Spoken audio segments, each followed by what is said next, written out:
Hello everybody and welcome to The Secret of Evermore, part 1 for the remake on the Random Night Games day 13. I believe this is day 13, it might even be 14 for all I know. I do know that I've done Bow Path of the Teal Lotus on a Random Night Games, so if you count that, then yeah, this might be a little later. But welcome to Secret of Evermore, one of the best, if not probably one of the greatest RPG games ever made for the Nintendo, Super Nintendo. This game is definitely to die for when it comes to playing it for nostalgia purposes, and not to mention its storyline, the impactful gameplay and music and everything. This game is just absolutely brilliant in all kinds of ways, so I hope you guys enjoy it. It is about 2 hours after my birthday has ended, so this is kind of like a little bit of a filler for what I was going to intend to do was actually King Kong, but unfortunately I don't have my hands on King Kong right now, so we're just going to play The Secret of Evermore. Alright, well, let's go on with a new game. I have done a gameplay or a playthrough on this before. The thing is that I don't exactly think that the copy that I had when I initially did it was in good quality, so this time now you get to experience it to its fullest potential, and I really hope you enjoy The Secret of Evermore as much as I do, because this game is my personal favorite amongst probably top 10.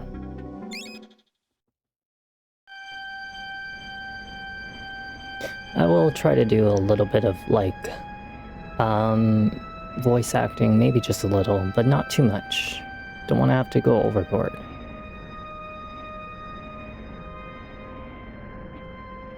So, in all honesty, for those of you who may not actually end up seeing the entire series, because I know that some of you work or some of you have many other games that you want to see or play, The Secret of Evermore is kind of like about a little boy who gets isekai'd, otherwise kind of sent off into another timeline. And in a sense, because he's sent off into another timeline, he has to fight his way through to basically get back home. And he does have a companion who is going to be showing up here. I just won't spoil who. However, the adventures that we go on in this other timeline is just so great. It really is. My friends, prepare to be a part of history. With a twist of a knob here and a flip of a switch there. Wait a minute. That's not right.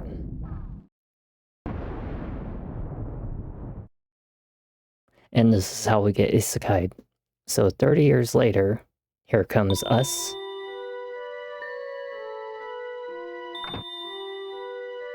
What a classic.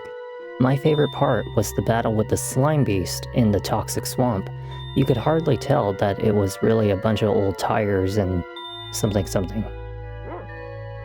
Where are you going, buddy? That's not the right way home. So some of the cutscenes... Now, where did he go? Some of the cutscenes are automatic, so, I have no control over how fast the text comes. That's just how old games like this are. The door is open. I'd better take a look inside. There you are. Yeah, if you really like really good games with an excellent music and storyline, this is the game you want to watch.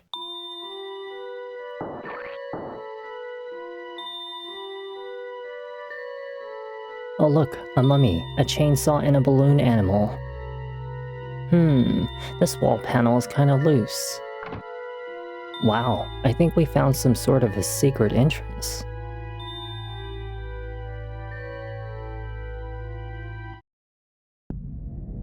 And this is the time machine right here. Wow.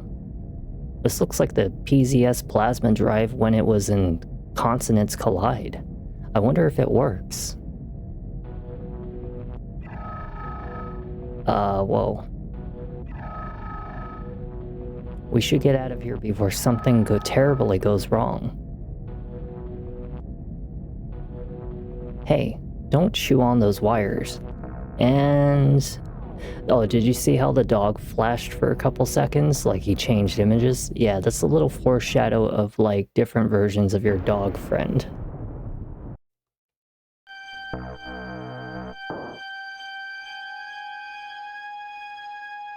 What have we here? An intruder, I fear.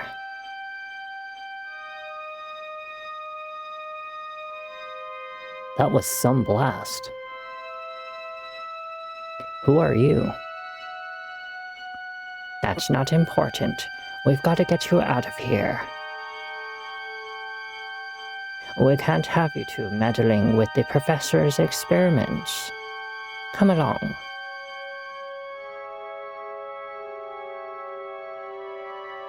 Who's that, Cartrin? Do we have a visitor? It is no one. No one at all.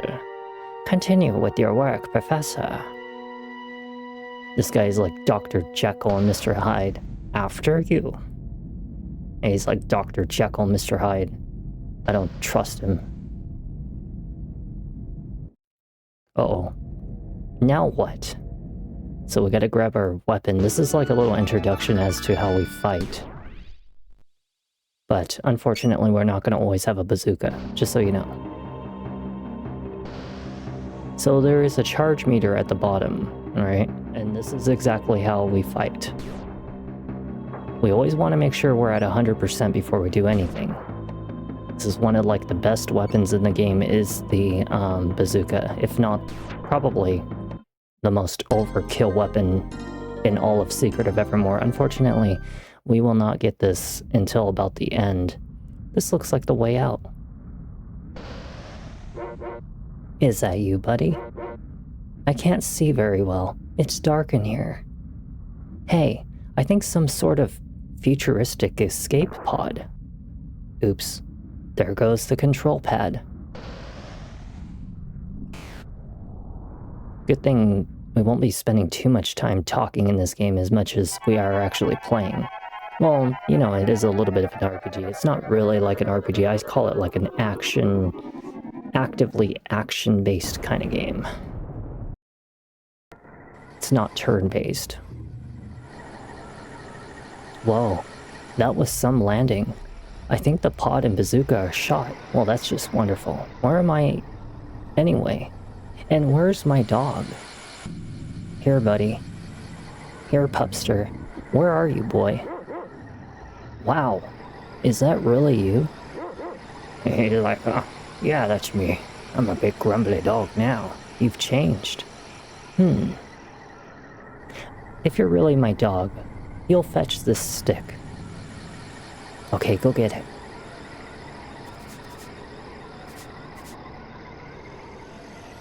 Well, this isn't the stick, but it'll do. Come on, buddy. Let's look around. Alright, so we have our first weapon. We have a bone. And no, we are not going to be using the bone all the time. But dog likes to sniff up little components. Sometimes it's not totally accurate where his nose is. But if you just take a little bit of a moment and search around, I already know what name I'm going to give the dog. His name is going to be God. And there's going to be a very good reason why I'm going to call him God. By the time you start seeing the gameplay of the game, you'll wonder why I called him God. We need to heal, because I have, like, little HP. Get him, dog. There you go, boy. Dog sniffs something. He sniffs some water. Let's go and get this pumpkin. It's kind of like our little version of a treasure chest. All the treasure chests in this game have a different shape, depending on which area you're in. But this one, they're pumpkins. I think they're pumpkins, at least. I better at least know my plants well enough to know it's a pumpkin. Damn plant. Yeah, just be patient. Always make sure you have a 100% if you decide to play this game. Always have 100%. Don't ever try to attack otherwise, because it's kind of like not only your strength bar, but your accuracy bar. So as long as you're 100%, you'll always do full damage, and you'll always have a pretty high chance of actually landing a hit on an enemy. And just time your attacks, because some of these enemies can be quite difficult later. Especially like once we get into the mid-game, late game, oh my goodness. These monsters can get very, very destructive.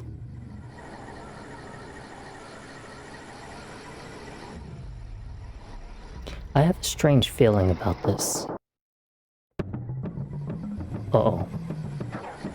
It's a raptor. The raptor is coming after me. Ah, Ninja Gaiden. No Ninja Gaiden 4? Or is it? You know, I have not played the Ninja Gaiden games, pretty much, like, most of them, actually. I actually wouldn't mind playing Ninja Gaiden one of these days. I do actually own some of the Ninja Gaidens. Just a few. One of these days I'm going to go with Ninja Gaiden.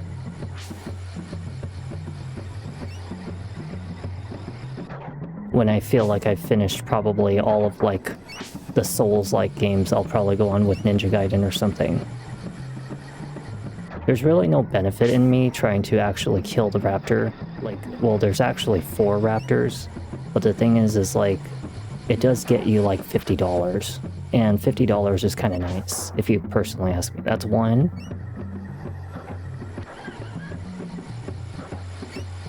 Get that damn raptor. Get him. See how I did 0 damage that time because I wasn't at 100% meter. That's why we always want to make sure that we're 100%. Just be careful, they like to snip out of those bushes.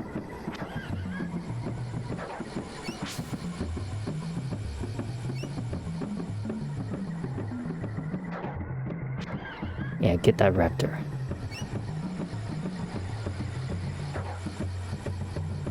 Wait, oh shoot, I knew he was about to do that. I had a funny feeling he was about to. Okay, we got 2 of them. Now we just need 2 more. Haha. Wait for it, he's about to... Oh, he was about to jump if I went behind him. Got 1 hit on him. Haha. You might be thinking that you want to go stand in a corner. It's actually a bad idea because they like to lunge at you. They're quite dangerous, so be very careful about the raptors. Always come at them at like an adjacent angle, because it is like a block-based kind of movement game. So you want to definitely just be careful about the way they move towards you. See, now we're at level 3. We just got to get 1 more level. If you see him about to lunge, just give him a nice little sweep. Oh, I missed. There we go. I think I actually landed that shot on him when he went in the bush. I'm almost there, I got him. Oh, no. Damn raptor. Oh, see? I got 1 good hit on him. I got him. Wait, is there another one? No, there's not. Okay, I got them all. Thank God. I got all of them. I got $50. $50 is good. Holy crap.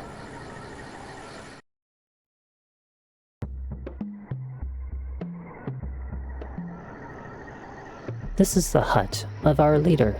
Please show Fire Eyes your respect. Well, I didn't want to talk to Fire Eyes, like, right now. Oh well, it's okay.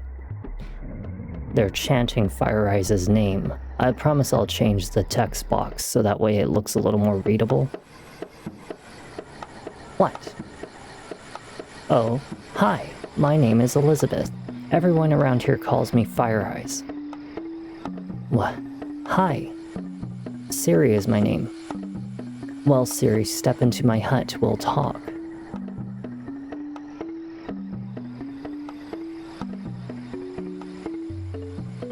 Who let this wild beast in here? Oh, that's my dog. He hasn't been himself lately. What's his name? His name? It's literally God. I'm literally gonna call this dog God, because he is literally God. And in this game, you'll understand why. God. God? That's original. You're not from around here, are you? I'm not really sure where here is, to tell you the truth. You're on Evermore, my prehistoric village. I'm the leader. You wouldn't know how to get back to Podunk from here, would you? Podunk? Interesting. I might. Maybe we can work something out. How'd you like to make yourself useful around here? Well, the new village alchemist, Strongheart, has wandered off to the Bug Muck in the east. He has been searching for the alchemy ingredient that are plentiful in the muck. If you can help him get back to the village, I'll help you with whatever you need. Well, as Captain Leif Meldrock says, in the Mars needs lumberjacks. I'm ready for anything. Before you go, I'd like you to have an alchemy formula that I've developed. I call it Flash. It's pretty powerful against mean creatures. You can use the formula whenever you have 1 part wax, 2 part oil, so that you understand like where the dog comes into the picture, is that the dog finds ingredients for you, but don't always rely on it. It's not like you're gonna find as much materials through the dog as much as you could just literally buy them. Just select the spell and let it fly. The more you use Flash formula, the stronger it gets. Keep that in mind. The more I use a spell, the stronger it gets. And that goes for even just the weapon alone. Alright, so we got some water and a biscuit. Let's go find ourselves a hotel. Because right now, we have $206. You won't be able to see it, but there is $206. There are 4 types of currency in this game, and each region has its own type of currency. But aside from that, Doggo, or Dog, has his own stats as well. And yes, he does get his own equipment. Thankfully, Dog doesn't really need very much, though. And eventually, as he gets stronger, he is going to become probably one of the most powerful things in this game, which is why his name is God. I'm literally going to call him God. Look at this little blelele. Little blelele. But let's get out of here. You gotta understand that I only get a once-in-a-lifetime opportunity to literally show you the best game possible. So you may as well enjoy it. Because I will never do a remake on these after that. Not that because it's, that I don't want to, but I only feel like there's only one necessary good quality playthrough for every game I do to show to everybody before I feel like moving on. And this one definitely needs a good remake. Okay, so let's do wax and oil, right? And, well, unfortunately it took a lot of my money, but we'll get more money later. Money comes and goes, but thankfully in this game it comes pretty easy. As long as you kick the crap out of creatures while you're along the way, you don't have to grind in this game, thankfully. This is not one of those games you ever have to grind for anything. Hello, traveler. I'm the source for goods in this village. Technically we can buy some healing items from her, but we can only hold a maximum of 6 of these healing items per each time. And I don't have enough money for, unfortunately, anything else. These trips to the villages are usually quite short. You're never really going to spend more than a good few minutes in one. He gave me a free grass vest. Hell yeah. So the equipment, okay, if you look at the rotation, you see how like you can fit like a whole rotation? That's how you know how many items are left in the game for that specific thing. So it's kind of like, give or take, maybe 8 or 10 pieces of armor for each one.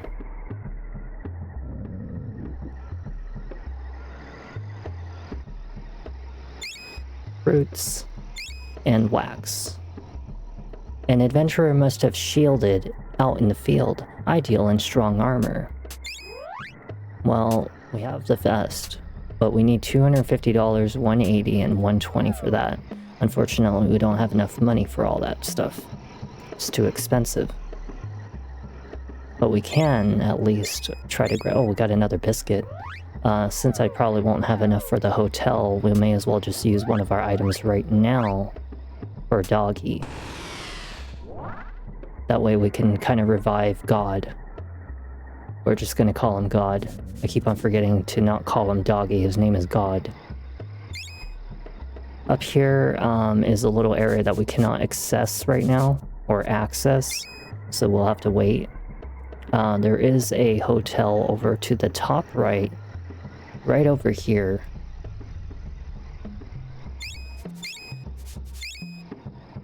You look tired. You should have a nice meal and rest at the end. It's just next door.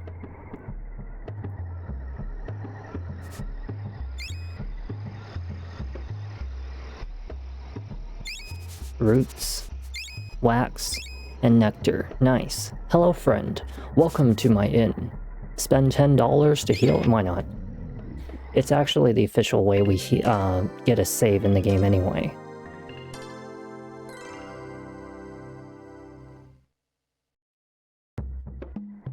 I hope you had a good rest. Would you like to record your progress? Yeah, sure, why not? See you later. Hold on one second. I'm gonna pause the game for a second. I feel like the volume for the game could be just a notch higher, because I usually do have, yeah, the Nintendo is needing a boost for sure. We'll put it at like 50% and let's see how that sounds. Oh yeah, that's a lot better. That is a lot better. Okay, give me 1 second. And then we'll also put this up so I can see, and there we go. That is a lot better. So now you guys can actually hear, and I can hear. I used to put it low, back before I compressed all of my game volumes and everything, but it was only because it was so loud. Now I have good control. Yeah, get him, Doggy. Keep on forgetting his name is God. Yeah, get him, God.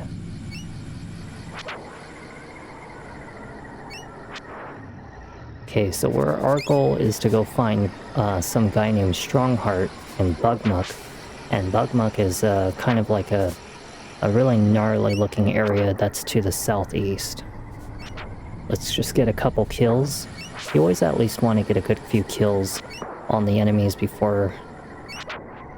My doggy... My God is down. God damn it. Okay, let's heal God. God just needs to get his level up, that's all. Once he has a piece of armor, he'll be better. But we don't have $250 right now. So unfortunately for us, we just have to kind of hold out. God, these guys are like piling on us right now. We could actually use a spell, now that I think about it. I forgot to do it.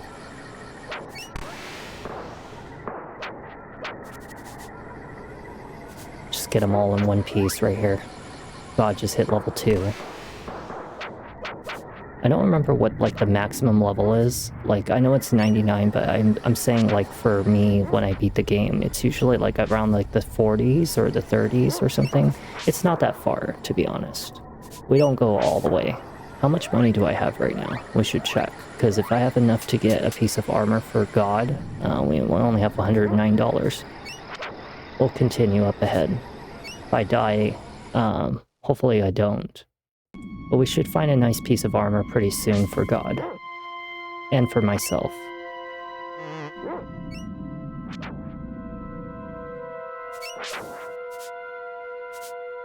Get him, God. Nice. Okay, let's purposely get sucked into this. Because we need to actually grab something from here. Wow. And I thought a little sand in the shoes was irritating.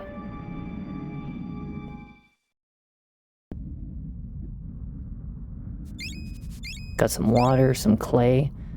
Slow creatures easily fall prey into the sucking sand whirlpools. You need the speed of the jaguar. That sounds like a good alternative to being soaked in sand. I can provide you with the Jaguar Tooth Ring.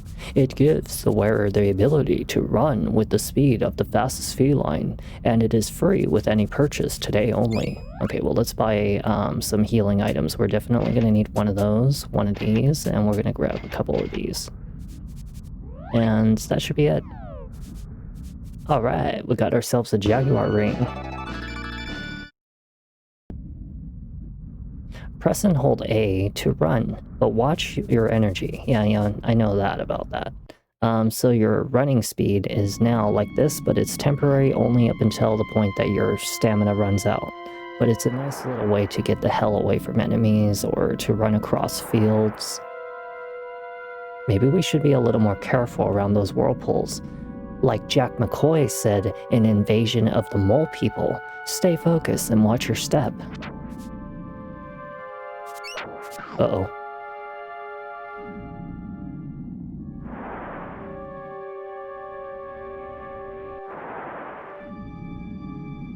This is getting kind of old. We should really try to avoid those whirlpools. Yeah, no, I know. We'll stick close to the edge. I was just trying to attack the enemy. We have to get the enemies first. Money is important in this game, and we don't get very many opportunities to try to farm for it. Thankfully, I don't really need the equipment. Is that we don't really need the equipment just right now. It would be nice and helpful, though, I'm not gonna lie. Just try to get a couple kills in while we're here.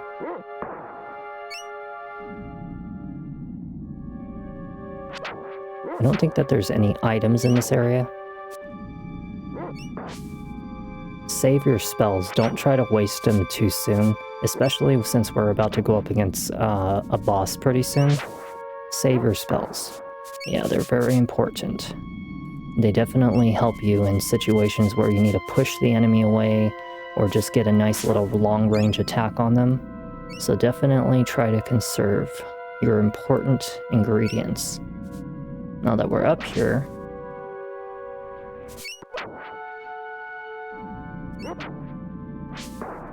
let's go grab this little pumpkin up here.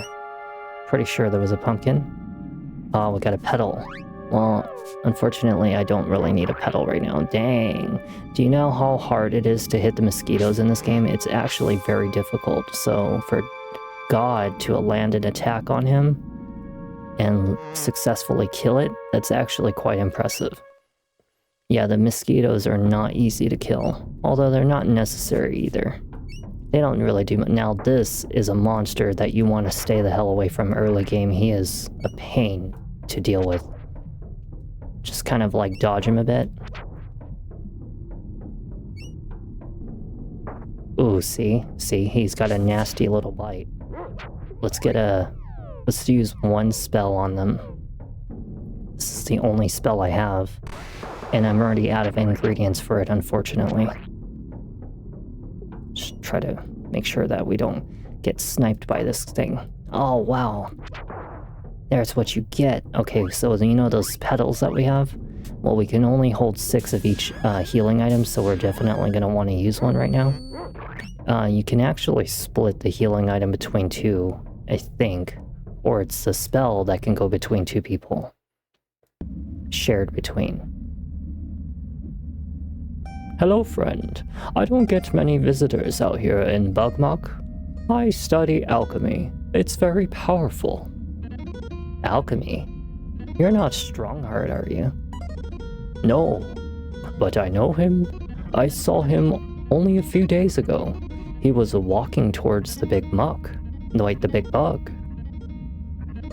If you're going in after him, you should have another alchemy formula. Alchemy is quite useful. You should take a little of this and a little of that, and poof, it's like magic. Let me give you the hardball formula. It's an effective weapon. Personally, I don't really like hardball. Hardball was never my favorite. But it is, like I said, a nice little something for you to have. Personally, I don't know if I really want to waste my money on it, because the thing is money is already hard enough.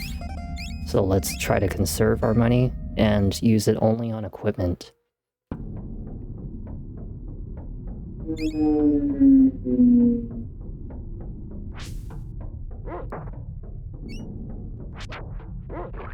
Hell yeah. Good one. God. Get him, God.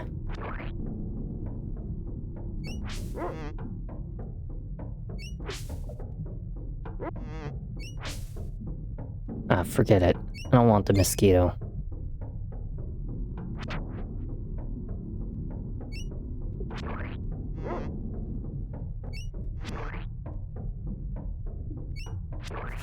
Nice. Okay, let's go around. Make sure we don't get hit by him. I'm pretty sure it was to the southwest that we need to go, because there is like a little split in the road. It's just hard to see at first. But I am gonna go up here just in case, because I don't remember what's up here. Very nice. Get him. Wait, no, get him. I missed. Nice one. Nice.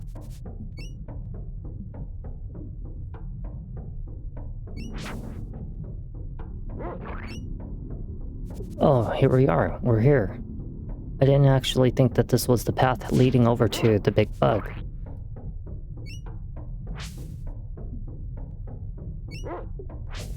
Damn.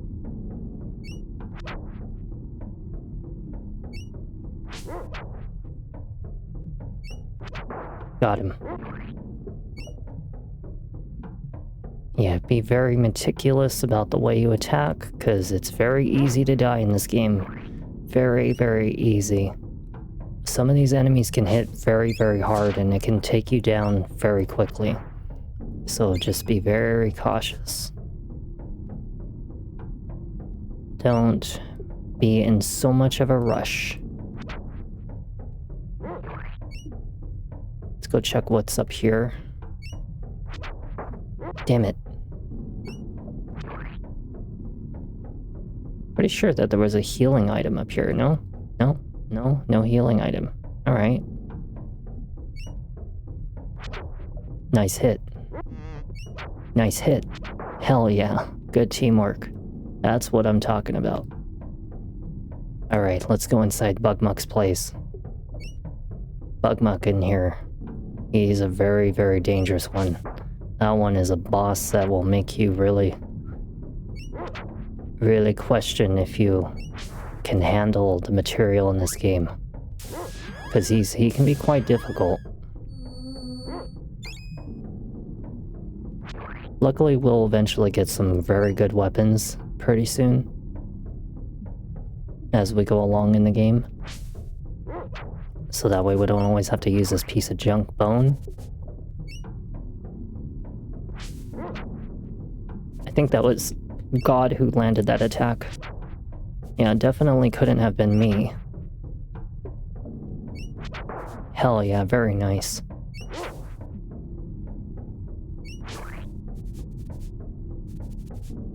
Ooh, you little snake. You little snake.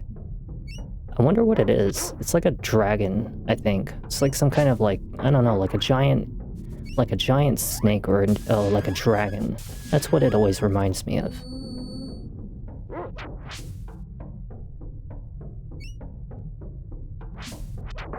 Ha ha ha.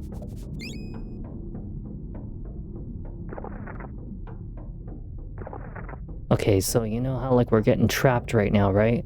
So there is a very specific path that we have to take, but it's nice that it kind of like nullifies out some of the pathways, so you don't have to take the same error like if you forget. Okay, so that one's good. I think we're back at the bottom. So we should be going up this time.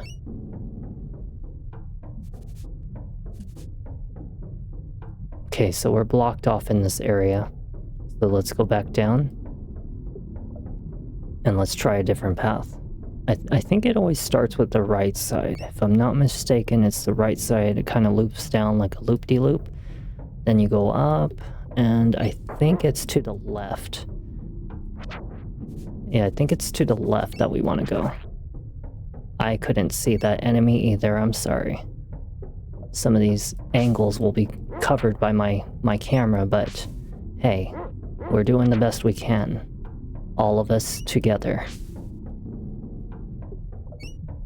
Get that little thing. Get that little thing. Got him. Come on, God, get him. Get that stupid dragon. I hate this dragon so much. He's always like the most irritating to deal with. He's hard to hit, for one. See, I told you. You can pretty much like almost die quickly from these enemies. And he nabs that. They're nice one. Very good. That was a good one. It's too bad you can't play co-op in this game, though. Imagine growing up as a kid and you have your brother or something. One of you's got to play the dog. But yeah, you can't. I don't think it's a co-op game. Because there are certain times in the game where you have to solo it. Because God isn't always going to be with us. And I'm talking as in the dog, because remember his name is God. I think this one is a false one, if I remember, so we want to go up. I think. Don't quote me on it. Oh yeah, we made it. I think we made it. Hell yeah. We made it. Awesome. Watch out, this one's a little sneaky right here, this little guy right here. Let's go out to the right side. Okay, nothing over here, so we want to take the middle path on the right side. Watch out, there's a little sneaky one right here. Yeah, I saw him.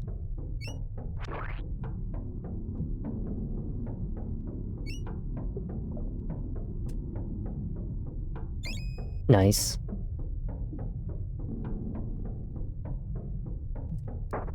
You little shit.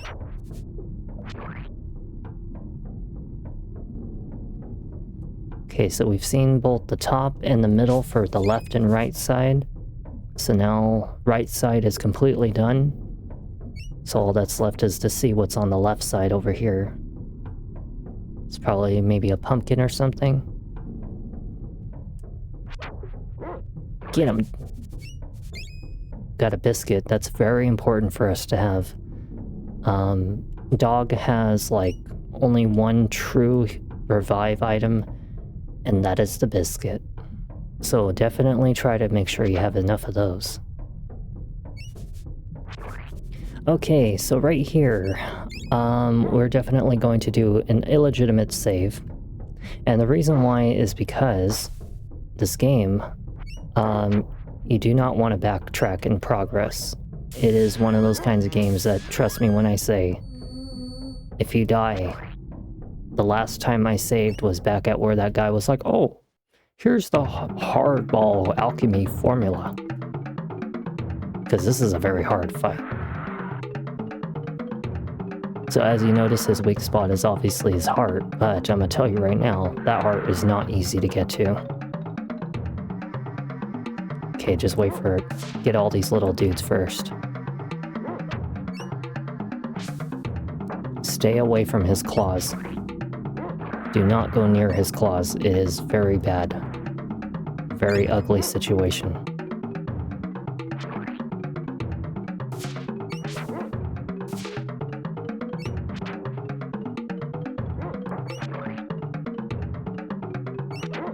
It's a good way for us to make some money. Right here.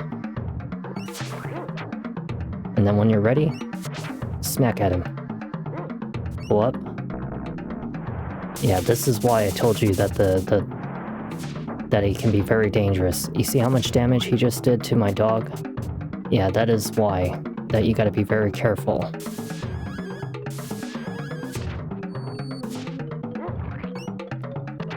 Okay, we can get inside now. Well, he was able to get inside for a second.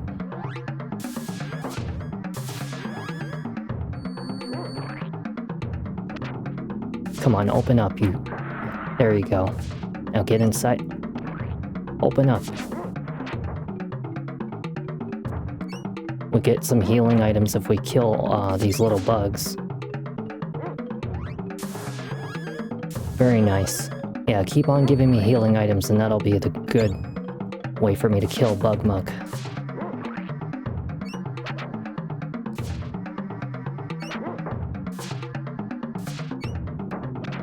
Open up.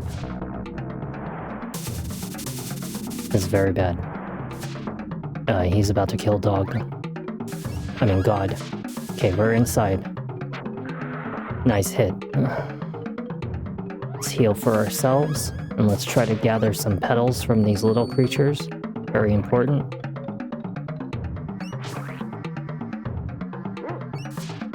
They get a little annoying, but don't rush this fight. It can be very, very, very bad if you do. Because we are very under-equipped for this fight. I don't have any of the armor pieces, my dog doesn't have his collar, because we didn't have the money for it. I didn't grind for it. But don't worry, we're gonna get some good pieces of equipment coming up here soon. So that's kind of the reason I skipped it. Besides, once we have his heart open, just like that, that is gonna be our way to ticket into kicking his butt.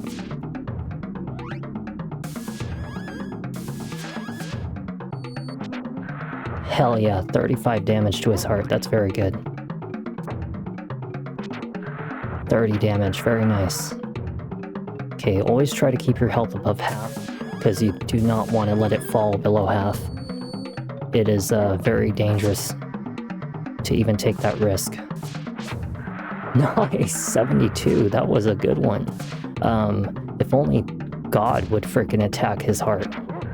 Ooh, 194. Ooh, that was good right there. Okay, we're almost halfway HP. We should heal.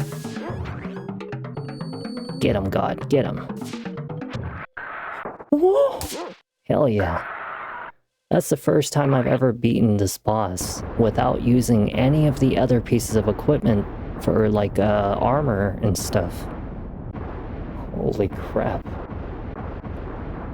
I gotta get some water.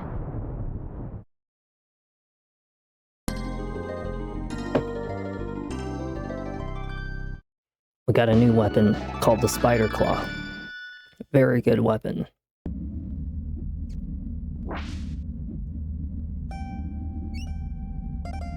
You are the brave adventurer indeed. Thank you for saving me.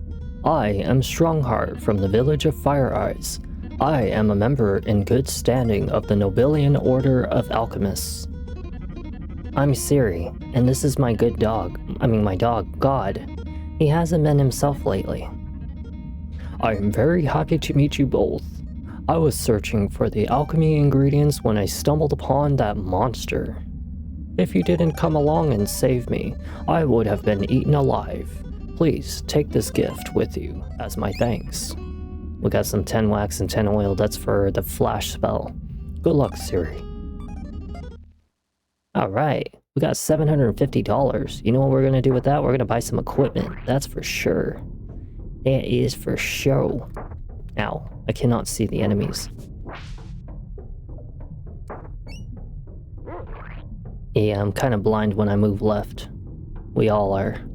All of us who are here are blind. Got some talons, some crystals. Ooh, see that? See that right there? We just got a new piece of armor.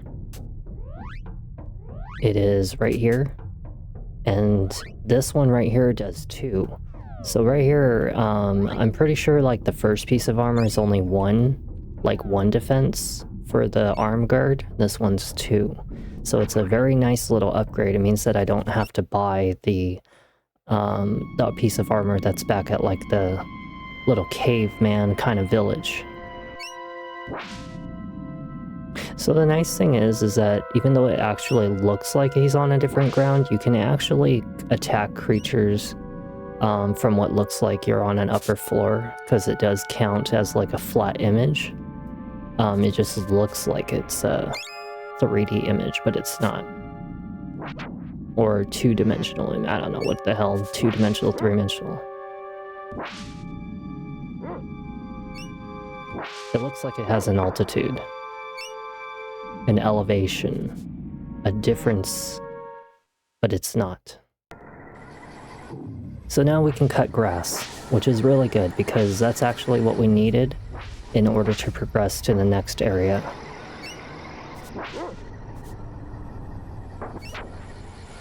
Nice hit. Very nice.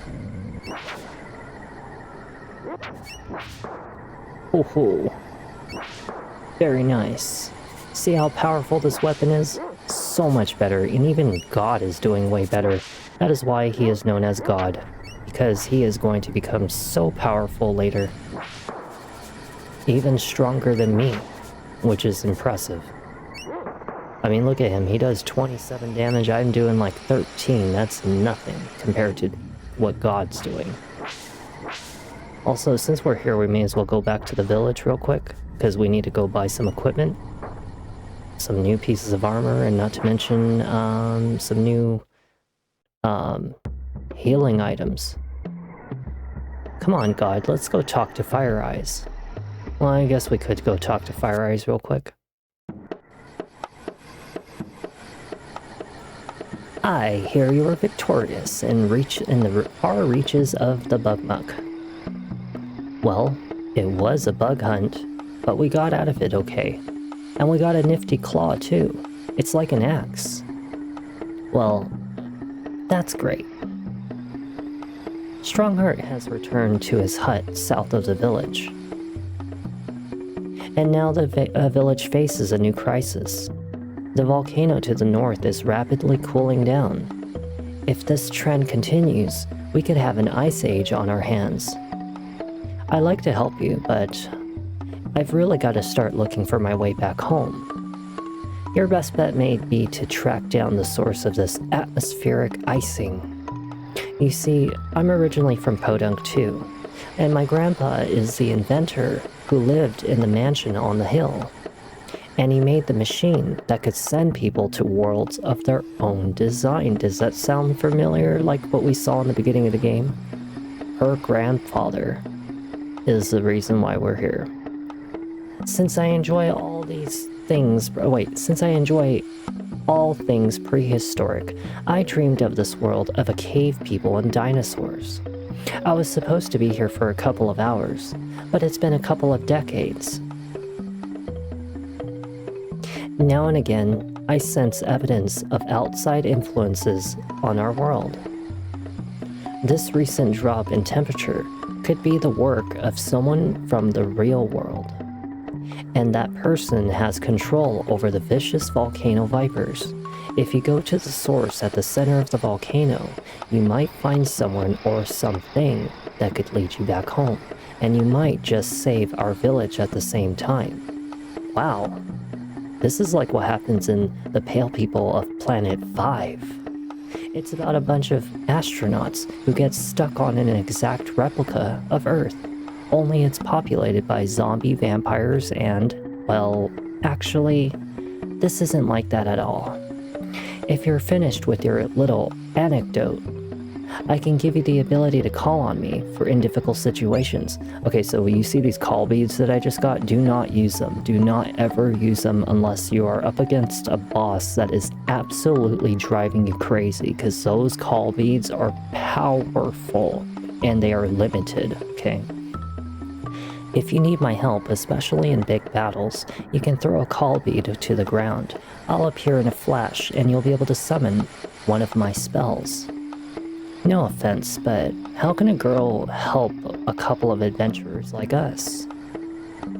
I've learned a few tricks since I've been here. Let me show you why they call me Fire Eyes.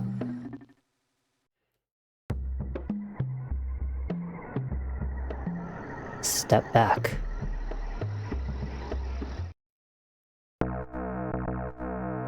This girl is Raiden. She's Raiden. Call me if you need any help. Right. We will definitely not mess with Fire Eyes. Okay, so you know how she said that the guy returned back to his hut in the south? Well, you remember how like we're like kind of like blocked off by some of this grass? We're definitely gonna want to go and see him because he actually has a spell for us, and we're gonna want it.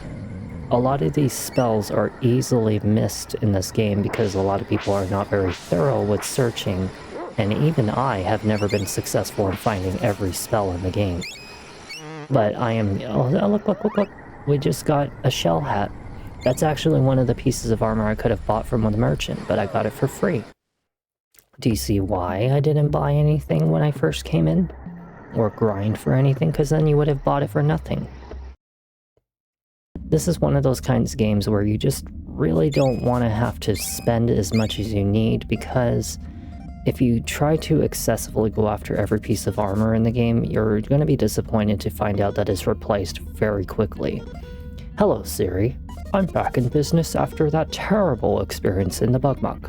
Thanks to you, I'm not a big bug dinner.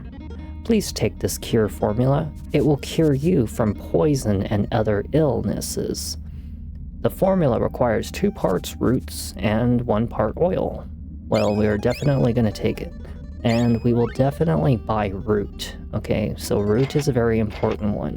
That is actually linked with not only heal spells, but a couple other things. Try to keep your ingredients balanced. You know, if you have around like 24 or 29 of each, definitely try to keep them balanced. And then we should be pretty okay here. And we'll definitely save the legitimate way. And let's also go to the screen for the window edit. I want it to be nice and flat like that, and we'll do something like that. Yeah, we'll probably do this one. It's very simplified, and I like that. And then we'll also go to edit and put the dog in the fight, because we do want them to be mostly aggressive. Mostly. Not all the way, though. At least then they'll be more attentive to fighting. Very nice. I love this new axe, but unfortunately axes are not the strongest weapon in the game. It's actually the weapon type category that comes after that, which I will not spoil what it is. And yes, there's even another one later that replaces even the one that I just mentioned, that I'm not going to spoil just yet. You'll just have to find out in due time. Okay, so we're here back at Bugmac.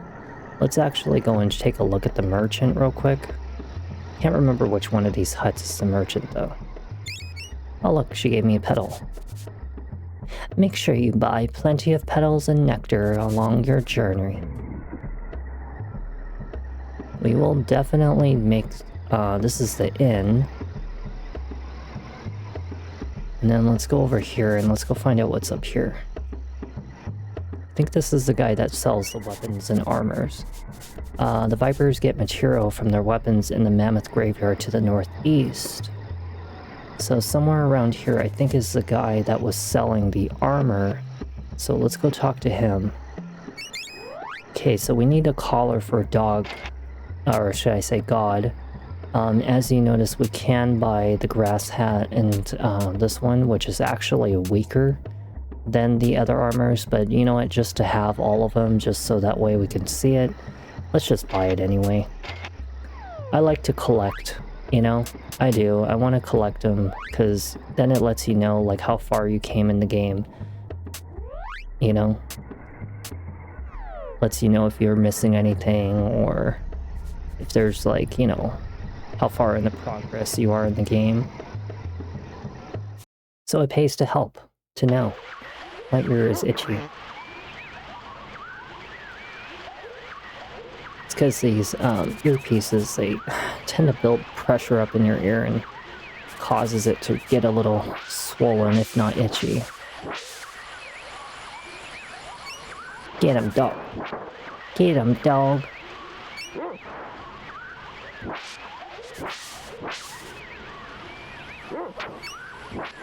Very nice. I don't think I'm going to be able to reach that. Those flowers are a little more dangerous than the other ones. These ones can, they can really hurt the crap out of you. If not kill you very easily.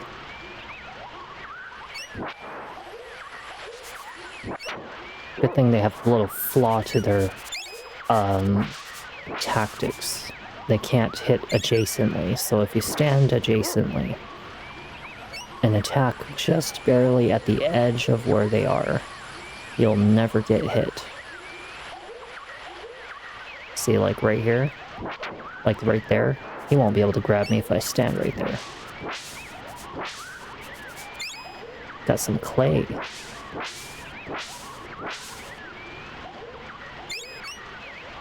Oh, that was not my fault because I can't see when I am in a blind spot. God found something. What did he find? What'd you find, God? He found some roots.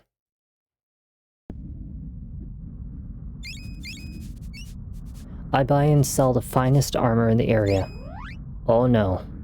Oh no. I literally just spent money to... The good thing I have the mammoth guard already. I already have the shell hat, so we just need the shell plate. But you see how quickly that just got replaced? That is why you don't want to have to buy every single piece of armor in the game. Because you will just be quite disappointed how quickly it gets replaced. And it does get replaced probably within usually an hour, give or take. Sometimes 30 minutes, depending on how quickly you get through some of these areas. Thankfully, like later we'll get into like the not so caveman looking places. It'll become like gladiator and all the other stuff. So lots to expect. Lots to see in this beautiful game.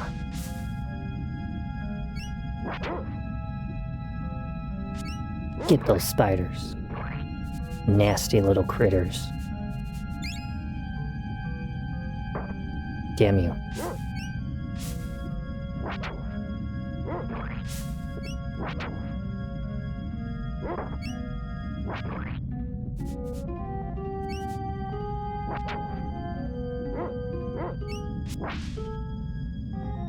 Get him, come on. I can't see the spider. None of us can.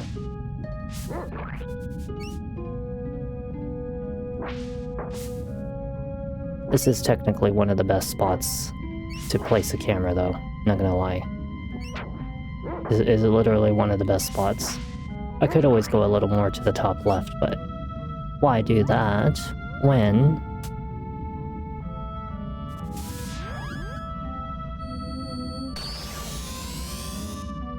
so this boss fight right here can be quite hard.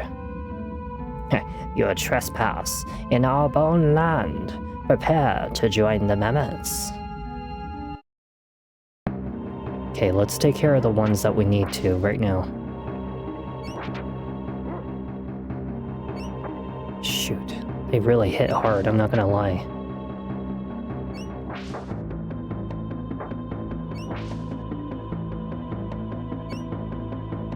Yeah, these guys hit pretty hard. Hey, what's going on, Wisdom? I am just playing some of one of the best RPG games ever made in, like, history, which is literally for the SNES called The Secret of Evermore. I mean, this game was really, like, something to grow up on. Okay, we have nectars. Unfortunately, I just don't really have, like, anything else. We don't have a heal spell, so we're just gonna have to be quite careful with these dinosaurs, because they are dangerous. You know, the one thing I love about this game is the music. The music in this game was just so good. It was almost as good, if anything, as Parasite Eve, which was one of the best games ever made for the PlayStation 1, which I actually will do a remake on Parasite Eve, because I really do have to do a remake on that one. That was definitely not the way I wanted it to go in the first time. So definitely try to take advantage of like these little blockages right here, because yeah, these enemies can definitely snipe you very easily, but I can snipe them back if I stand just at the proper position for it. Hope you guys are having a good day though, and I do thank you for stopping in to say hello and watch a minute or two, or even all the way through. Either way, I always appreciate that. See, Doggy, or should I say God, is already dead, unfortunately for us.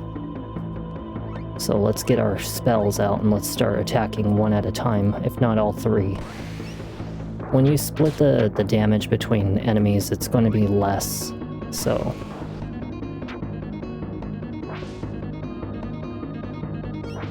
This is a nice little spot to snipe him.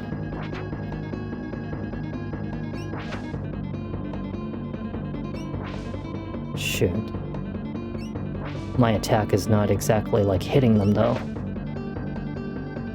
But I don't want to get too close to them because they will easily kill me.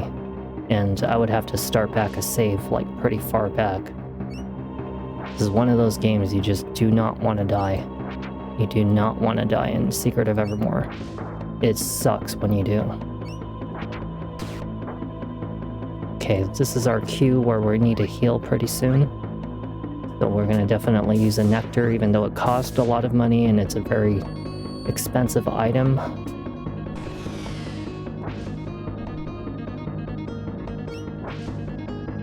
But why have something if you're not going to use it, right? Very nice. Very nice.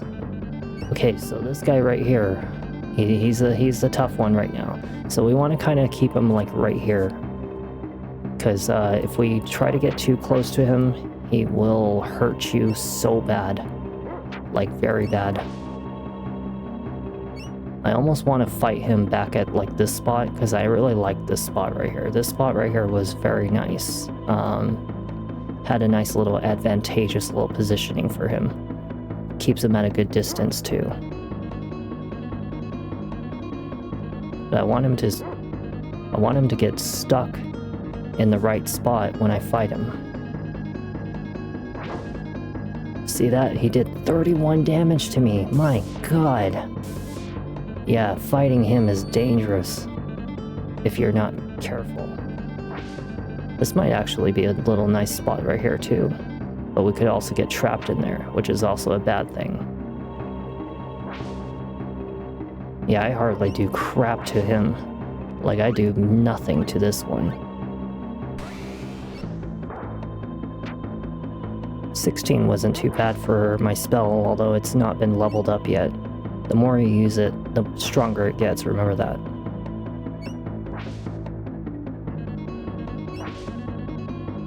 Can't land a good hit on him. Oh, careful. Yeah, that right there is the reason why I'm trying to put distance between me and him. Get him, doggy! Damn it!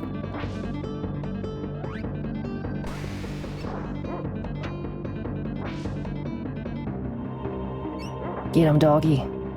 Get him, God!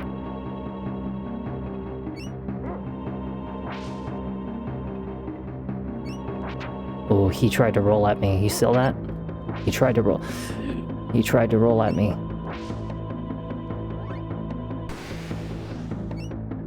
Nice. Flash is a little stronger. That's good. It's a level 1 now. See that? It does 30. Nice. That was it. That was all we needed right there.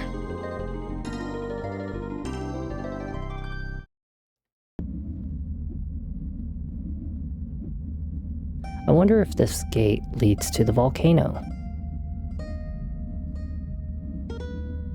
Thank you for fighting off those vicious vipers. They treat this sacred mammoth graveyard as if it were the only source for bones and tusks. Those guys were vipers? Yes, lizard people from the greatest volcano. They've been coming out in force lately, raiding the graveyards for mammoth parts. When we get to the core of the volcano, we'll stop them before they do more harm. Why are you going there? It's very dangerous. Well, Fire Eyes told us about the volcano cooling down and... Fire Eyes? Fire Eyes, say no more. If you're a friend of Fire Eyes, then I know I can trust you. You may find the means to enter the Viper domain at the top of the volcano to the north. I'll let you through the gate.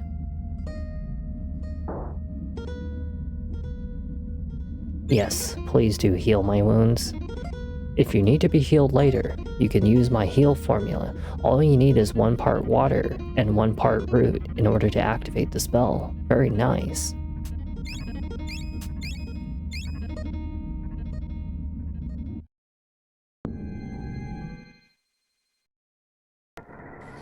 Alright, we got a spear. Though the spear is actually one of the best weapons in the game, and it's probably the strongest one in my personal experience until late game. Although it does have a very short range, if you use it right, it'll be quite deadly.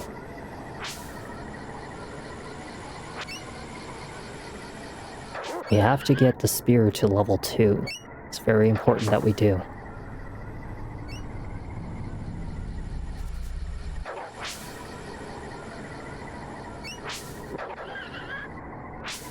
Very nice hit.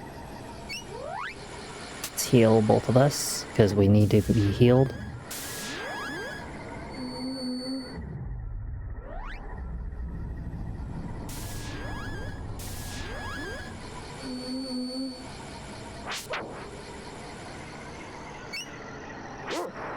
Nice hit.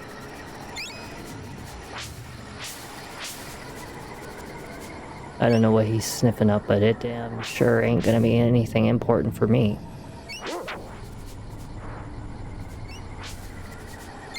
Got some roots.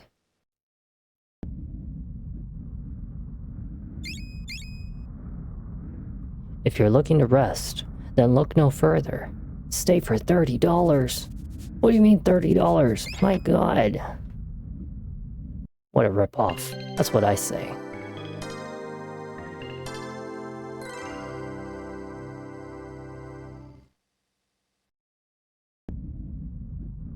I hope you had a good rest. Would you like to say yes, absolutely. Always make sure you take advantage of saving in these kinds of games, especially The Secret of Evermore. Very important for you to.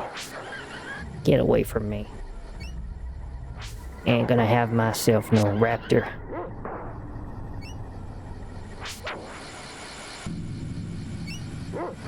Thank you. I was hoping God was gonna get him.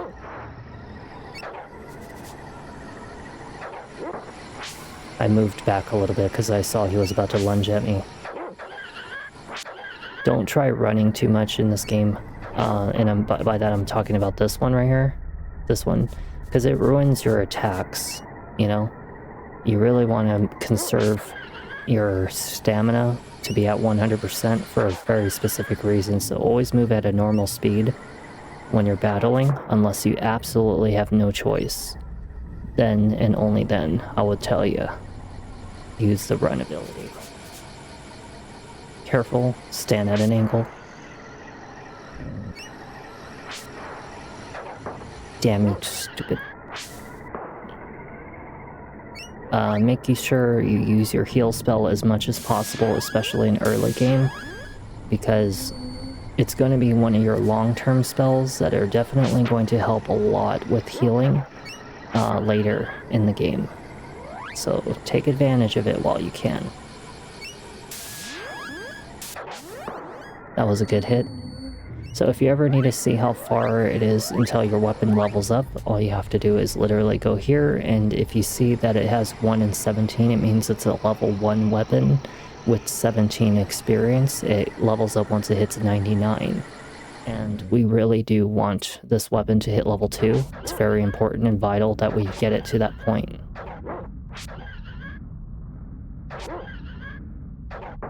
Darn. They are gonna overwhelm me.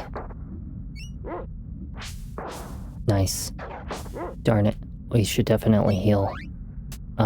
Try to do it separately for each one. It just makes it better healing on both of them.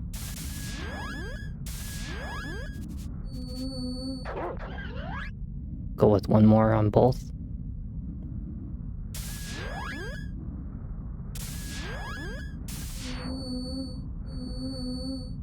Very good heal. Very nice. Dino skin. Hell yeah. That's a new piece of armor if I'm not mistaken. So we got a new piece of armor. It does 7 defense. That's actually really, really good. It makes a big, big difference in this kind of game. See, now our heal does way more healing.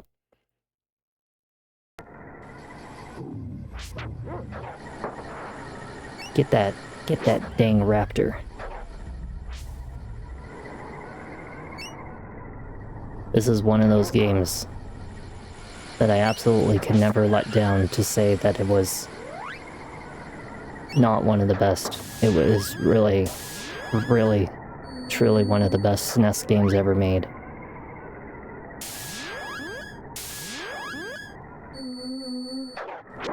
God damn it. By the time we get to the end, you'll see why. It'll be such a great adventure. I never get tired of like, playing this game. Although I've only played it usually like once a year. Once a year usually. Or sometimes once every 2 years. Dark Cloud 2 is one of the other better games. I know a lot of people already know about that game though. I don't know about Dark Cloud 1. Some people like Dark Cloud 1. Personally, I was never a fan of Dark Cloud 1. I mean, it was okay, but when you're talking about the level of difference of like how character development, storyline, and everything, Dark Cloud 2 was absolutely superior, if anything, to Dark Cloud 1. Dark Cloud 1, I mean, Dark Cloud 2 was better than Dark Cloud 1. But, you know, just number 1 was kind of more of a darker story. I think that's how it was, but the number 2 was like a lighter tone. This one, right here, with Secret of Evermore, has a nice balance between both light and dark. And at the same time, I really love the music in this game. They did such a great job on it. The fighting style is actually very simplified and not to mention quite easy to do. You have a good flexibility of the ways you can attack in the game, using all kinds of different types of weapons. Can't remember which one of these it is. There's one that shoots you all the way to the top of the mountain. Just don't remember exactly which one it is, though. We have to go find it.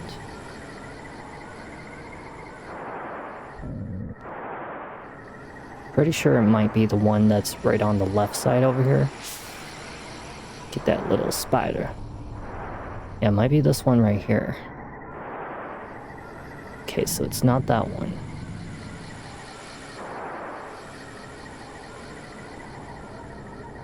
One of them launches you like way up into the mountain volcano.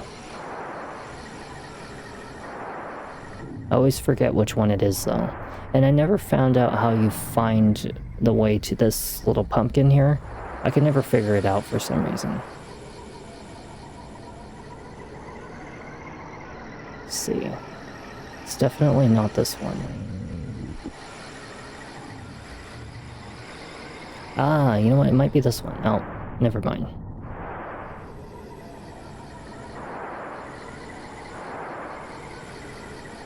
Okay, so we've checked all the ones on the right side. Let's check the ones on the left side. Let's see. It's not that one. It's not that one. It's gotta be one of these. I think it's that one. That one right there is the one. I just gotta figure out how do I get down.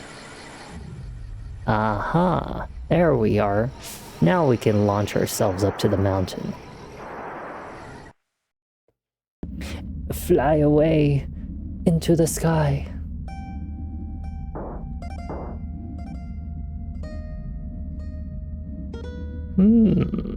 Another fine blend. Nice nose, good color.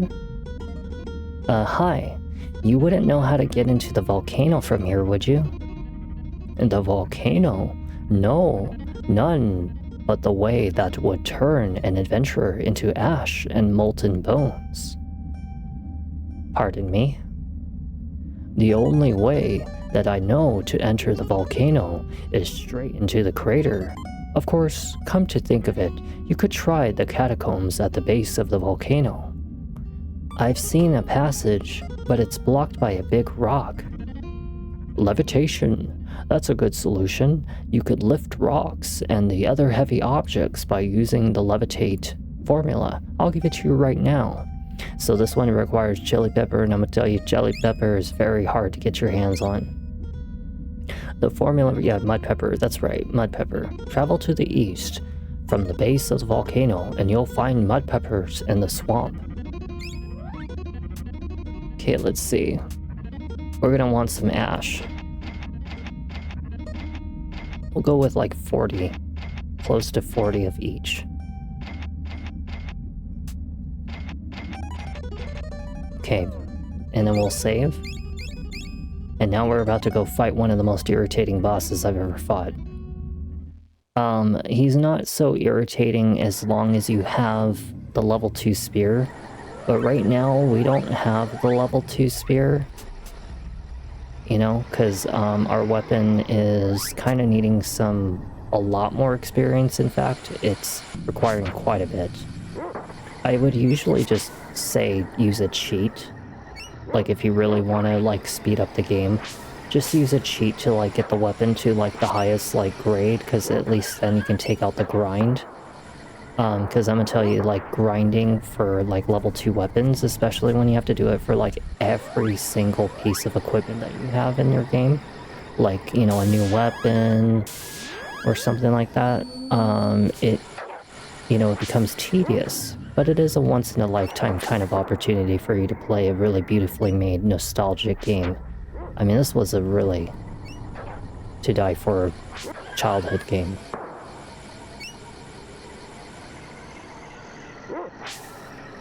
And if you've already clicked with it so far, because trust me, as the game goes on, you will, then you'll understand why growing up with it as a kid was very important, just like Dark Cloud 2. You know, just like Final Fantasy VII, Legend of Dragoon. You know, there's so many great games out there I could name and play. And I will go through all of them, don't worry. There's 3,000 games I have to go through on live.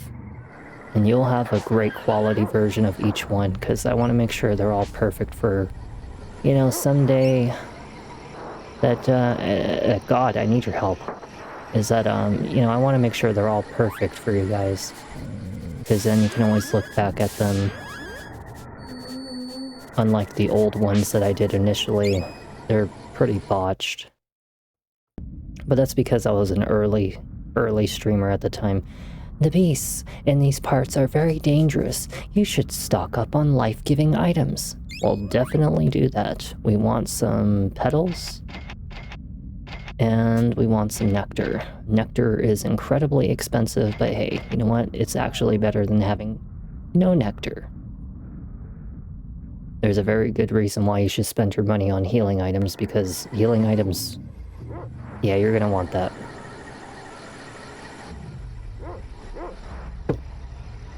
I promise you, we're not gonna be in the prehistoric area forever. But this is where we start off at. And trust me when I say the story just gets better and better every single place that we go. You know, this is just one of those games once in a lifetime that you just have to see it. It's like Dark Cloud 2. I promise someday I'll do a remake on Dark Cloud 2. It'll probably be like several video games later though, because that game is a little lengthy. I think I went through like at least 7 or 8 videos before I was done with it. And that was me going at a pretty decent pace, and I was going very, very fast. But Parasite Eve is probably one of the next ones that I will eventually be getting on with, and I'm talking the first one, which is the best one, because that game is like, wow, it needs a remake. Like, and I'm talking like better graphics, you know, like an updated console like PS5. I actually heard that Parasite Eve 1 is in the process of being made into a complete like remake or remaster or something like that. And I would love to play it, but the original needs to come first. And I did actually do a playthrough on it fully, but the audio unfortunately had some... let's just say my microphone at the time wasn't at the best. You know, and I didn't understand, like I said, up until like 2 months ago, a month and a half ago, how to properly like use my microphone filters. God damn you little shits. But, you know, that's why a lot of my videos are kind of botched, is, you know, just poorly done, like, balancing on my webcam color. Like, a lot of them are oversaturated or over, you know, contrasty, and that's because I actually didn't think about the idea, and a lot of people don't when they stream, is that every device that you watch somebody on, like a phone, a TV, computer screen, or something like that, like every device has a different type of setting that's built into it, where it looks brighter, darker. So to you, while you're streaming, it may look good, but to other people, it looks like shit. And depending on which device you're viewing it on, could look darker, brighter, more heavier on the color. And this is the reason why a lot of people struggle when they first start off. And I had to think about that for a second. I'm like, huh, why is it that my TV always shows my damn webcam so contrasty? Like, I'm always so red or so yellow. And I was like, oh. So I took an image of the same image of me on a webcam with a video game, and I put my 4 monitors, like my phone and my TV and 2 computer monitor screens, all together with the same image, and I set the settings on each of the TVs and monitor screens to be the same, so that it looks exactly the same color, the same brightness. And that way, anytime I edit on this monitor that I'm watching, it looks the same on everything else. And this is how, you know, a lot of people miss that. They don't think about that, you know? Just the same thing when you edit your microphone. You don't think about the fact that, yeah, it sounds good to you on your earphones or your headphones, but then you listen to it on a TV and suddenly it sounds far away, or it sounds too boomy, or too noisy, or if you make certain noises, it kind of makes this crack noise at the end, like as if it's too loud, and it'll hurt your ears, you know? It took me a very long time to be able to figure all these things out on my own. I didn't even think about it, and I didn't research it, and probably a lot of people didn't. There was no answers on this kind of stuff on Reddit or YouTube. I had to figure it out all on my own, and that's why it took me so long. 8 months to become the quality that I'm at today. And sure, I would love to do 1080p or 4K or 2K, but the thing is that I'm limited because of Twitch. You know, I'm only an affiliate, and it's maxed at 720p, because you can't do 1080p. Not properly with 6000 kbps, you can't. It's not enough, and that's the maximum any affiliate can use, you know? So again, this is why I have to do 720p and make it look the best as possible for all of my videos. So in case you ever wondered about that, that is a reminder of why. Until the day I become a partner, and then I can do 1080p on, you know, YouTube and Twitch at the same time. But yeah, I did this all literally as perfect as I possibly could. So this is why I'm doing the remakes, if you have ever thought about that, you know? I really do try my best for you guys. a lot more than you think. I busted my... I wanted to say balls, but I don't have it. But, you know, it's like, I bust my ass off for you guys, you know? And I do it because I want you to have the most pleasant experience possible watching these games, you know? There's a reason why I like John Wolfe so much, is because he never was like one of those annoying, obnoxious kind of streamers or YouTubers that were like PewDiePie or freaking, I don't know, Asmongold or just stuff like that, you know, just not to be offensive to any of them, but just to saying, like, I'm just...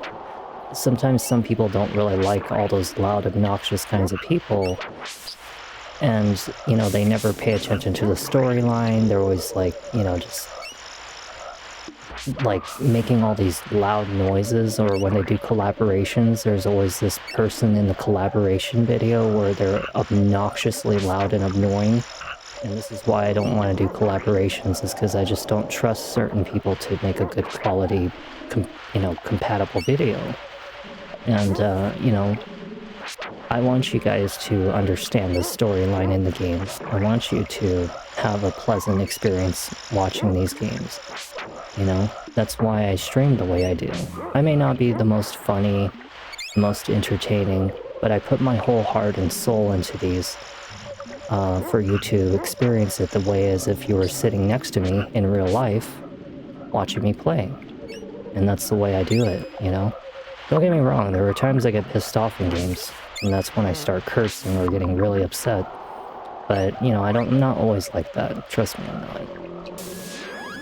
There's a time and a place and a reason why I do these rotations on games. And by the rotations, I'm talking as in, like, you know, going from RPG to horror to action to adventure. This little hippopotamus, you little crap. You little miniature piece of crap. But, you know, there's a reason why I rotate the genres, is because it gives you a variety. Sometimes you have a favorite streamer or favorite YouTuber, but they will never play the game that you want them to play.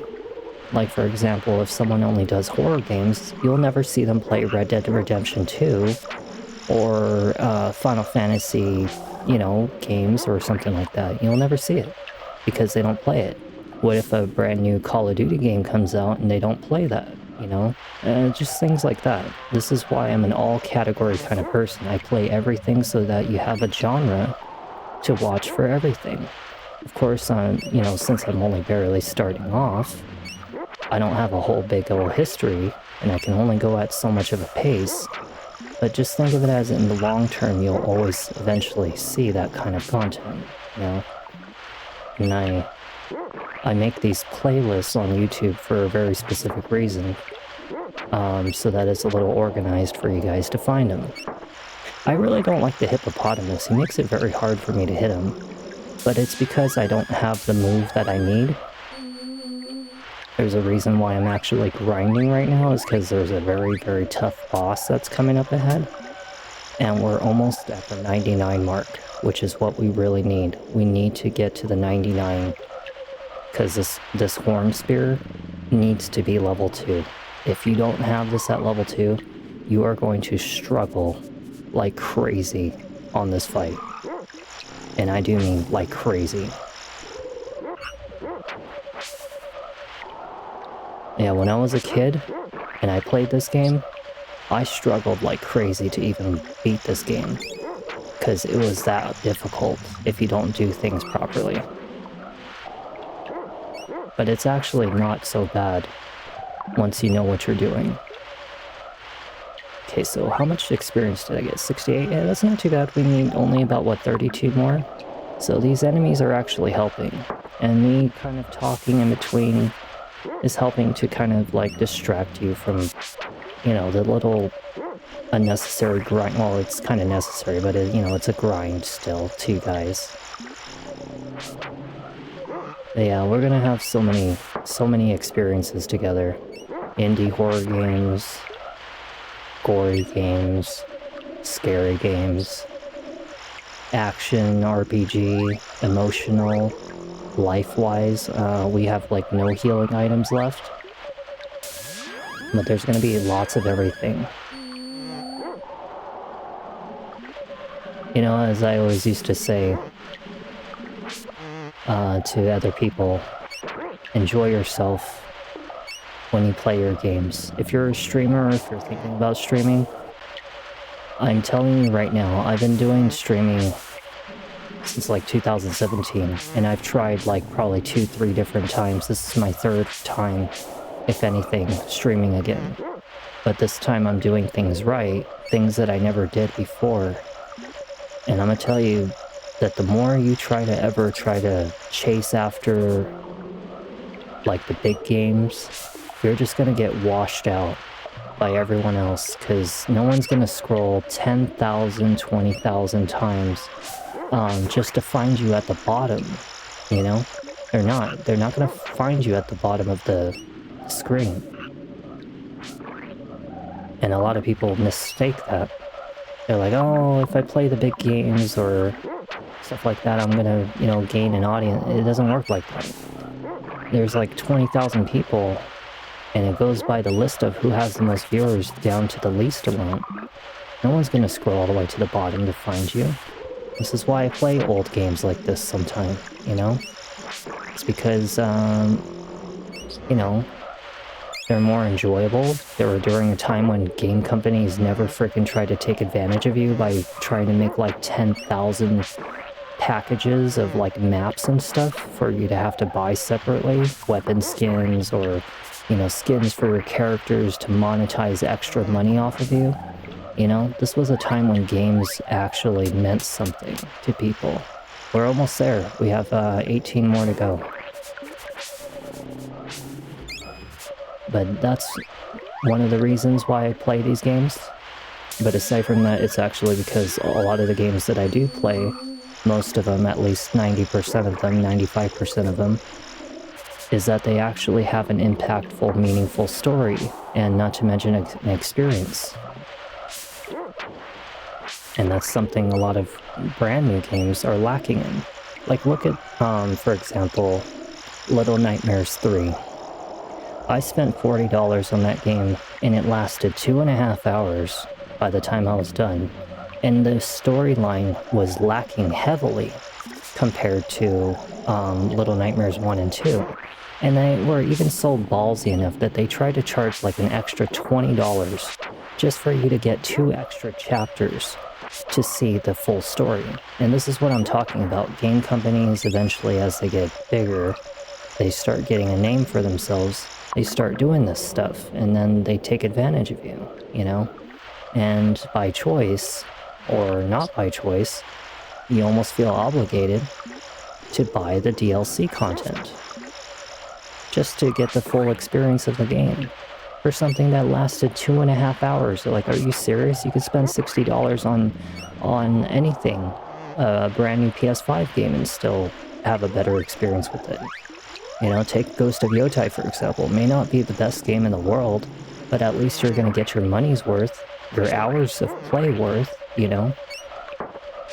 Now look at Chronos: The New Dawn. I spent $60 on that, and it was a complete total ripoff of Dead Space, if not made very horribly compared to Dead Space.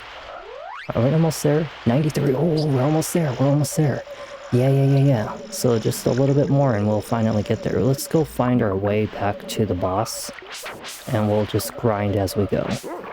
But, you know, this is like why I play these kinds of games, you know? I want you to see games that you've never probably thought about playing, because you probably got older and you're like, oh, games have evolved too much, and now nobody likes old games or retro games. That's not true, you know? It's not always true. You don't have to have the best graphics in games or the most updated kinds of things in order to enjoy a game. Let's take, for example, Undertale.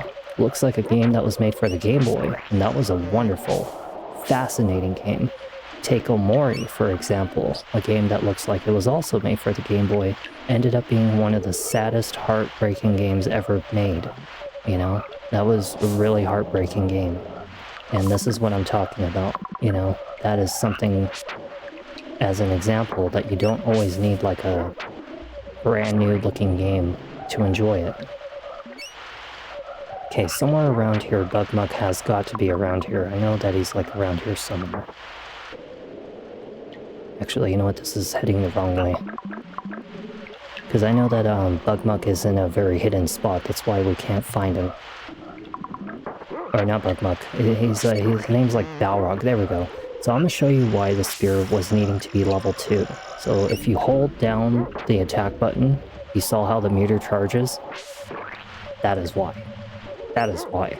Because that will kill the crap out of, like, bosses in this game.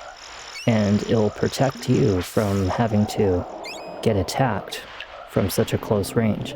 I think we have to kill both of these guys right here, because some of these enemies, they open up like a secret passage, so you have to kill certain ones. That's why I've been killing these creatures. We'll never know until we do. But as soon as I finally find the right path and kill the right enemy, whatever his name is, big old snake monster, he's gonna be showing up here. Because I'm pretty sure this right here is leading up to another area.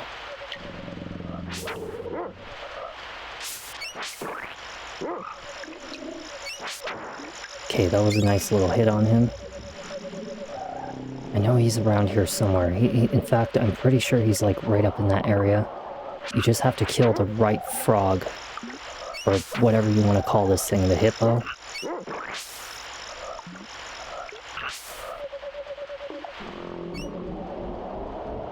Yeah. You see that? Did you see that? That little path that's up there? I think that's it right there. That's the one. That has to be it. You see that path up there? That's the one. I don't remember how you get up there, though. We might have to go and get up on top of one of these, like... Yeah, one of these right here. I know it's around here somewhere. He is somewhere around here. I think that's him. That's him. Right here. This is it. Oh, he's right up there? He's almost up there. Yeah. He's like somewhere up here. Okay, so we gotta kill these guys. Nice. Dog is at level 2 attack. That's perfect.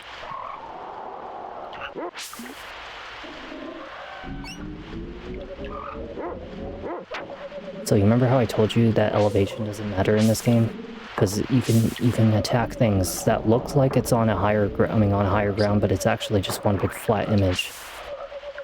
So take it as an example, if I was on the ground level, and you see how he's on a higher elevation than me, like he's on a bridge or something? Well, that doesn't matter. Okay, I think this is near... I think it's like right up there. Just gotta find a way up there. I think it's this bridge right here.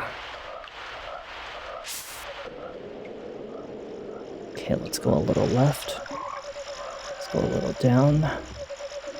It's gotta be around here.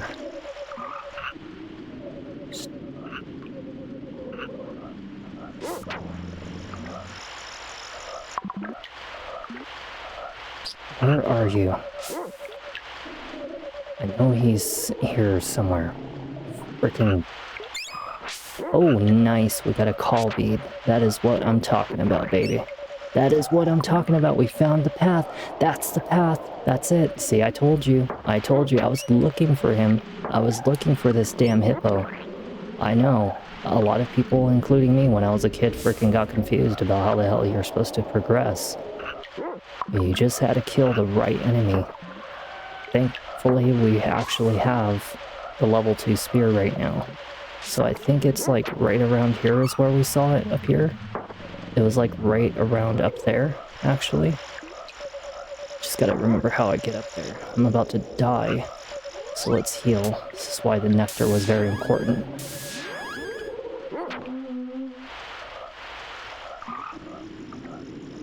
Okay, it should be this one right here. I think this is it. Yep. Here it is. This is the boss. We are going to save unofficially. It is very important that you do that, because I'm gonna tell you right now, I don't want to have to go through that all over again. I really don't.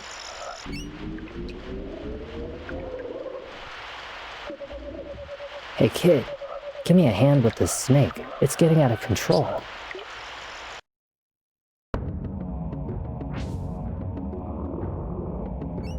So you see how he's at like a very far distance? That is the reason why we need the level 2 spear. Because if you try to fight him without that spear being at level 2, you are going to be in a hell of a moment. And I do mean hell. Okay, I don't know where the flame is. I missed him.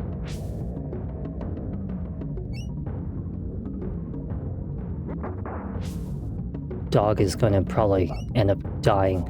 It's best to wait until he's at the middle. I missed.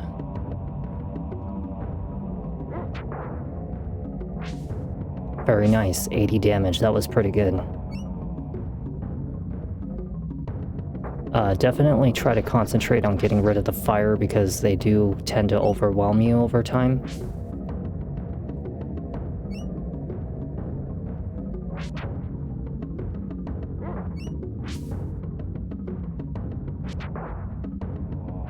I think the maximum for the fire can only be 3 of them, so you shouldn't have to worry too much about... Dang it, the fire was in the way. I missed. Are you serious? I missed. I missed again. You arse. What an arse. Stupid spear. Very nice. Do I have any biscuits? I actually do. I have 1. That's actually pretty okay.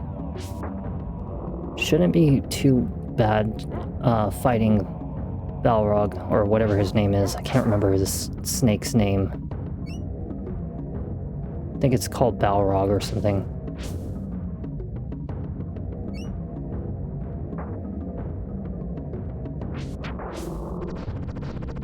I like the music. The music's very cool.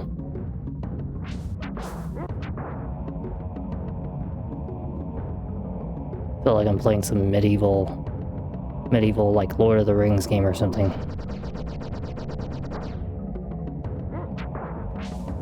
Promise you one of these days I'm gonna get my hands on King Kong, and we're gonna play that. That is one of the best like dinosaur killing games I've ever played in my life. It's like a Resident Evil Tomb Raider kind of like game, and it makes the movie look like nothing in comparison to the game. The game is like way better than the movie. I don't know why, but they did just such an excellent job on King Kong. That was a really, really good game. Probably as soon as I get paid, I'll definitely buy the physical copy for the Xbox 360. Don't ever try to download the PC one. You'll brick your computer. They actually have something called Star Force. It's like an cheat mechanism or something like that. You try to uninstall the game and it bricks your PC or something. You have to read about it. Company did some horrible something about it. I don't know why. And the PS2 one's okay, but personally I like the graphics on the Xbox 360 for the King Kong game. I know you guys are thinking, oh my god, King Kong, like really? But you have no idea, like that game was freaking, like, wow, it was good. I had so much fun with that game. You read about anybody's opinion on the internet about the King Kong game, and you'll see what I'm talking about. Like, it's that good. So don't watch it ahead of time until I stream that one, because that is really going to be the true birthday. I already know my birthday's already passed as of now, but that is the true birthday stream game I really wanted to do. So think of it as like a late share for us doing that.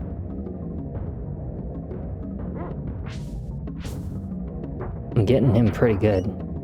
I told you that if you didn't have that level 2 spear, there's no way that this fight was going to happen. Because I'm telling you, it would have sucked fighting this guy without it. Look at the damage I'm doing to him too, 75, and I've hit him at least like 10 times already. Yeah, that's like 750 HP, and he's probably like well over at least 1,000 or something.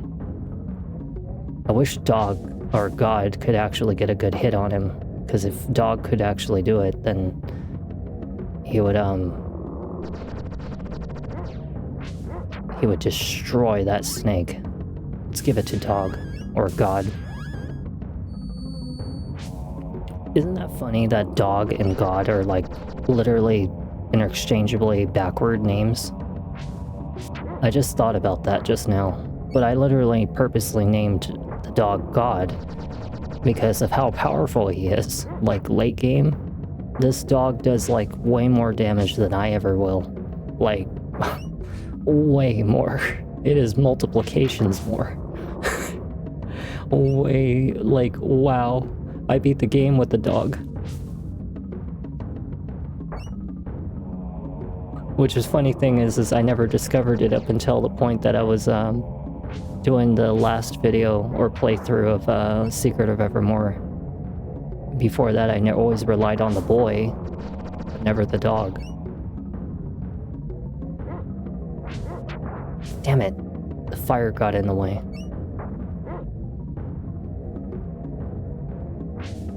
Good hit, very good hit. Gotta get this snake. He's gotta go down. Damn it. It was a miss.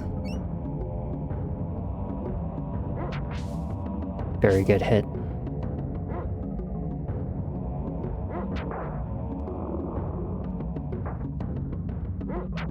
Oh, he landed a good shot on me. No, it's too risky for me to go near him with 48 HP. Way too risky. Do not ever let your HP bar fall below like half. It's way too dangerous for you to fight. You will die very fast. And once the boy is dead, good luck. Unless you have like the late game dog, that's like the only time you're ever gonna really want to have dog. But early game dog, he's not as powerful.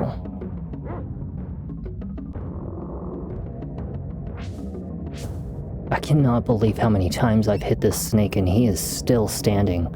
Do you realize like how long this fight would be if I wasn't throwing the spear at him? Like this is how long of a fight it would have been. I fought him as a kid, and I swear that this fight, when I didn't have the level 2 spear, was like well over an hour. But thankfully, like, he's actually really close to being dead right now.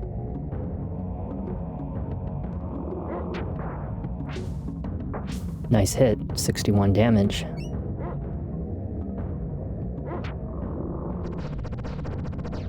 Where the hell is he now? 81 damage, pretty good.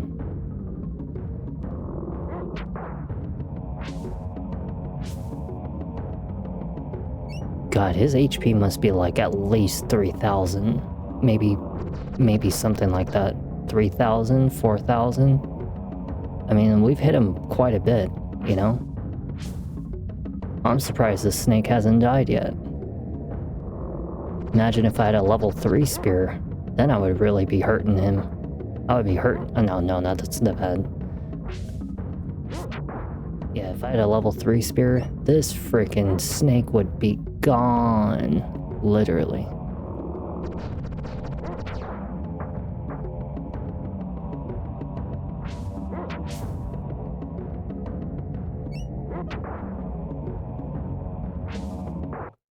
Oh, he is dead.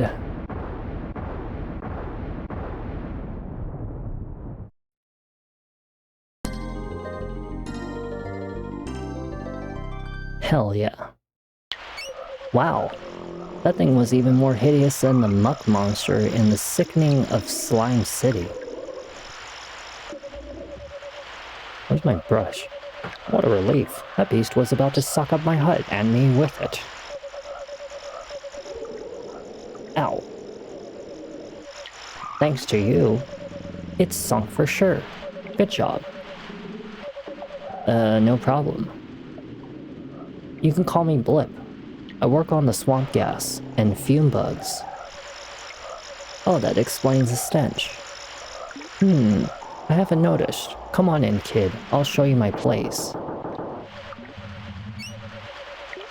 Sometimes my camera blocks the text and I have to look to the left to see the full text. It's not as great as the caverns of Makonda, but it's home. Well, if you like mud walls and leaf floors, it's pretty nice. I don't have much to offer in the way of thanks for saving my hut, but I would like for you to have a rupee from The Legend of Zelda. That's not it. A key from probably like 100 games I could name. I can't see how this would be of much use for you. A live beating heart, which looks like it came from The Legend of Zelda. A still beating heart. Nice, but not what you need. Aha! A mud pepper. Please take this mud pepper. Remember how I told you it's like one of the hardest ingredients to get your hands on? Yeah. Mud pepper have special qualities if you know the right formula. Come back and see me if you use it up. I'll give you another one. Would you like to rest? Sure. Always get your legitimate save in as much as possible, because I'm gonna tell you right now, backtracking a whole hour sucks. I hope you had a good rest. Would you like to save your progress? Yes, absolutely. See you later. I think he sells you ingredients. I don't remember. No. And no. Okay, well, he doesn't sell me ingredients. But our spear, what level is it at? 22. Oh. Well, not too bad. It's almost a level 3 spear. You're actually going to be using the level 3 spear for probably almost mid-game. That's actually how long I use the spear, is actually all the way up to the midpoint of the game, because that's how powerful the spear is. And I'm talking this initial spear. Like, literally, that is the most advanced weapon you could probably have in this game for until you get, like, a certain spell that's, like, at the near end game. And that's when the third weapon would come in, which is a sword or something like that. But until then, they're sticking with the spear for a long, long time. And besides, if you know how to use it properly, you'll be flashing on through this game like no tomorrow. Let's just skip all these enemies because I don't need to fight them anymore. I just gotta find my way back, because I don't remember the way out of this place sometimes. Sometimes it's like a little maze. Now we're gonna go to the volcanic area, which is actually the last area of this region. So remember how I told you, like, there's different currencies in this game and different, like, regions? Like how right now we're in kind of like the prehistoric region. Well, prehistoric region is pretty much about to end soon. So we'll be on to, like, our kind of, like... I don't want to really spoil it for you, but let's just say it's a region that's similar to Assassin's Creed. That's, like, the best way I'll put it. Yeah, but Siri, which Assassin's Creed are you talking about? My personal favorite, Black Flag. Da-da-da-da. Yo ho, hoist the colors. I don't know the lyrics to pirate songs, although I really should, because I love pirate things. Oh no, dog. Doggo. Don't worry, I'm not one of those people who call dogs doggo. I try to exchange between words of saying dog. I usually say doggy, or very cute Dutch.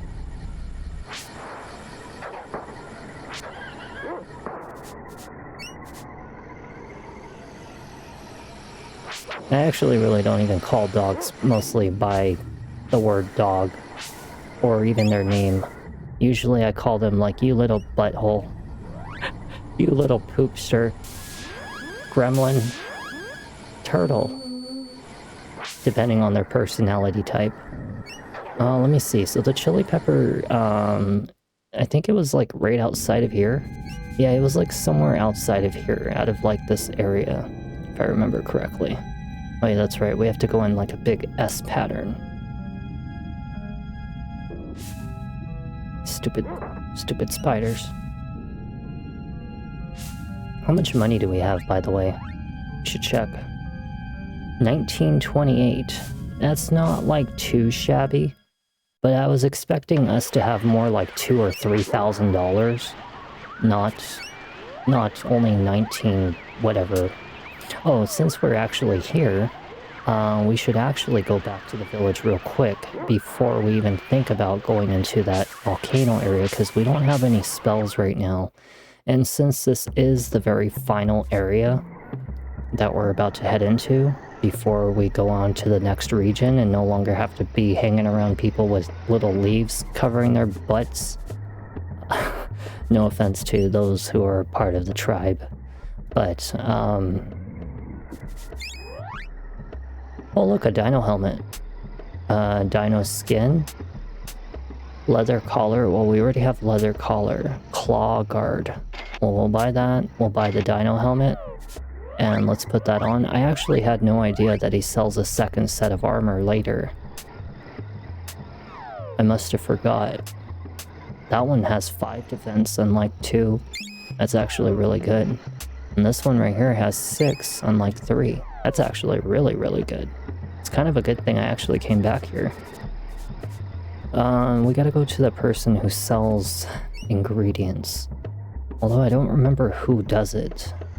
There was that guy who was on the southwest area. What was his name? Strongheart, the alchemist. We could go talk to him. Because how much healing items do we have right now? We have 4 petals and no nectar. That is kind of really bad. Yeah, we definitely need some petals and nectar, and I need to find out who sells it. This person here is a inn. Well, it's $10 is pretty cheap, so take advantage of $10 while you can.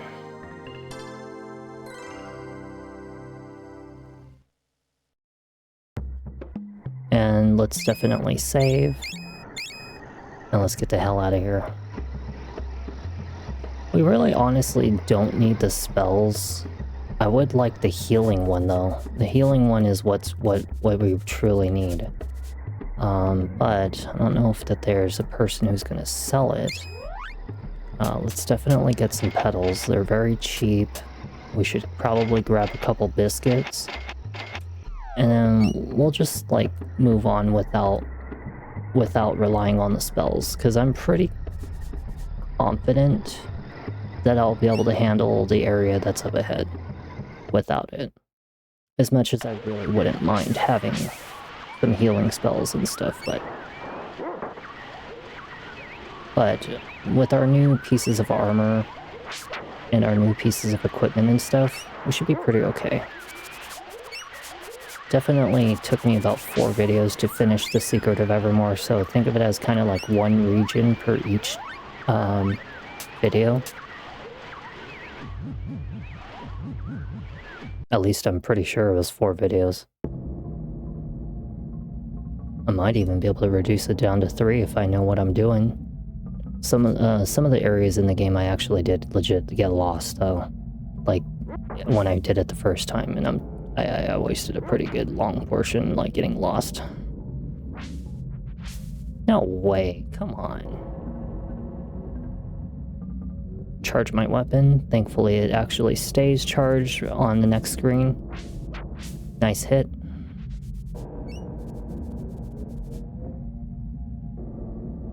Yeah, this one's a really dangerous type of enemy. You just don't want to get too close to them. Hell yeah. God hit level 10. Very nice. It's very important that the dog always gets the level ups. So as you notice, we need another chili pepper. You're probably thinking in your mind, well, no, not another chili pepper. How are we going to get our hands on that? Well, they have them lying around here in this volcano area.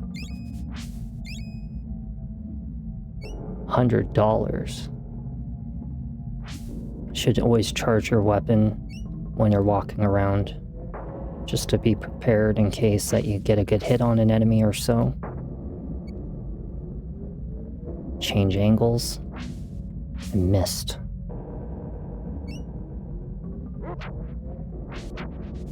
Good hit.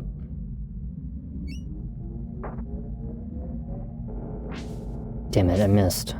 Son of a bitch. So the only thing that sucks is that you have to charge your weapon every time. But the thing is that it really does help to snipe out enemies. I mean, like, can you argue with that? You know? Being able to argue with hitting, like, an enemy from far away like that and just be able to snipe him like that, that's something you cannot, like, say that is not worth it. I mean, this spear is about to become freaking ridiculously powerful as soon as it hits level 3. And I just needed to hit level 3. And it will just destroy everything. And I do mean everything. It's at 228 right now, though, unfortunately. I think you have to physically attack the enemy to be able to get the experience, but don't quote me on that. So you remember how I told you can, like, attack from different areas on different elevations? Because it's really just one big flat image in the game, even though it kind of looks like it's 3D. But that is another advantage to the spear. I mean, you cannot argue with that. That is super... I mean, super, super useful. Okay, I just gotta get him at a right angle. Ah. It's okay, we'll come back to him. Let's continue on. Oh, is that a pumpkin? What's inside? Got some clay. When they say clay, it's usually like one piece, I think. Because otherwise they'll tell you, like, you got like 10 wax. Or something like that, you know? 10 wax, 10 clay. But it's usually just one clay or something like that. It's not very much. But it's always worth it to check the chests, because sometimes you find a piece of armor or something very useful. Nice hit. I didn't think that one was gonna land. Damn it.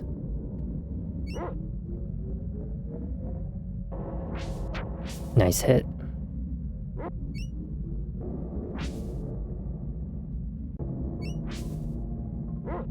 Try to get a physical hit on him. Nice one. Nice one. That was good.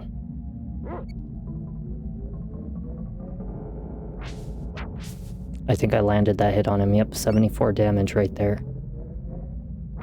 This reminds me a little bit of something I did in Resident Evil 1, the remastered HD version. I did this exact thing to a zombie that was supposed to be like one of those fast-moving claw enemies, and I blocked him off with like a cabinet or something like that, because he was a really dangerous enemy to leave alive.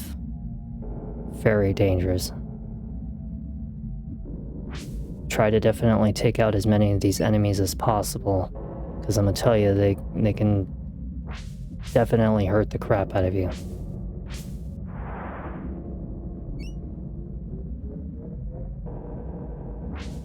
Nice hit. Can't wait until the spear becomes level 3. Very nice. That was a good one. Charge your weapon while you're walking. Very important too. Shit, I missed.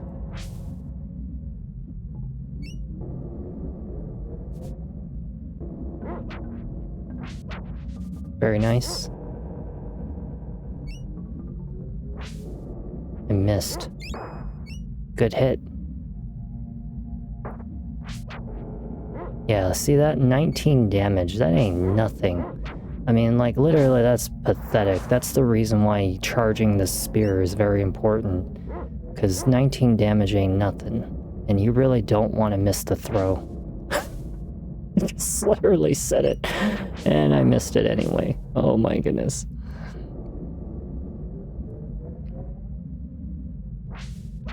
Look at that. See that? See that?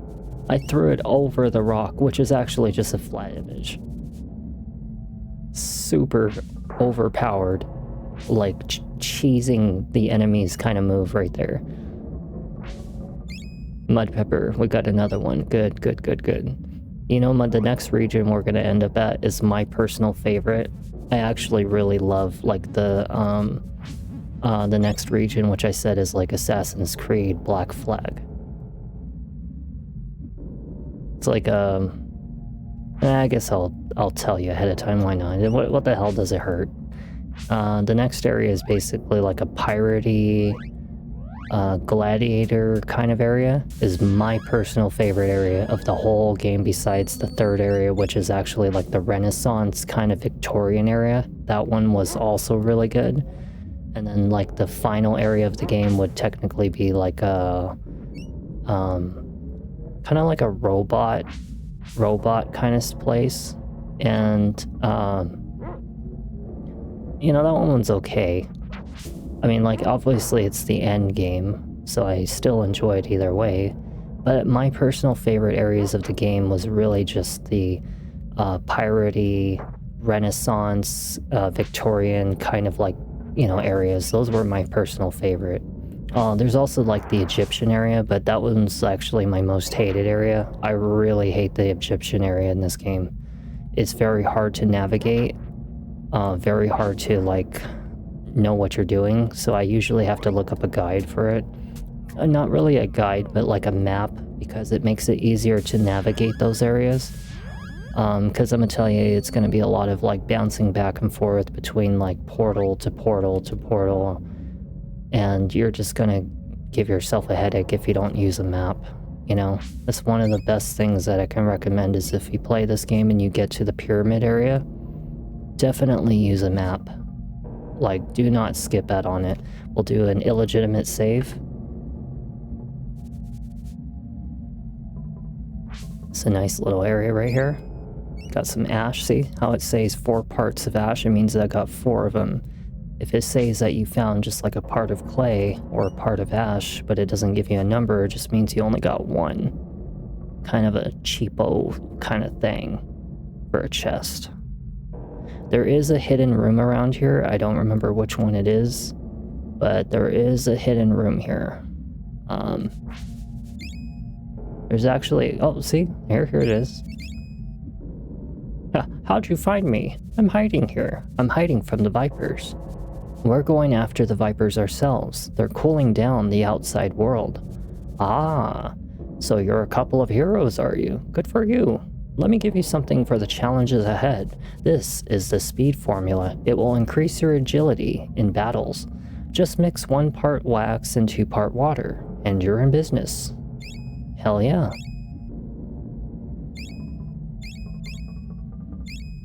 See you later. What, you're not gonna sell me any ingredients? I guess not. Cheapo. He's like, oh, I never said I was a merchant. I said I was hiding. Let's get out of here. I don't like fighting these guys. Especially in this kind of close quarters. Forget it. Absolutely forget it. It was the one and only throw. I just saw that there was a pot right there. Should go get it.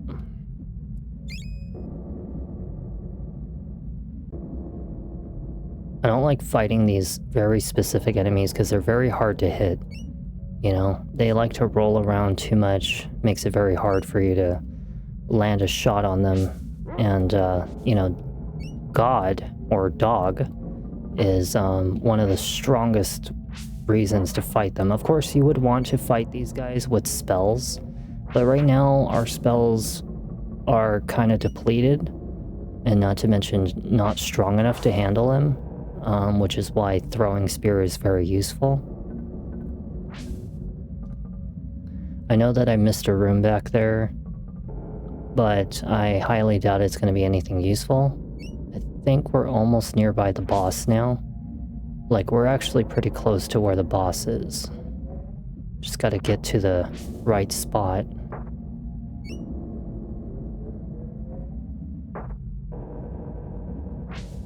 Very nice throw. Oh shoot, it's a gray one.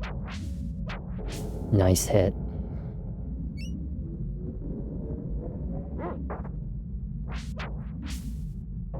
Yeah, he's a tough one right there. That one right there.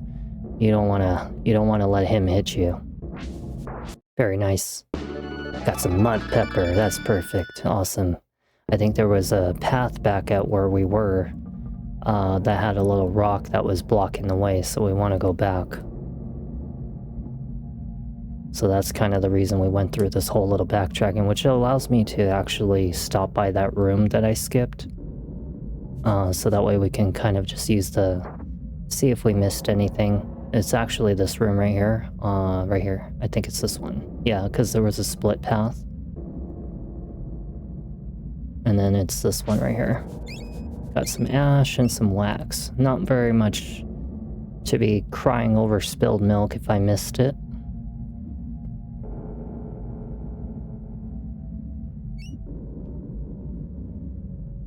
God damn lizards. Let's get out of here. I don't want to be in this room. I want to go and continue. We should heal dog. Or God. Siri, how many times are you going to change the name of dog? Or God? It's an interchangeable term. Literally is like the name saying backwards. It's like race car versus race car. Bet you never knew that, did you? Race car spells race car backwards. Just like how boob spells boob backwards. Alright, Siri, now you're being ridiculous. Shut up. Here it is. Ooh. Been very stiff lately. This is oh, definitely saving here. Illegitimate save. This area sucks. So in this area, okay, you're gonna have to go through many different pipes. And let's just say you have to find the path that leads you to open the door. And there are 2 gates. So just take one path. So we're gonna go right down. Okay. So right down was not right. Oh, no. Oh, shoot. I didn't realize it, but there was actually something in that room. Darn it, come on. So let's go back again. Right, down. Okay, so we found one room, right?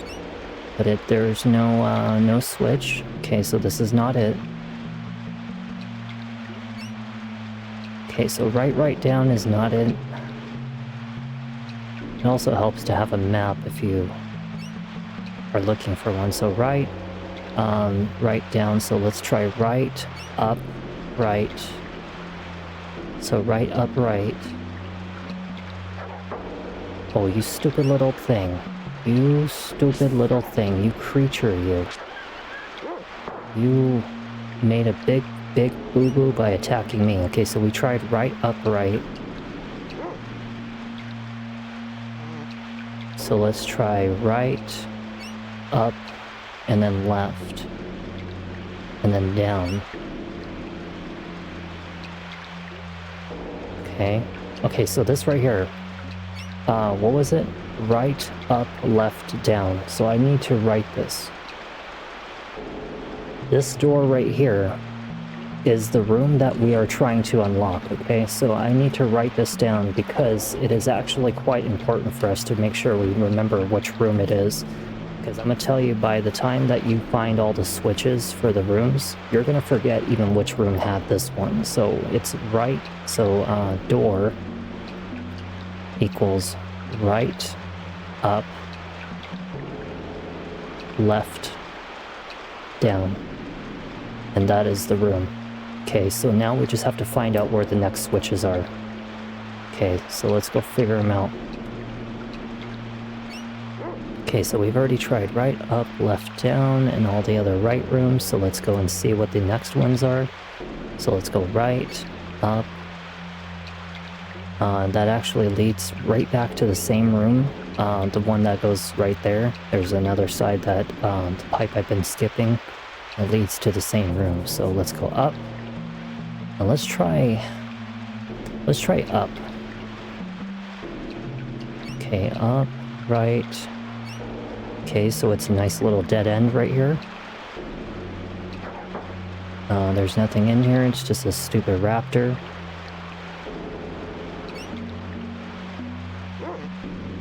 Yeah, so you see why you can get confused in this game. Because some areas you will get completely lost. Trust me when I say there are some areas in this game you absolutely need a map or just some way of navigating, because you will run around with your head up your butt in some areas of this game. Specifically, the pyramid area is one of the worst ones, and then there's like a teleportation device kind of area that also sucks like crazy. And also there's like the Queen's Tower when you're playing as the dog. There's like a big maze, and it sucks. It really sucked, but I actually figured it out later. I actually remember what to do also. Okay, so that one's not it either. We've almost done all of the right side areas. Okay, so let's go right, up, left, right. We've already tried that one. We've already done down. So let's go right, and this is the last room. This is the final one, and it's still nothing important. Okay, so let's not do this one. So let's go left rooms now. Okay, so let's go left and left. We have no switch here. Okay, so let's try left. Let's go up. And let's try the left path first. And let's go down.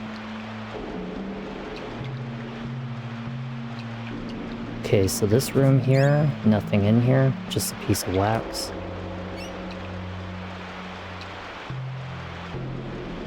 Okay, so we'll go up. We'll go left. And then we already tried down, right? So let's go up. And let's try the left side first. Actually, let's start with the right side, because it seems like it branches off a little more further. We'll start with the furthest right.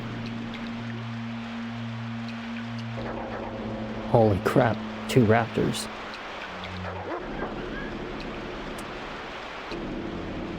Yeah, this is very easy to get confused. Very, very easy. Okay, left. So always to go in segments first.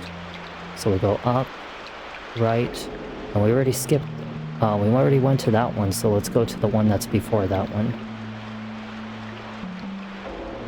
Yeah, right here. Is this it? It's not it either.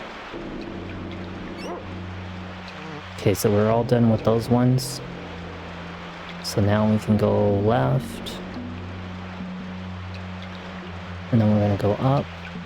We've already done all the right side ones, so let's do the left, and let's do the closest one to the left. This room is already something I've been in.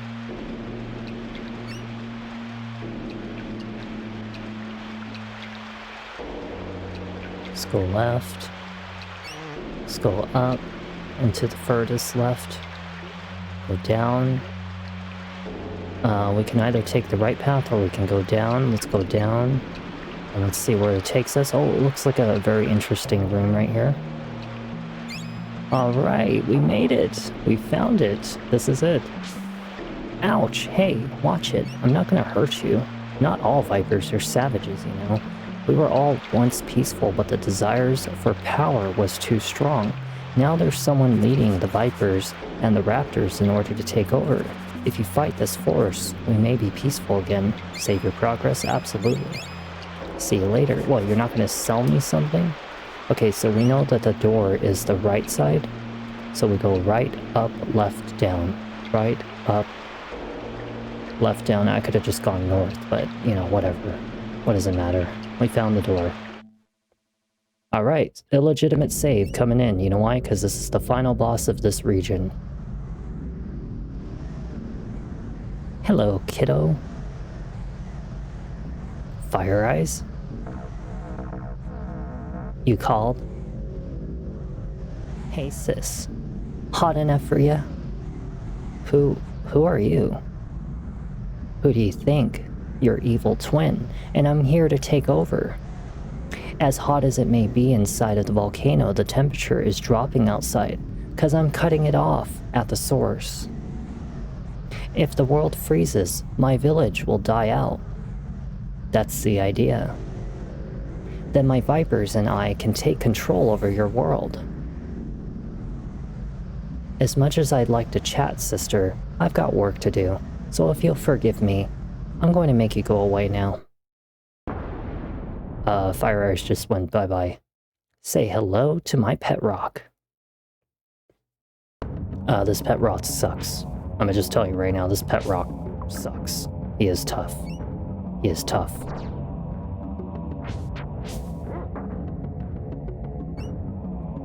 Just move. Do not sit still, just move. Just move around. Do not sit still. Get a nice good hit on him. 72 damage is good. Yes, he does heal. He does heal. And that's the part that sucks. 95 damage, pretty good. Nice, 83, that's pretty good.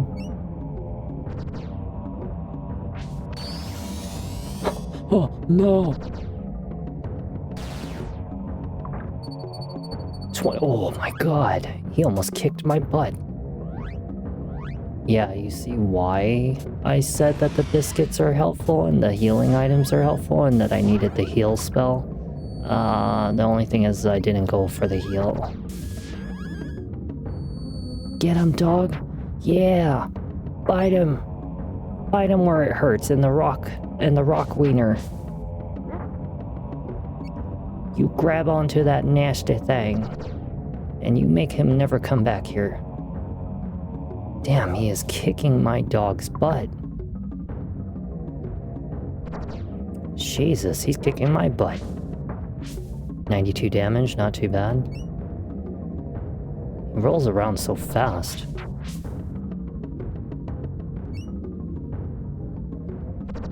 Damn it.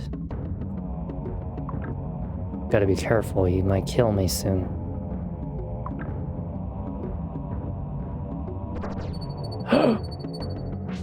We gotta heal. We gotta heal now. Gotta be fast with it.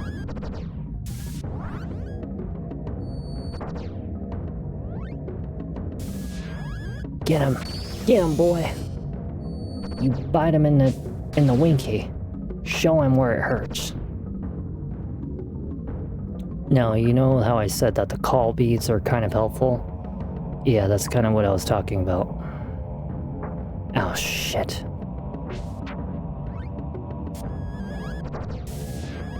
This is also why the heal spell would have been very helpful, but I don't have the heal spell. Don't worry about healing the dog. Use the biscuits. Don't waste your heal items on dog.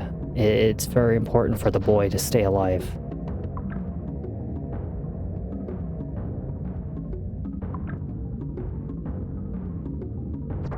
Damn you, you stupid rock. Okay, you know what? Life Spark is not bad, that's for a heal. You know what? We should save it for healing. We have 7 of them, we'll save them for healing. Let's not try to waste them. Hopefully dog can be a little more aggressive, because I really need dog to start attacking. In fact, let's put him on full aggressiveness. And actually, let's go with the level 2 on the attack aggression.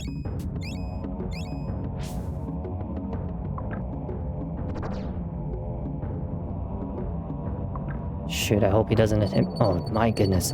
No! No! Oh! You asshole. I can't remember which button was. Which button was it? 5? Freaking Christ, do you see why I save illegitimately? Damn it. That monster is so powerful. He is so powerful. I'm gonna try a different method.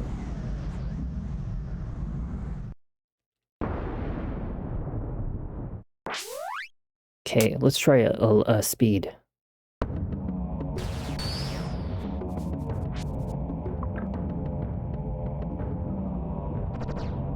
We move a lot faster now.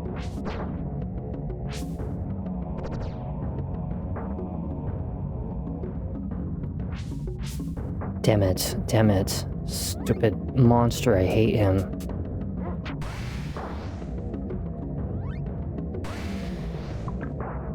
Definitely gonna want to heal. He even tried to attack me, you little asshole. As soon as he jumps in and out, he likes to attack.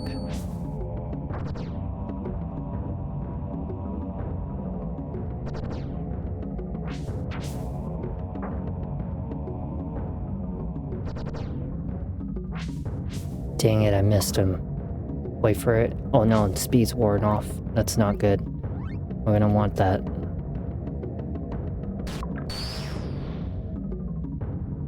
Okay, right here.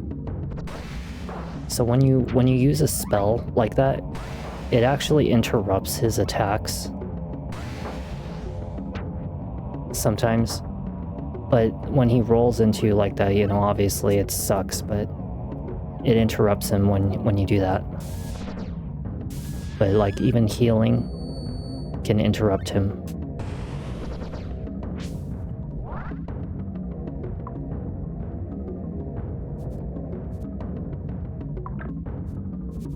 Just move. Just move around. It's gonna help a lot with fighting him. Damn it. I hate it when he does that. We're gonna want to use a call bead. For sure. We're gonna want to use a call bead for life spark. For both of us. Nice. That was a good heal. Let's get our speed up to par. Good thing my my spell interrupted him. Very nice hit. Stay away from him, try not to let him roll into you. He's not healing as much. It's good. Just move. Very good hit.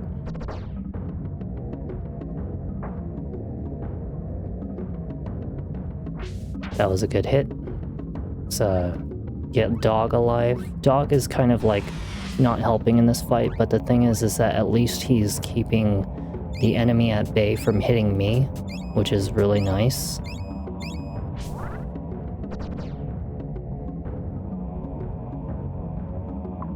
Because I could really use him as a distraction. It's actually nice to attack, like to stand at the side, because he likes to attack with his little dragon breath. Oh shoot. From like a straight path, so if you kind of like stand still for a second, it actually allows you to kind of like bait his attack towards you and just move out of the way. Like right here. Like if he jumps up, like right here, just move like that. You know, like dog got him. I mean, not the dog got in my way, but the stupid pipe got in my way.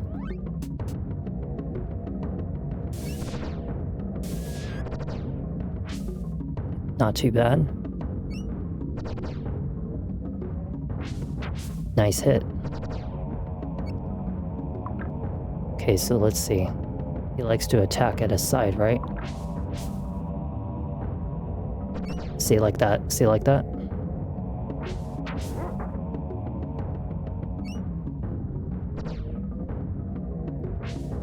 Nice hit.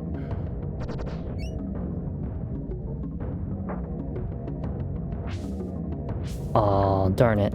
But let's use the agility again. I actually have 17 of these, that's good. It's very helpful.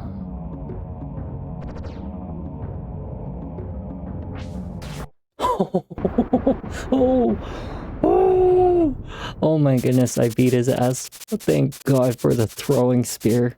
Can you imagine trying to fight him by like physical attack? It would suck. Oh my God, I kicked his butt. Thanks to the agility spell. Okay, you've won the battle, Siri, but not the war. You want heat? I'll give you heat. So long, suckers.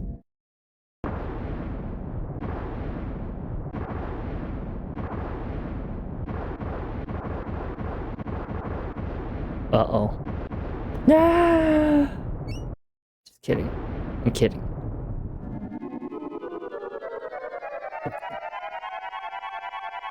Hey, we finally get to leave the prehistoric region and go on to the favorite ones.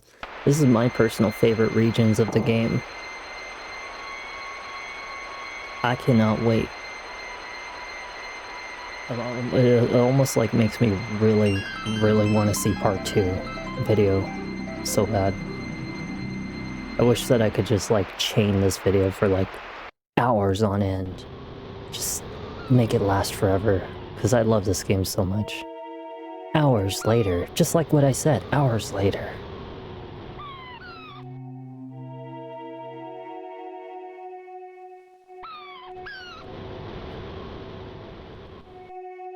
Stupid piece of hair is like pissing me off.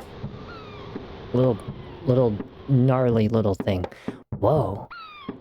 Now I know how Dandy Don Carlisle felt in Sink Boat Sink. I think I've got water in every orifice, pocket and pore.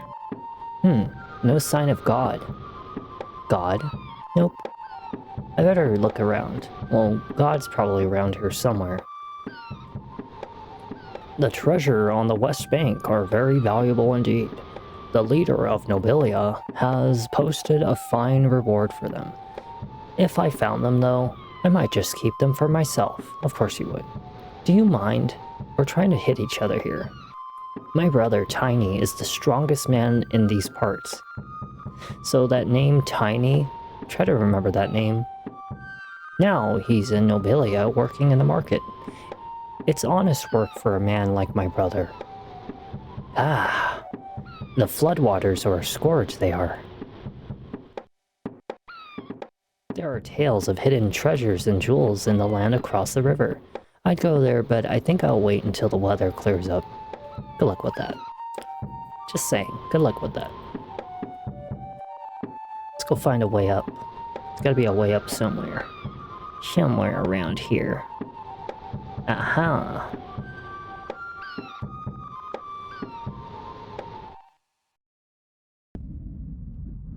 I have a variety of items for sale. I can offer them to you for a very fair price. What can I do for you? We're gonna change money for 1, okay? So he's gonna give us 1 jewel for every 2 talons. So I only get 50% of my money? That shucks. Got some nectar. Alright, well let's see what he's got. He's got nectar for 35 gems. Hell yeah! That's cheap as hell. 40 gems? I'll definitely, that's a steal. God, they were charging like 200 talons last time for nectars. Yeah. Freaking, that's a steal right there.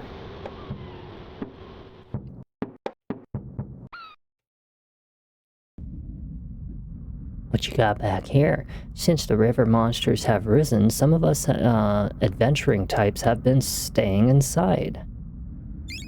Got some clay over here, near the big box. What do you mean over here? Hello, my friend. Have I got a deal for you?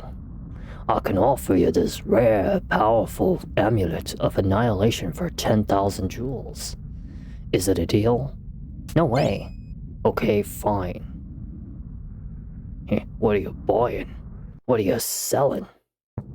So, if you're wondering why you would want to spend 10,000 for that thing, it actually gives you like I forget if it's like a rare piece of equipment or otherwise you get like a spell or something.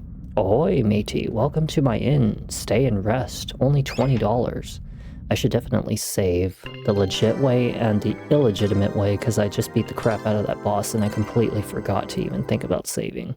I do not want to fight him again. I hope you had a good night's rest. Save Brock, absolutely.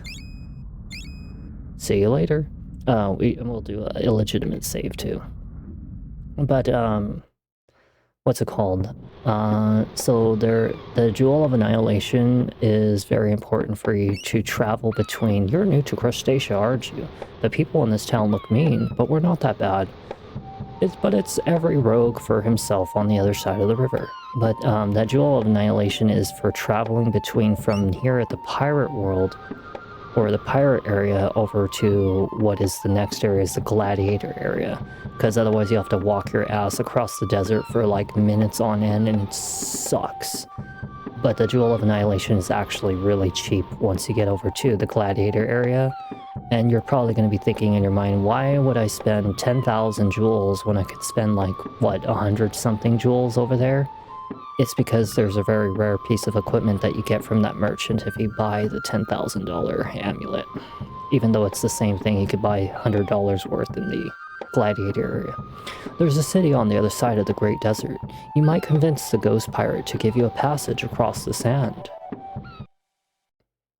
We're about to go visit them, by the way. The gladiator people. Hello, matey. You'll be wanting to buy some of my armor, it's the best. I highly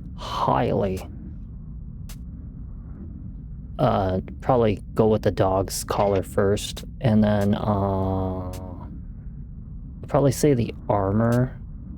I want to say the armor, but then again, at the same time, because we're about to go to the market, we should probably not spend any money at all on equipment, because the thing is that once I have the equipment from the gladiators area, this bronze armor is not going to be worth nothing. Like, it's going to be completely puny in comparison to what the heck I could be getting over there. Do be careful of these guys, they are quite dangerous. Do you see how much damage he just did to me? Yeah, just throw your spear and just kick the crap out of him from the distance. They're very dangerous. Oops. No, you're probably thinking, charging the spear is so tedious. Well, just wait until it gets to level 3 and then you'll be freaking being like, oh my god, what the hell? Yeah, the power on that spear when it's level 3, super powerful. So we'll just have to wait until we're level 3. Oh my goodness. Just ignore them. It'll be way too much trouble for you to fight right now. Hey, look who it is. Hello, friend. Glad to see you survived the big washout, and look who he took the head off of the big snake, too. Likewise, my dog and I used your boat to float downstream and over the falls. Ah, well done. I escaped by floating down the river with swamp flowers full of the essence of mud peppers. Have you seen this world? It's much different from the world on the plateau. I've explored a little, but I've mainly been looking for God, and he's talking about the dog. Okay, the God, you know, because I named dog God. I wonder where he could be, or what he could be. Well, we're about to find out what God is. Oh look, God is now an Anubis dog. We're even playing as God right now. We're going to go inside.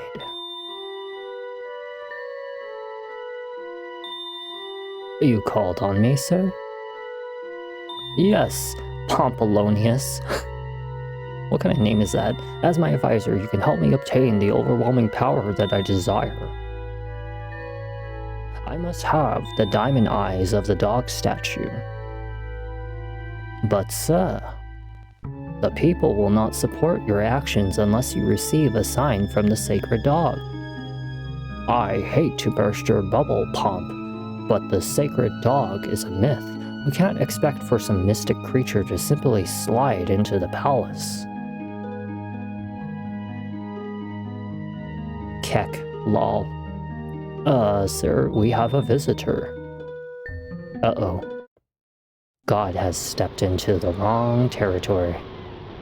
Well, friend, it's time for you to find your pooch and for me to continue my studies on lighter than air. I hear that there's a great city on the other side of the desert, to the north. You might have luck looking for your dog there. You can cross over the desert on my new bridge. Before you take off, I want you to have this crush... Okay, I'm gonna tell you that the crush spell is dangerously powerful if you use it to an extent where it hits maximum level. But until then, it's kind of weak. You can mix limestone and wax for enemy crushing power. But yes, crush is like one of the most dangerous spells in this game. Super overpowered if you use it correctly. The only thing is that we should definitely buy some mud pepper. I really should. Yeah, let's get some mud pepper. We never know where we're gonna run into one of those things, but we don't want to spend all of our money. Are you guys ready to cross the desert with me? Cause it sucks crossing the desert with me. You ready over there? You ready over there? Let's cross the desert, cause it sucks. Hello, Junior. Do you want a lift? You're right across the desert. It will cost you 1 amulet of annihilation. You remember that thing that cost 10,000 jewels? Yeah. Have you got one? No. Come back when you've got one, Jack. I'll give you a ride then. Well, thanks a lot, asshole. Hey, Chief, do you want a lift? Yes. Yes. I think you were mistaken, Sparky. You don't have an amulet of annihilation, and you can't ride without one. Well, you suck. No. Shoot yourself, Ralph. It's a long walk. Yeah, you're asking for something that's worth $10,000. Excuse me? I ain't gonna spend that much money. Are you out of your goddamn mind? Alright, my friends. I'm gonna just tell you right now. You're in for a really long walk across this goddamn desert. It sucks. It sucks balls. Walking across this damn desert. But we have the agility. Let's go. Let's run. Run like the wind. Run like the forest wind. I know it doesn't help, but hey, if it saves us even like a few more seconds of running across this goddamn desert, and always touch the water because it refills your HP, is that it would take you a lot longer otherwise if we weren't using agility. Because even a few seconds of extra speed helps. Don't worry, it's only really like a minute of actually running. It's like a minute or maybe a minute and 30 seconds or something like that. It's something like that, I don't know. But still, either way, it sucks running across the goddamn desert. Try not to get hit by the tumbleweeds. They do hurt pretty bad. Okay, we should be almost there to the city. It's not that much further. Usually by the time we're on the boat, I think it's like a 40-second ride or 30-second ride or something like that. And it goes really, really fast. But us, on foot, it's gonna be a little minute. A little pretty little minute. Kind of reminded me of when I was playing like an old Star Wars game back on like the N64. Absolutely hated the shit out of that game. I remember I was like traversing across the desert or something like that on like a speedboat or whatever you want to call those things, a speeder. And I swore that I was on that goddamn speeder for like 30 minutes just going north and still never found what the hell I was looking for out there. I mean, like, it was like, what the hell am I doing out here? I should probably use a nectar, because I am not seeing any springs right now. I am not trying to die in the desert. Should almost be there. It's gotta be freaking somewhere around there. Oh my god, we made it. It's actually here. Hey, Spark, hey, do you want to live in? Nope, fuck you. Fuck you. You and your $10,000 freaking amulet of whatever you want. Aha, we're here at my most favorite city in all of the game. We are definitely doing an illegitimate save. Look at him. He is doing a peck. See that little chicken right there? He's doing a good peck. Yeah, that's a good chicken right there. He's doing a good peck. Alright, well, let's go shopping. I have the best price of spice in the market. I can give you a jar of spice for only 20. Okay, so I wrote somewhere in this book, the last time I did a guide on this game, I actually wrote somewhere in here about the secret of Evermore's best, like, trading prices. I just don't exactly remember where the hell I wrote it, though. But I had, like, the best prices in the game for this moment. And I think that whatever it was that I wrote may actually not be in this book anymore, because I might have torn the pages out. God damn it. That means that I have to do the whole trading system all over again. Son of a bitch. I have the best price in the spice. I can give you a jar of spice for only 20 jewels. What do you say? 20 jewels for a spice? Are you absolutely out of your mind? I'm just looking. Hell no. I'm a dealer of fine spices. I'll give you a jar of spice for 4 bags of rice. Or for, that is quite expensive. My bags of rice are 3 jewels. Okay, well, let's buy some of that. Let's buy 20 of those. And then let's go and see. So what we're looking for is these special items that are down here, okay? There are special items that give you, like, permanent stats in the game. And they are sold from people like this. The ancient ruby heart will decrease your power of your enemies. I'll trade it for a moxa stick or tapestry. And a jeweled scarab and a limestone. Okay, so this guy is selling the... what did he call it? Okay, what do you call this thing? The ruby heart. Okay, so the ruby heart is something that I need to put a star next to. Ruby heart. Okay. And I'm going to put a star next to it. So he wants either moxa or he wants a tapestry. So we'll call it tapestry. He wants jewel S, which is jewel scarab, and then a lime tea. We'll call that lime tablet right there. Okay, so that's one of the legendary items in the game that we need. And then let's do helmets are my trade, and I have one that you'll need. I'll trade the obsidian helmet in exchange for 10 jars of spice. Hell yeah, obsidian helmet. Okay, so obsidian helmet, 10 spice. Okay, let's go get some 10 spice right now. That's actually something I want, like, right now. Hell yeah. So you remember why I was not trying to frickin'... Okay, so we need 4 bags of... Okay, so I'll give you a fine spice for 4 bags of rice.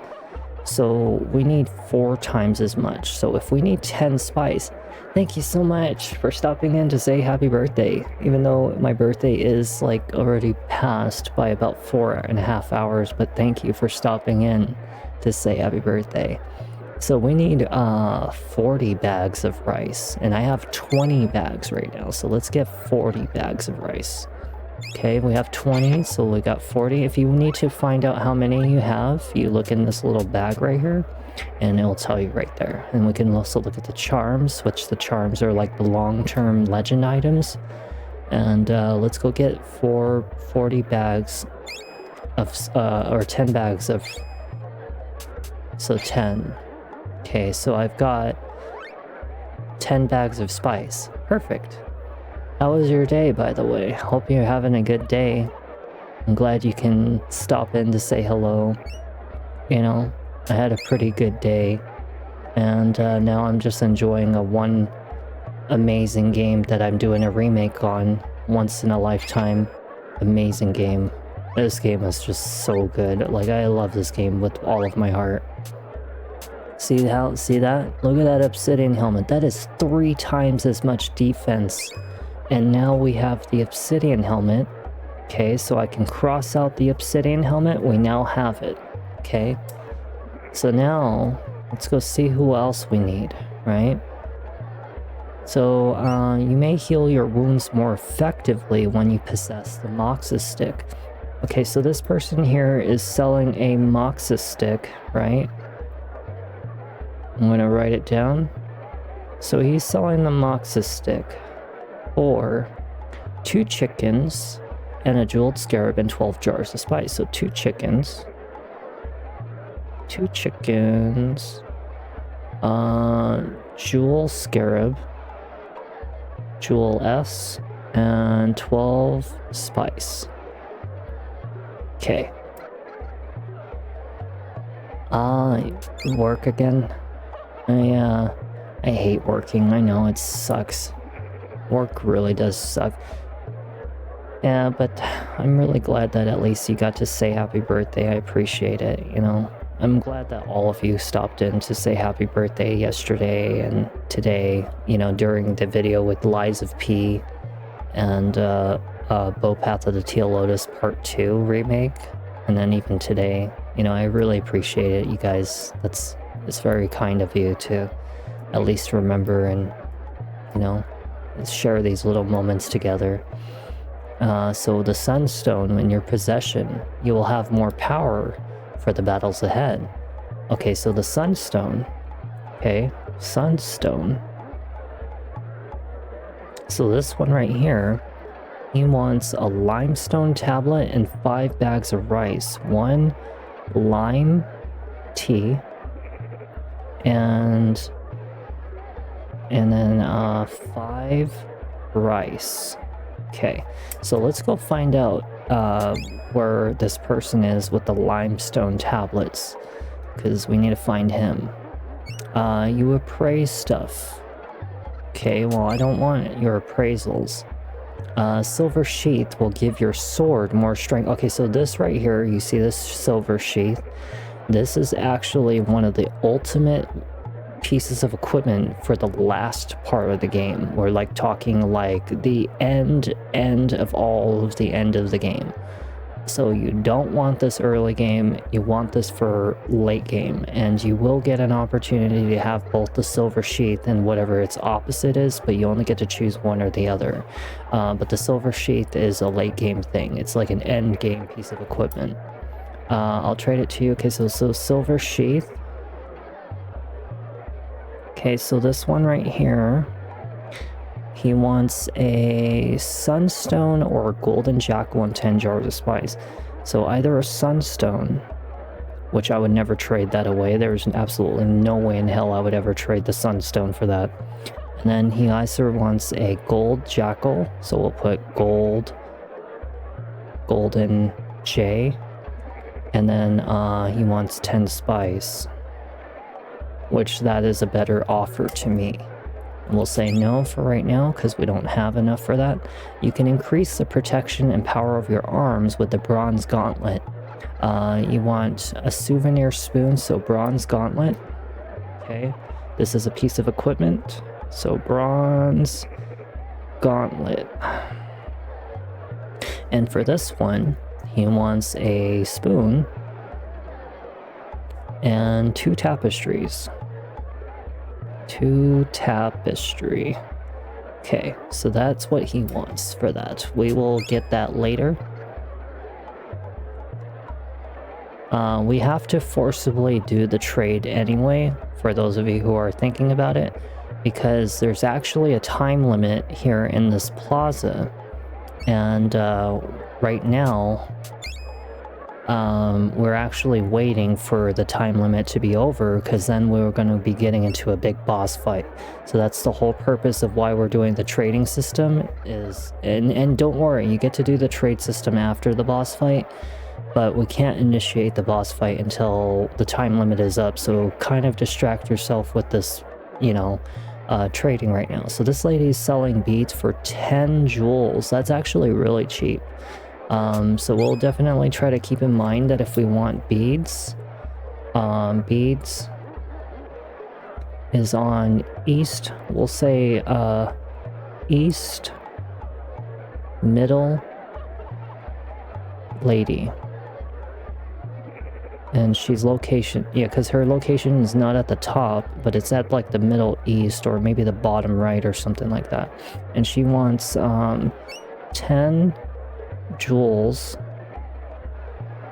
10 jewels, or I just spelled jewels wrong, god damn it. Jewels, there we go, equals 1 bead. I know I'm talking like really close to the microphone. Okay, so this lady has rugs. So her fine piece of a tapestry is 3 beads per tapestry, and the other one wants, okay, so we need 2 pieces of tapestry, right? Because I remember seeing it. So moxa or tapestry, so we need 3 tapestries, and she wants how much beads? So if she wants 3 beads for a tapestry and we need 3 of them, then we need 9 tapestries. We have 4 minutes left. It literally just said it just there. I caught it off the glimpse of my eye. We have 4 minutes left until the boss fight initiates. So we're gonna spend on 10 of these. And then we're gonna get like 3 of these. Okay, we'll get like 3 tapestries because that's exactly how many we need. So we have, now we just need a spoon. I don't have money for shit right now, which means we need to go sell some stuff. Hello, matey. Welcome to my inn. You probably can't see him, but he looks like this. Hello, matey. Welcome to my inn and rest. I will... Yeah, why not? Well, let's do it. We'll stay so we at least have a save. Because you want to have a legit save and an illegitimate save. I hope you had a good night's rest. Save progress? Absolutely. See you later. Okay, well let's go find the person that is going to allow me to get some money, because I really need to sell some stuff to get some money. Because right now, we are hurting so bad for jewels. It is not even funny. Like, I need money, like, badly right now. Because we cannot continue trading if we're dead broke. We broke as hell. There's actually a person back here who sells you a spell. Ah, what's the meaning of this? Why do you disturb my rest? I'm sorry, I didn't know. You're kind of skinny little guy, aren't you? You need some meat on your bones. You need brute strength. I've got just the thing for you, the power of Atlas. And this is actually an incredibly powerful ability, just so you know. Of course, in order to use the Atlas formula, you'll need an Atlas medallion. I'll sell it to you for 100 jewels. Yeah, right. You absolutely out of your damn mind? Do I look freaking wealthy to you? Volume, volume, volume. Okay, let's see. What can I sell to you? I ain't got shit to sell to you. Buy items. Nectar. We can buy nectar for 40 bucks. $300 for honey, which is actually an incredibly strong healing item. $50. God, everything's so expensive.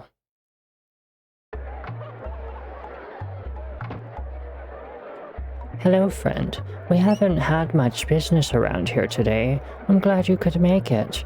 These limestone tablets are authentic piece of artifacts. That's from the ancient ruins. I can part with them for 4 jars of spice. Okay, so this lady is selling what? Limestone tablets. Okay, so lime.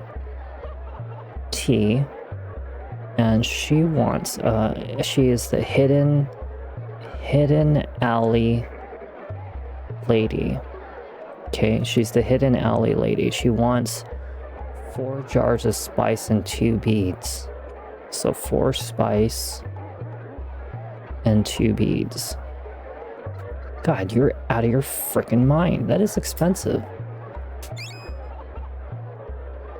I have something that you need. A jeweled scarab. Okay, so the jeweled scarab. This is actually a very important item. So jeweled scarab. Jeweled S. Okay, he's the hidden alley. Hidden alley. Fatso. Okay, hidden alley fatso. Jar of spice. So 1 spice, 2 perfume. 1 spice. Okay, and 2 perfume. And that is what he wants for one of those things. This is actually a good moment. Oh, boss fight's happening. Oh shit. Here comes the boss fight. Yep, everybody's gone quiet. They're no longer going to shell me things. No, sure. It's time to get into combat. All hail the mighty and powerful sacred dog. In honor of the sacred dog's appearance, there will be a battle in the Colosseum. Our champion will fight a challenger to be chosen by the sacred dog. Show us, sacred dog. Show us who the challenger shall be. Uh-oh, God recognizes me. Uh-oh. God, is that you? You're the sacred dog? That figures. The sacred dog has chosen Tiny. And you remember I told you to remember the name Tiny? How that guy that was back at the pirate, little pub was saying, my big brother, Tiny, is in the Colosseum. And this is his brother. This is Tiny. Take our challenger to the Colosseum.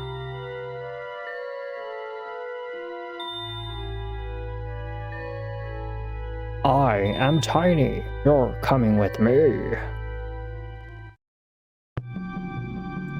Okay, so I'm gonna tell you right now, there's a godly piece of armor in this area.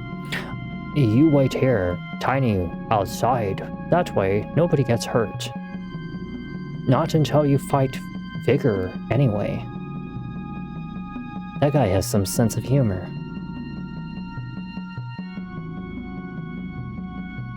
Greetings, Challenger. I am Pompolonius, advisor to the new leader of Nobilia. Hi, I'm Siri. There's been some sort of mistake. I'm not really the gladiator fighting type. But you were chosen. There's no denying that you're going to fight. Now, I'm going to leave and let you prepare. The gate will close behind me. When it opens again, that's your cue to come out fighting. Should I save your Absolutely. Okay, so... Well, God, this is another fine mess you've gotten us into.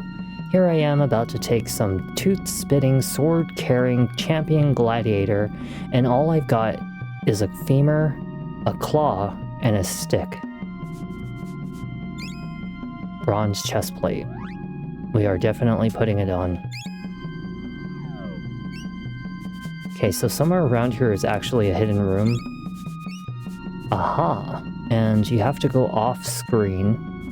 And here it is, some wax, a call bead, and a serpent bracelet. Look at that, 10 defense, very nice. Bronze helmet, call bead, and some wax. So you remember that, merchant that was selling bronze stuff? This is actually kind of, a cheap way of you getting those gear without spending money on it. That's why I didn't want to spend money on it. Can't... Okay, here we are. So I think he's about to call out for me. Let's try to see if there's any more hidden rooms, because I'm pretty sure that was the only one, if I remember. Yeah, it looks as though that might be the only one. We're going to do an illegitimate save, and we are going to go out and fight our final boss for tonight. You stay here, God. Stay. And don't get into any more trouble.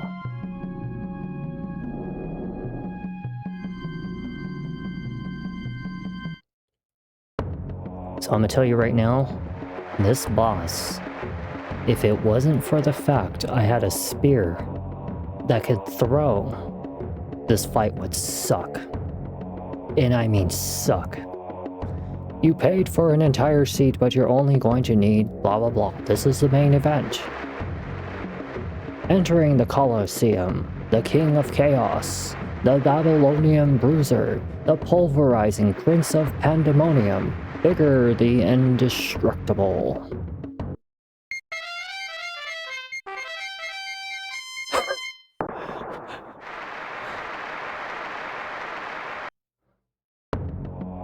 Okay, so I'm gonna tell you why this fight sucks. In introducing the challenger, he is basically indestructible from a frontal face. Some loser with a stick. He is weakest at his backside. Well, it's good to know that the crowd is on my side, but yes, the enemy is actually completely indestructible from the frontal plate, and he moves quite quickly. He is almost impossible for you to kill him with spells, okay? Because your spells tend to go straight towards wherever you're facing the enemy, and when you're attacking, you obviously fight towards the direction of the enemy, right? And most of the time, he's never going to let you see his backside. This is why the throwing spear is once again the most destructive weapon in all of Secret of Evermore until basically late game. Okay, so this is why I said it was very important for you to get level 2 spear to fight the big snake guy, and not to mention even this guy, and hell, even other bosses, so you're learning from me. This is like the big fight scene in Dirt, Sword, Sweat, and Togas. I think the hero got pummeled in that picture. Oh well, here goes nothing. Alright, well, for this fight, let the battle begin. Okay, for this fight, you're gonna want to move and just kind of we're gonna want to get the speed spell, because we need to get our charge weapon. Damn. Okay, wait for it, wait for it, wait for it. He's gonna charge at us. And then throw. Oh, damn it. Only one damage. Stupid asshole. What did I get? 1? Oh, damn it. I missed it. Okay, right here. How much do... Oh, shoot. Yeah, no, they did a really, really good job on this game. I had so much fun with this one. This is why I titled it the way I did. This game truly is the #1 RPG game ever made. Oh, look, I did 47 on him. That was an accidental hit, too. It really was truly the #1 RPG game ever made for this Super Nintendo. I mean, this game was that good. The music, the combat, the storyline, everything was just so excellent about it, Nice. Oh, damn it, I missed him. I got a good hit on him earlier. 76 damage one point. Did I get him? I don't even know if I got 4 damage on him. Son of a bitch. Just wait for him. Try to get him when he's about to charge right now. That was definitely a hit. I saw the damage on that one. I know you guys didn't, but I definitely did. You ass wipe. This is why Nectar and Heal spell is very important, is in case you run out of healing, I know it sucks, but you just gotta bear with it. Did I get him? That was 76 damage. That was good. That was a good throw. That was definitely a good throw. That's 70 damage right there.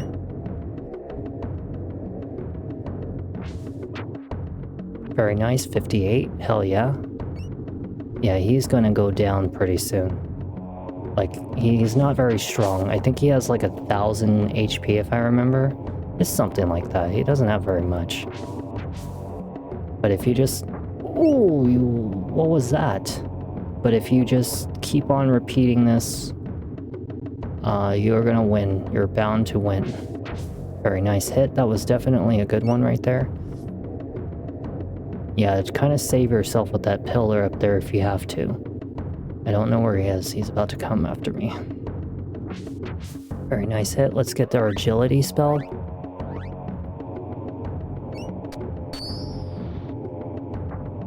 That was such a cheap move right there. Come on, I wasn't even like ready.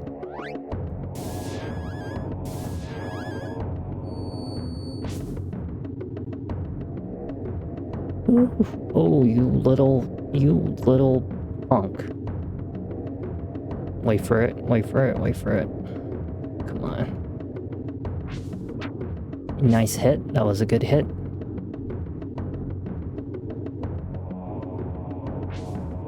That was definitely a good hit. I didn't see what the damage was, but that was definitely his backside.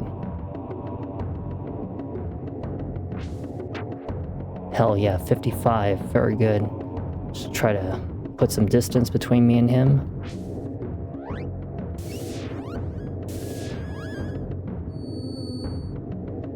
Yeah, he's not going to be able to reach me from here. Oh, I could have slashed him right there. That would probably actually be the way to really go if you really had to. You could just do that and just kind of wait for him to expose his backside and just chase after him and just slash him or something. Probably the way I would do it if I didn't have the throwing ability. 51, that's not too bad. You asswipe. Nice hit. Now watch out for his boomerang. His boomerang sucks. Or whatever it is that he's doing, that one sucks right there. I know that you're probably thinking, how do you dodge that? It's really actually for you to run. But I use my charging ability, so I told you I don't like to run, but this would be running right here. Okay, that's how you get away from that. You would run downwards like, damn you. Just... He comes at you so fast that I don't even see it happening. I got him. I won, you piece of shit. I hate you. Oh, we got $1,000. It's not very much, but hey, you know, it's better than nothing. Thank you. Oh, goodness, we got him. Congratulations, we underestimated your abilities. Please accept this sword as an reward. So you're probably thinking, oh my god, I got a gladiator blade, this thing is awesome. I'm gonna tell you right now, don't use the sword until like late game, once you have a very specific spell. Thanks. But you know, what I really like is a clue. Where are we? What are we doing here? How do we get back to Podunk? Your answers lie on the west side of the river. No. That's my most hated area in the whole game. Is the pyramid area. Everybody hates the pyramid area. It don't even matter about like throwing spears and stuff. I'ma just tell you that area just sucks in general.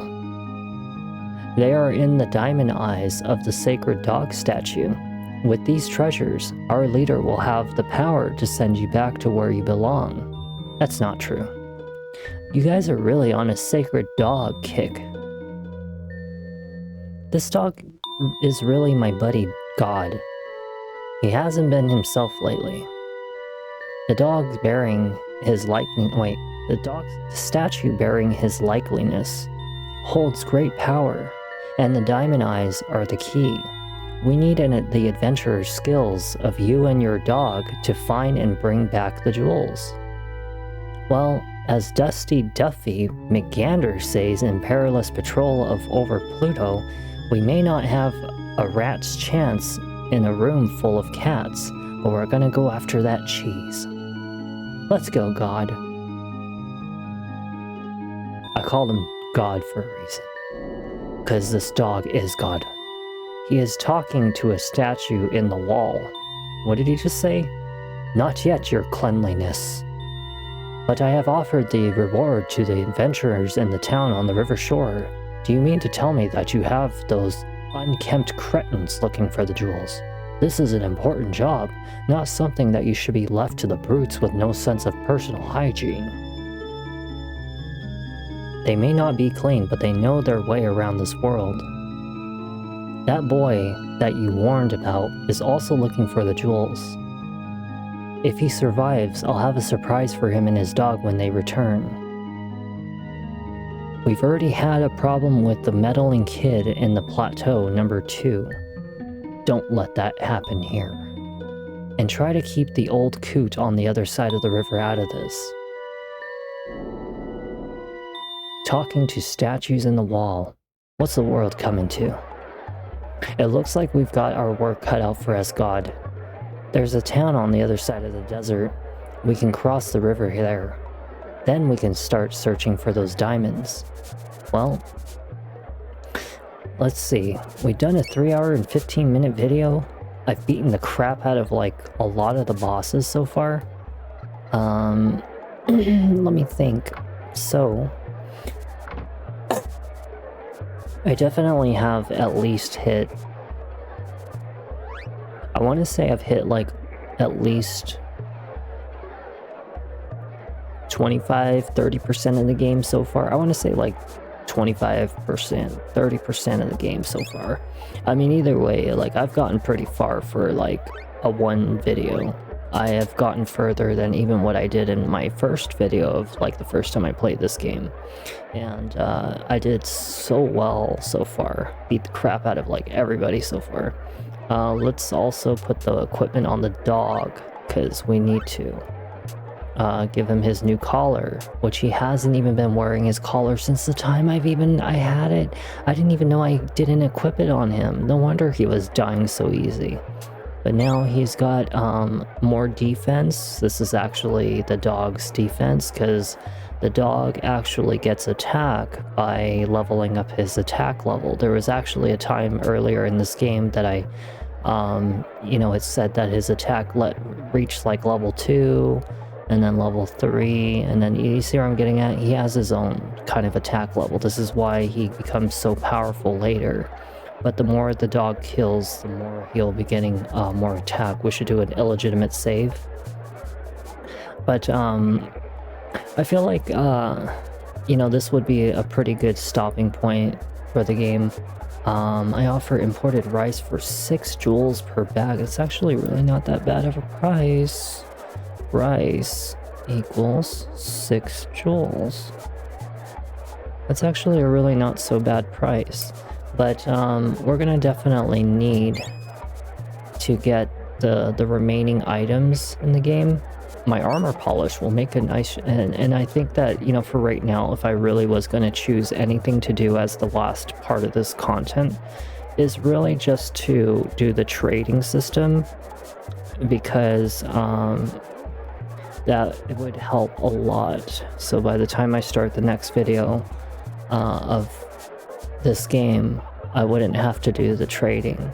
So in a sense, I don't mind spending like a little bit of time doing the trading right now, but either way, regardless you stick around to watch the trading or not, I hope you've been enjoying the remake of the videos that I'm doing for The Secret of Evermore, because this truly was one of the best like RPG games ever made for the SNES. And honestly, I'm not gonna lie, I don't even really remember like any other SNES game that actually was superior to this game, I mean, this was like a really, really good game. Like, if you haven't seen all of it, you definitely want to. It's very fun. I'm glad it's a fun watch, and I'm glad you're enjoying it, We're definitely going to try to finish it up, but I do have another off day today, and when I come back, I'll try to probably do, I don't know. I know that I'm supposed to do another video on Ico, because I really do need to finish that game, but I don't know if I'm going to do it just yet. I do need to finish up Bow Path of the Teal Lotus this coming week. I do have every intention to try to finish the game by the time the next off days do come up. But for tonight's off days, maybe, who knows, maybe I'll return to some of the games that I've been putting off for a little while. You know, just to kind of put out a video out there. Like, I'm not gonna lie, I've been kind of feeling like a little bit of some samurai game, you know, like the Ghost of Yotai. I've been kind of curious to see a little bit more content of Silent Hill F, because I have not actually seen the full game, and I feel like I still, you know, enjoy it a little bit enough to at least see what's the rest of it. Even though it's not scary and stuff, you know, I would like to see more of it, but let's just try to do some more trading and then we'll call it a video. But, you know, I hope either way you've been enjoying Secret of Evermore, because this game truly is that good. You know, it's like, I have so many games that are just like this, and I'm saying like just as good. Not the same kind of game, but they're just as good on the story and the music and everything. And trust me when I say we're gonna get around to all that. But if not, I'll definitely be picking up on some videos. I definitely actually wouldn't mind doing another video on Elder Scrolls Oblivion, actually, now that I think about it. I might write that down. So we'll put Oblivion as probably one of the videos for tonight. And then I'll think about what the second game is going to be for tonight, so we'll see. My armor polish will give you a nice sheen, and it will make you more powerful too. I'll trade you for a silver sheath. Okay, so you remember how I told you that the silver sheath is to make your sword more stronger, which is actually one of the ultimate builds in this game. I mean, like, it is so powerful. It will outrank every weapon in this game is your sword, but that is a last minute late game kind of thing in it. You have to wait until you have a very specific spell that's called Energize, and then it's like something for weapons specifically, like the sword, and it is just like absolutely destructive, but you don't have to get it right now for the silver sheath. So he wants the silver sheath, so we're gonna need to get that one, is the armor polish. So he wants a golden jackal and 10 spice. Ideal and strong armor. What you need is a stone vest. I can trade it for a jeweled scarab. Okay, so stone vest. And you want a jewel S. We definitely need to get that one. Okay, so we'll gotta find whoever sells that. Hey buddy, how would you like an all-powerful amulet of annihilation? You need 30 bags of rice. You want 30 bags of rice for a jewel of annihilation? Holy crap. J of A. 30 rice. That's expensive. That is not cheap. Are you out of your frickin' mind? If you go home with one souvenir from the fine marketplace, it'll be a golden... Oh, so we found the golden jackal guy. Okay, so golden J. And he wants what? 5 spice. Oh, that's cheap. Yeah, 5 spice. Or, we'll underline it, 2 chickens. 2 chickens is way harder to get, so we'll just do 5 spice. No thanks for right now. Okay, so we know what those guys are selling, right? And he's just selling fish. They're pointless. Don't worry about the fish. Okay, so we have so far seen all of these merchants. He's just selling rice, fish, rice, spice. This one's probably like ceramic stuff, or I know somebody here sells spoons. She's selling like perfume or jars or something like that. Yeah, ceramic pots. 2 bags of rice per pot. That's actually really cheap. Okay. And then this person here is selling rice, 9 jewels a bag, but someone else was selling it for 6, so he's actually ripping you off, so forget him. You look like a savvy trader. I'll trade you high quality beads for 12 jewels. There's a lady on the east side selling beads for 10 jewels. Are you out of your mind? What is wrong with you people? Don't you know how to bargain? Don't you know how to like sell things at a proper price? You freaking, ow. Oh, you want this Uber ride, do you? Well, I'm gonna charge this person $50 for this ride, while I'll charge the white person or the other person with 100% battery on his phone only $2 for his ride. But the person that has 12% battery, his phone's about to die, so I'm gonna charge him $85 because it's obviously an emergency. This is exactly what Uber does, by the way, just so you guys know. They do actually do that. They judge you based upon the battery percentage, the location, and not to mention this is yeah, no, this is exactly why Amazon put them out of business. My perfumes are the finest, and such a good bargain. Only 3 jars of spice per bottle. Interested? Okay, so perfume. So perfume, 3 spice. Perfume equals 3 spice. Okay, so we have to do that one. Fine spices are my specialty. You get a jar of spice for 2 beads, so that's $12 a spice. That's actually pretty cheap. No, that's actually really cheap, actually. Because if I can buy beads for 10 jewels, that's $20. And rice, I can get it for 6. Actually, you know what? No, that's actually not a better price. Okay, my beads are perfect for decorating. 3 jewels each. One rice and 3 jewels. Shit, you know what? Just give me... Never mind. We'll just come to him. Okay, so this is the ruby heart, right? So we already know what this person's selling.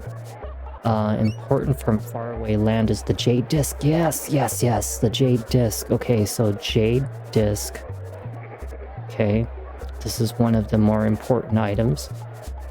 Helps to ensure victory in battle. She wants 3 chickens. 3 chickens and 3 beads. Okay, alright, we'll go definitely get our hands on that. And then for these guys, Centurion helmet already... Wait, actually, no, I don't have this one. Finest piece of gear I've ever had. 10 spice and 1 golden jackal. So Centurion helmet, right? So he wants 10 spice.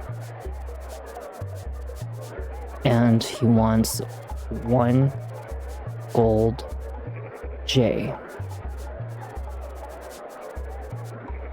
How was your birthday, by the way? Did you get... No, I did not.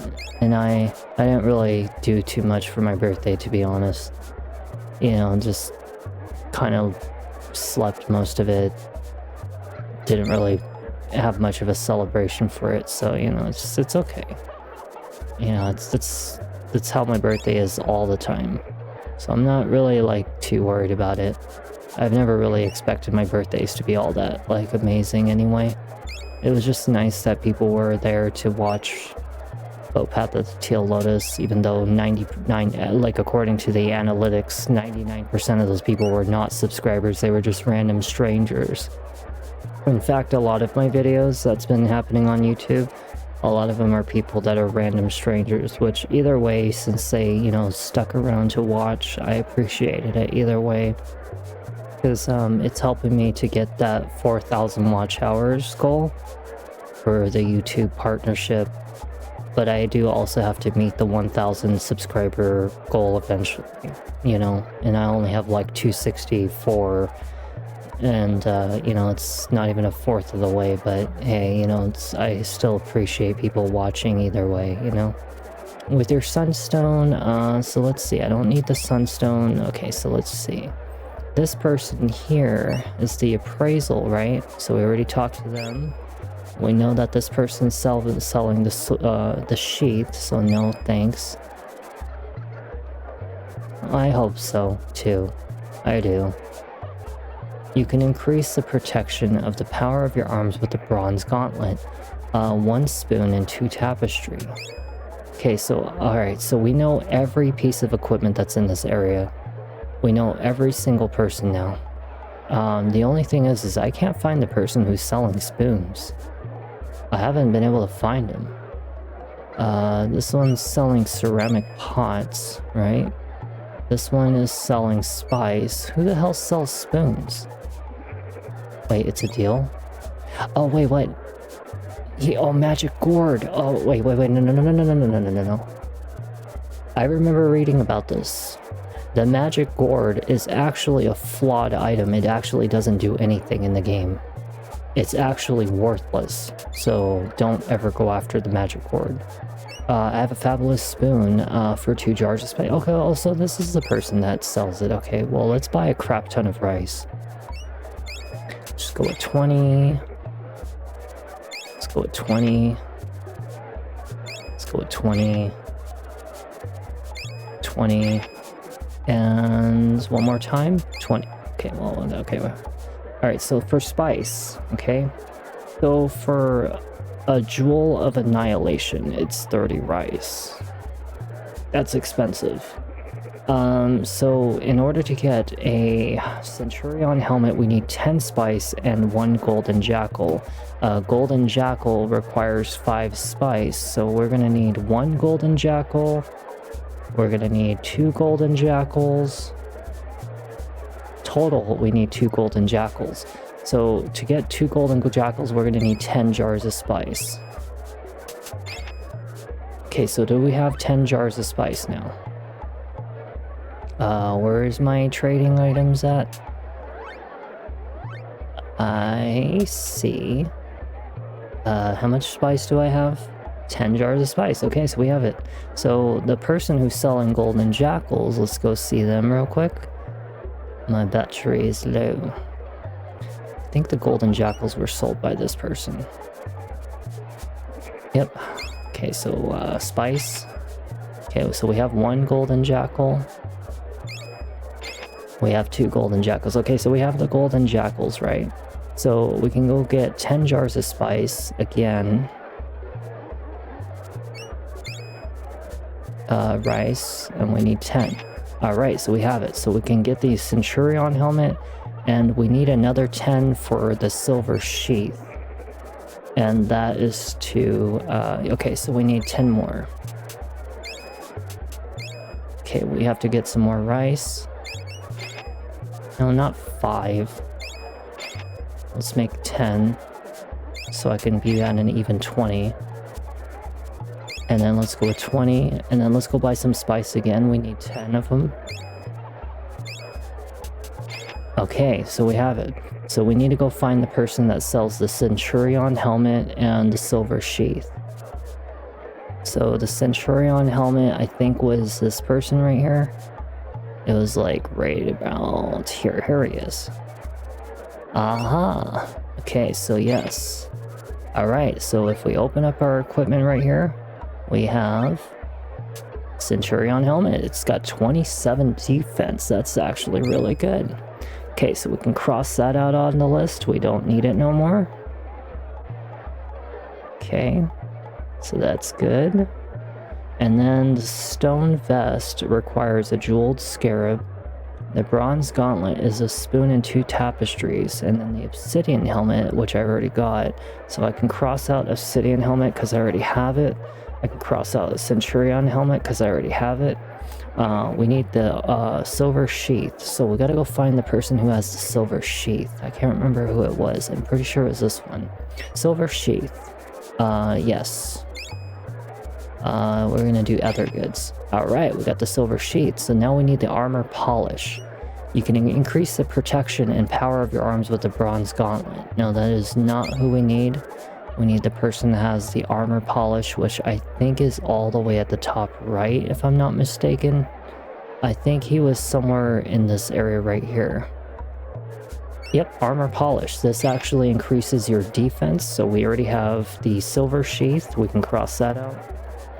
And I traded it for the armor polish, which is actually better, so I'm gonna cross that out.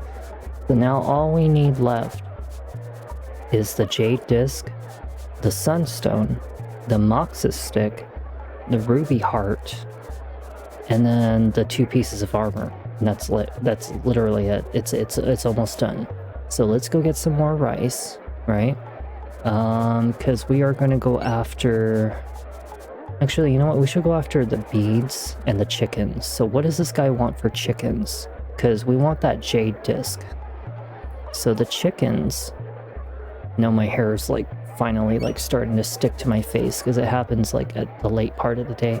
So this person right here for chickens wants a jar of spice and 2 bags of rice.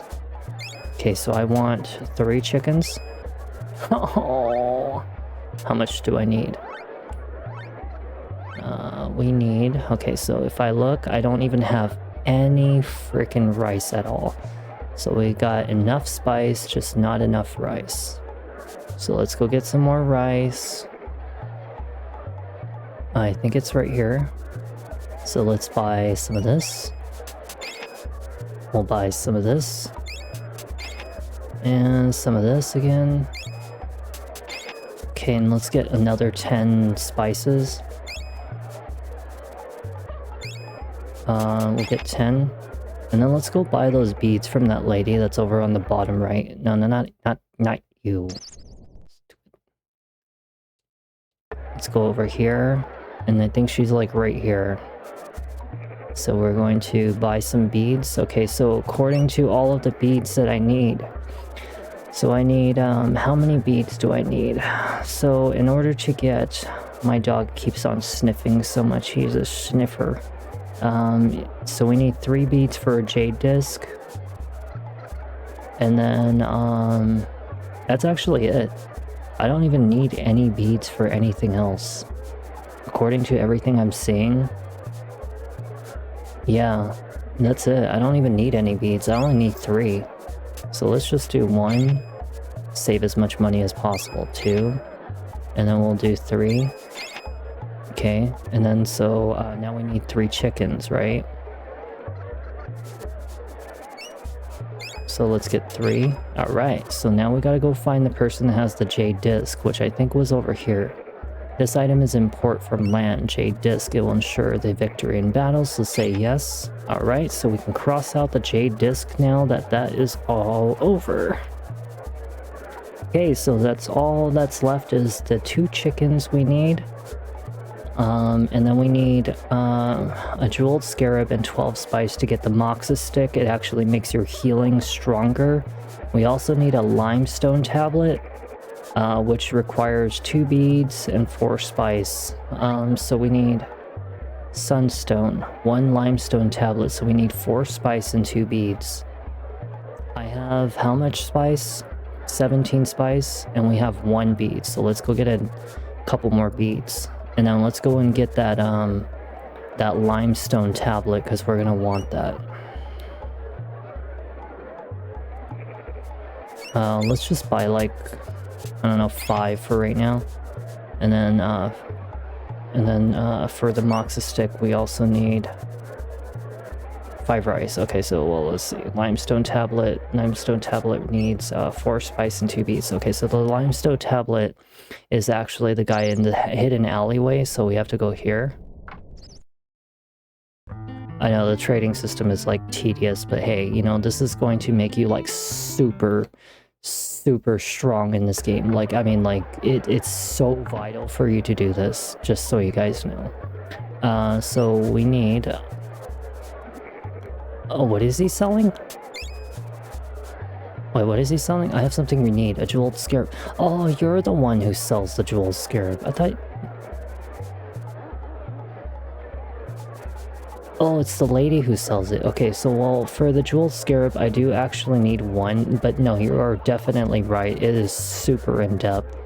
For the moxa stick, I actually do need that. And he wants 1 spice and 2 perfume. But I don't have the perfume. But we can get the limestone tablet while I'm here. Okay, so let's go and get the... We needed like 2 jeweled scarabs, so we need to make sure we come back with enough equipment to be able to do that. Okay, so now we can go get the sunstone, which is actually to make our character a little stronger. So that is all the way on the bottom west side, if I remember correctly. Sunstone, yes. And yes. Alright, so we got the sunstone. So now all we need is the moxa stick and the ruby heart. And then if I want to, I can go after the 2 pieces of equipment, which actually is really quick for me to do. So let's go get the ruby heart, which it requires 1 tapestry, 1 jeweled scarab, and a limestone tablet. Darn it. That's a freaking arseload of stuff that you want. So 2 chickens, a jeweled scarab. Okay, so for the jeweled scarab, this guy wants spice and perfumes. So we need how many of these? 2 jeweled, so we need 2 spice and 4 perfumes. 2 spice and 4 perfumes. So we want 3 and 4. Alright, that is it for the perfumes. We are done with them. We don't need them anymore. Let's get some spice. How much rice do I have? I don't even have any. I have no rice at all. What the hell?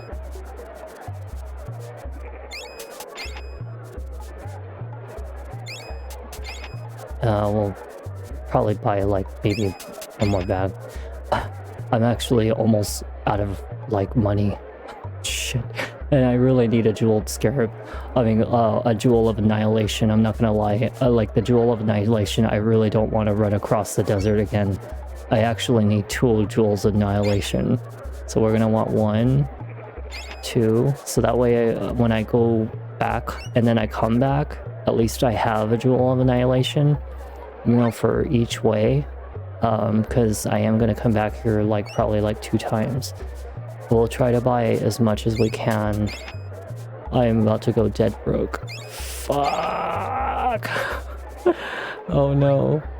Okay, so we have the rice, right? So we need spice. How much spice did I need? I need like 5. So let's go with like 5.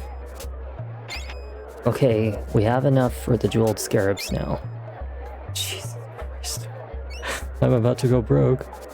Oh no. Alright, so for the jeweled scarab guy, let's go and go get that real quick. Damn, I'm about to run out of freaking money in this game. I have to go outside and go kick some monsters' asses. Freaking everything in the trading system is so expensive, but it's like a lifetime thing, you know? Like, you really want to get it out of the way. I could sell some of this stuff, like the dog biscuits, for 120 bucks, and nah, it ain't even worth it. What am I gonna do with $120? It ain't nothing. I ain't gonna get nothing out of that. Okay, here we go. Jeweled scarab. Yes, we will buy 1. We'll buy 2. Okay, so we have the 2 jeweled scarabs. So I can cross that out on this list. Jeweled scarab. For the ruby heart. I need a limestone tablet.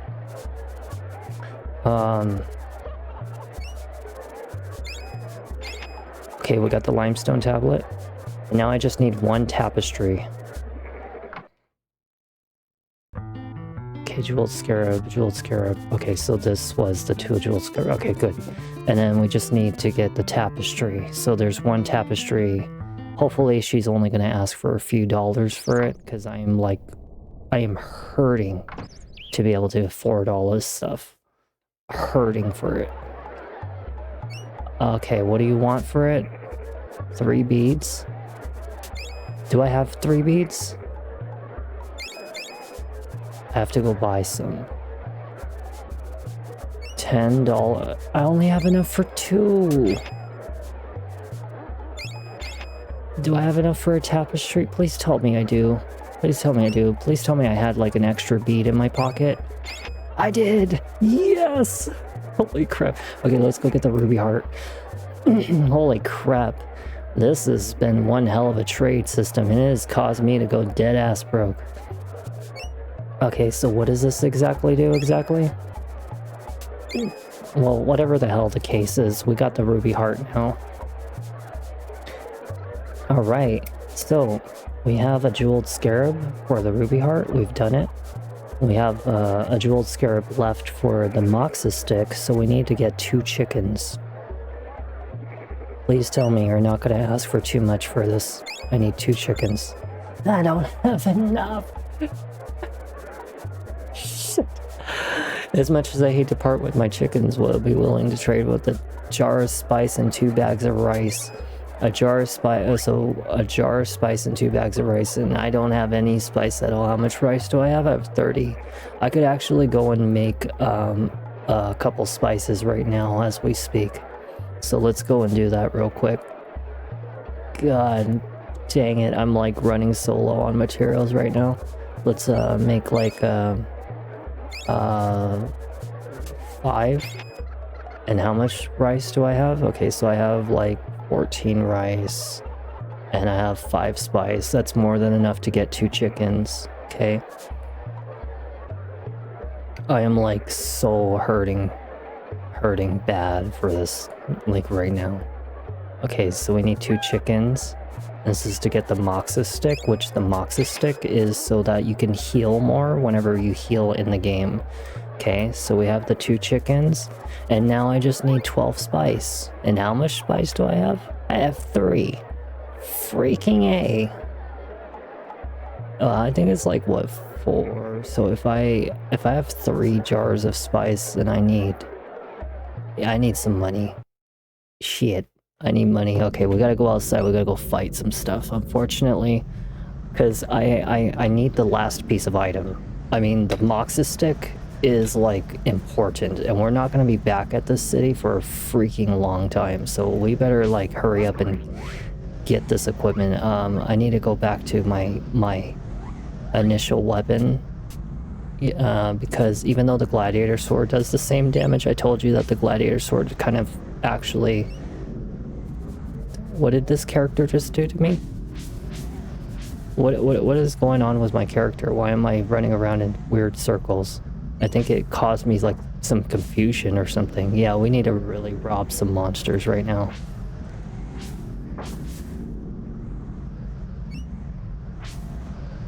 Come on, baby. Come on.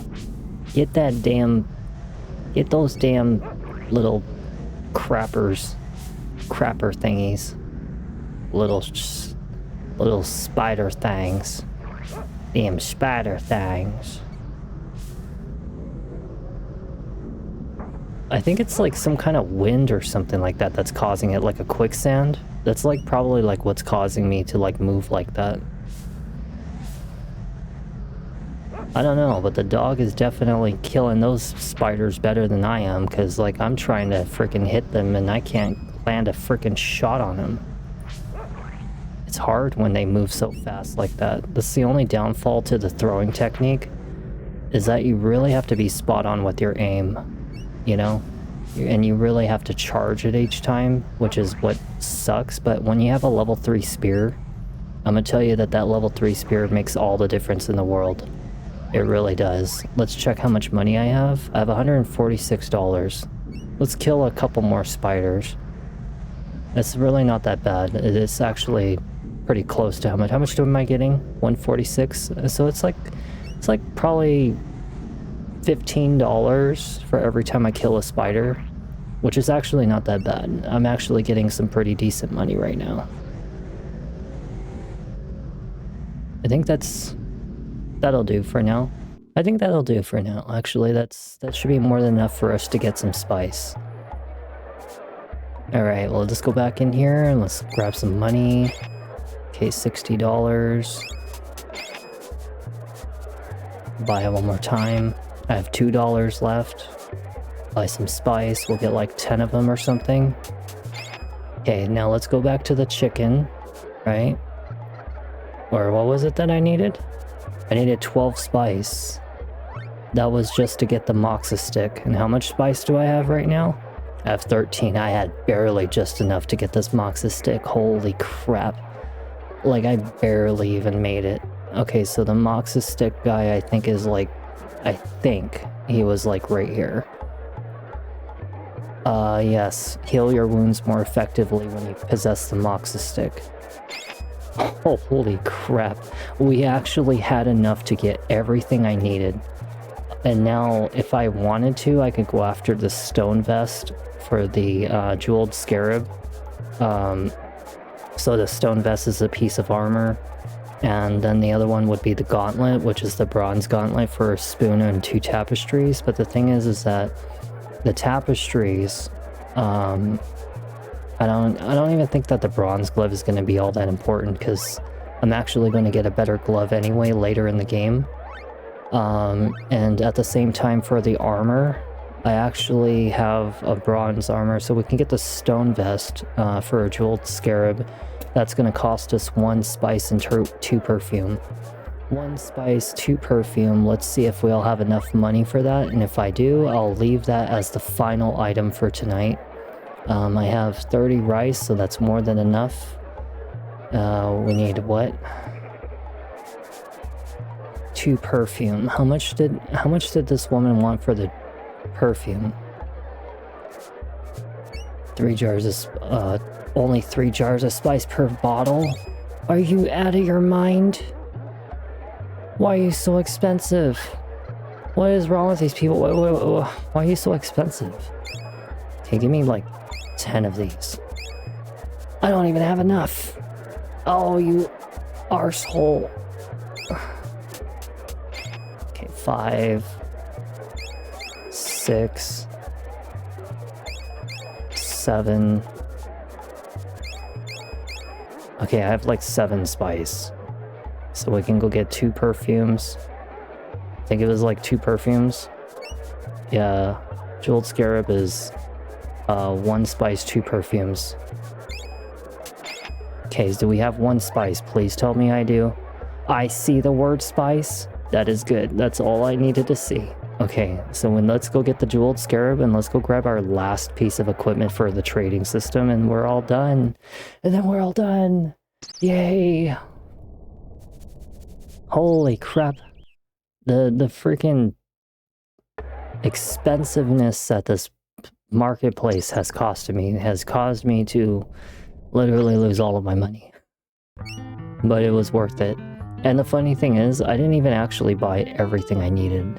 Because, like, literally, there is that guy that's behind the boxes. Remember him? And he gave me that spell that was going to give me strength. But he's charging like $100 for every one of those materials. I'm not going to spend that much. You're out of your mind. I don't want to give him 100 jewels for that. Like, sure, it's nice, it makes you stronger, but it's a temporary spell, and not to mention the fact that it only has a limited amount of how many times you can buy that thing. So it's not really worth it, you know? Let's see. Let's go, it is crazy expensive. I mean, it is just absurd.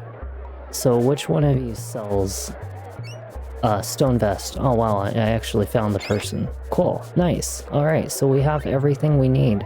Even though the last piece of equipment would technically be the bronze gauntlet, it's really not important for me to have it because, like I said, they're gonna replace that item anyway. But just to know that we have everything. There is something called the chocobo egg. I forget what the chocobo egg does, but it's actually impossible to almost get the chocobo egg because you have to buy these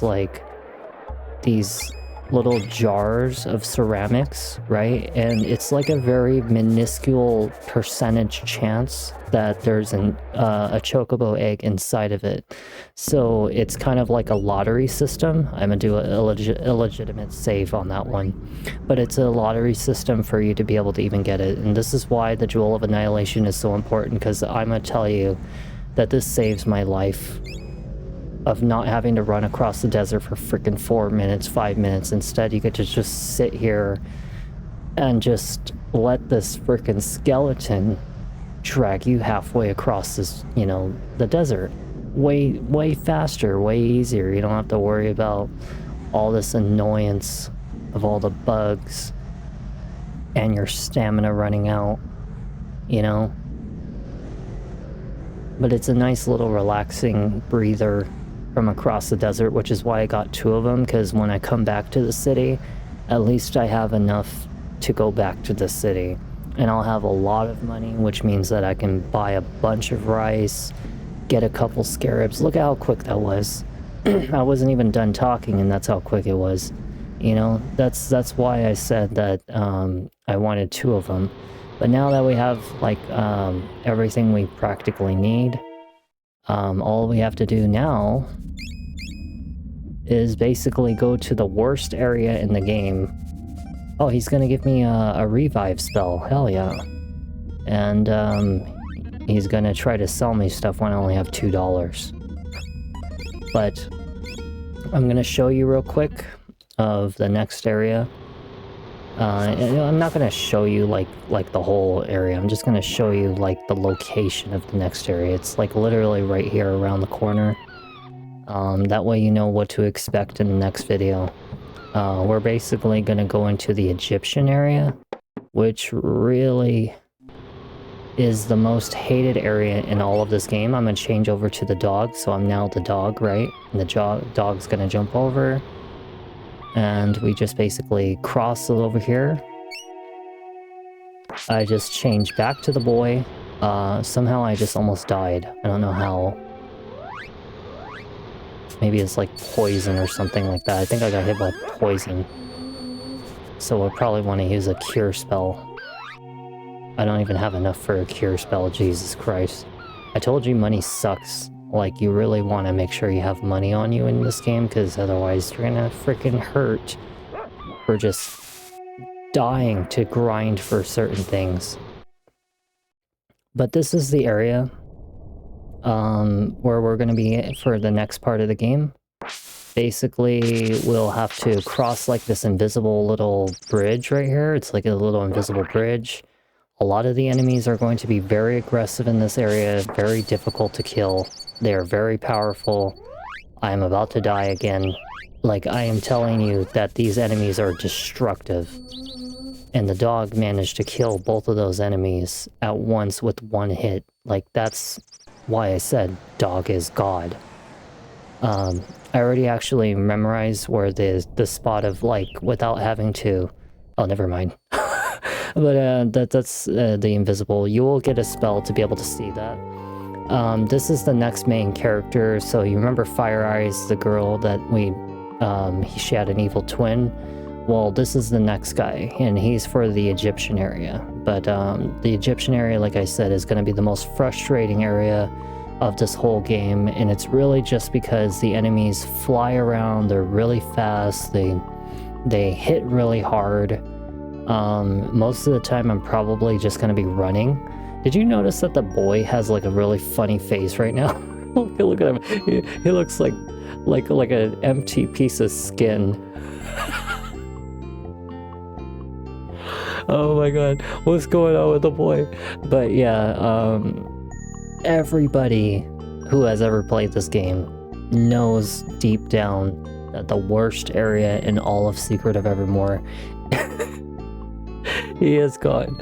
But the worst area in all of Secret of Evermore is the pyramid area. So yes, when we start off the game on the next part of the video, we are going to go through one of the most hated places in this whole game. And I'm probably just going to be running most of it. I'm not even really going to fight most of the enemies. If not, the best way to really take them out is actually spells. But the thing is that spells are very costly. You already see how hard it is to make money.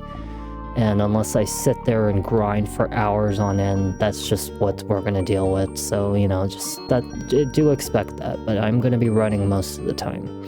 Are you okay? You took quite a spill there. I think it'll be alright. I'll be alright. We're getting used to flying and falling. Who are you, friend? Where are you from? Well, You are definitely not from Crustacea. No facial hair, tattoos, or visible scars. And you're not from Nobilia either. No toga or sandals. Actually, we're from... Wait, let me guess. You're from Podunk. Wow, you're right. I'm Siri, and this is my dog, God. It's a pleasure to meet you. I'm Horace Highwater. I too am from Podunk. I figured that it would be just a matter of time before another Podunker arrived. You see, this ancient world is a product of my imagination. That's exactly what Fire Eyes just said. She said that the caveman people area was a product of her imagination. Now this guy's saying that this area is a product of his imagination. I was the curator of a natural history museum in Podunk. My area of expertise was actually early civilizations, and you were part of an experiment in the big mansion on the hill, and something went wrong. That's right, terribly wrong. How did you know? Fire Eyes, Elizabeth told us about it. She's the leader of the prehistoric world on the plateau. Yes, Elizabeth, Professor Ruffleberg's granddaughter. There was another guest at that party too, Miss Bluegarden, the librarian. I've always suspected that we were the victims of foul play, but by whose hand? I don't know, but I think we can find out if we get to these special diamonds. An important guy in the city told me that they were very powerful. So, the leader is after the diamond eyes, is he?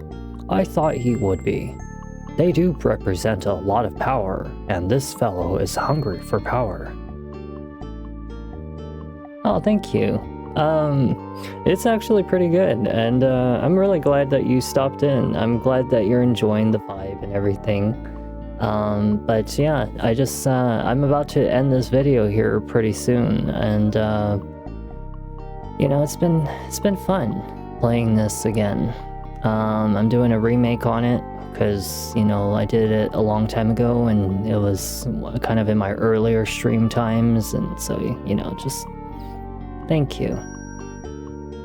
They do represent a lot of power, and this fellow is hungry for power. He appeared on the scene. Yeah, I am. I'm really striving for that, you know. Most of the time I wear my makeup and, you know, play a lot of modernized games, but, you know, at nighttime or on relaxing download times, I play all the old games on the random games night, so. He appeared on the scene only weeks ago and took over Nobilia quickly indeed. He's very mysterious. None of my contacts has ever even seen his face. I would suspect that he has nothing but bad intentions. What should we do now? Chances are that the leader has other people looking for the diamonds too. I suggest that you find the diamonds first and bring them to me when you have both of them. I'll make sure that they don't fall into the wrong hands. The diamonds are in the Hall of Colossia to the north and the Great Pyramid to the south. So we have to go north and south. We've dug pits that protect these cities from harmful intruders.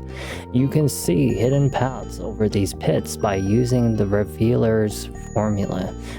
So this is the spell that I was talking about. You know, this is the spell that's going to allow you to be able to see invisible roads and stuff. But we will see. So let's go get this invisible spell from this guy right here. It sounds like you had a very interesting adventure indeed. I am Madronius, the alchemist. I've studied with Horus for many years. The new leader of Nobilia does not respect the treasures of our world. We have dug pits in front of the pyramid and hall in order to keep them from his men giving them away. My revealer formula will allow you to see the paths across these pits. Well, let's see. Out of all the spells that I have, honestly, Atlas, I'm not going to be able to use it because we don't have the gem for Atlas, so we're going to use Revealer as our last spell. Yeah, I'm with you. Honestly, to answer your question, I don't have like an end goal. In all honesty, for all the times that I've even tried to even aim for that, I'm not even really gonna go with no plan at this point. I've already put too many hours and too many weeks into building the quality of the balancing of audio for this game and all this other stuff. That's nice. But honestly, I refuse the offer. And I'll tell you why. Because I really don't care for the crowd of another person.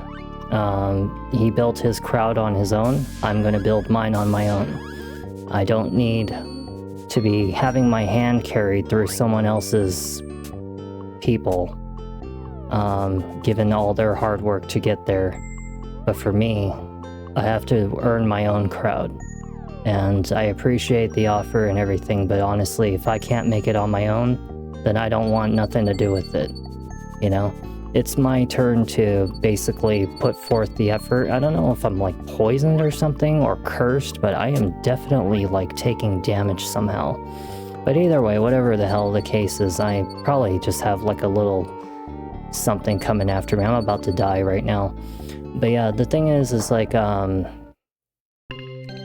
the type of person where I don't feel like, nah, I don't need it. I'm gonna tell you why. Because I don't like using methods or strategies to toy with people's emotions or mindsets to try to gain their attention. You know, I don't need to overhype or shill things in a game, or shill things and use like certain tactics to play with people to try to get them to stay on stream. If people like what I do, they will stick around. And if people don't like what I do, they'll leave. But I'm not going to go out of my way to toy around with people using analytics and mind tricks and emotional play tricks or even visual tricks or audio tricks or any of this other shit like hyping trains and goals and trying to be like meeting like certain little thresholds and trying to pressure people into doing that so that way I can gain attention, you know? And sure, I could always go back to speed running and all this other stuff, but I'm not going to do that because I'm out of that field now. You know, the thing is like I build my crowd using my own self as my own personality. People learn who I really am rather than the fake image that or persona that people try to put out there as a streamer. And that is not who I am, you know. I don't want to have to take someone else's crowd or collaborate with another person's crowd, because I'm going to tell you right now that probably 99% of the crowd that your cousin has is probably people that might end up getting into a fight with. Because a lot of people are usually quite shitty, and a lot of those people that are shitty usually tend to follow the big ones, and they often tend to be the ones that I stay away from. And by that I mean like they are usually pretty judgmental people, if not very antagonizing mob mentality type of people that I want absolutely fucking nothing to do with. And because I am trying to build a safe community where people don't have to feel targeted or having all the nonsense of like trolling and bullying and all harassment and all that stuff. I don't need none of that in this place, because I'm gonna tell you right now, if that shit happened in front of my face, you would see a whole ugly side about me that would definitely make you think twice about even fucking with me, or anybody that's in this area within this, you know, channel.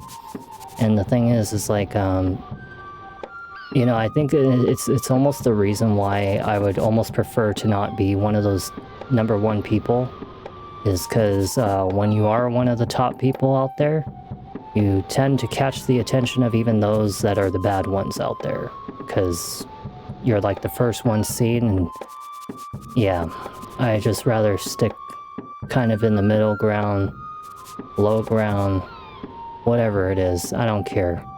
At this pace, if I go at my own pace, grow at my own pace, that's the way I do it. And I'm not going to do anything to try to manipulate that or change it. But anyways, I hope either way that you guys have been enjoying the video.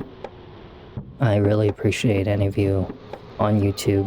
I noticed that there's some of you on YouTube. And, you know, those who are here on Twitch, I appreciate that. You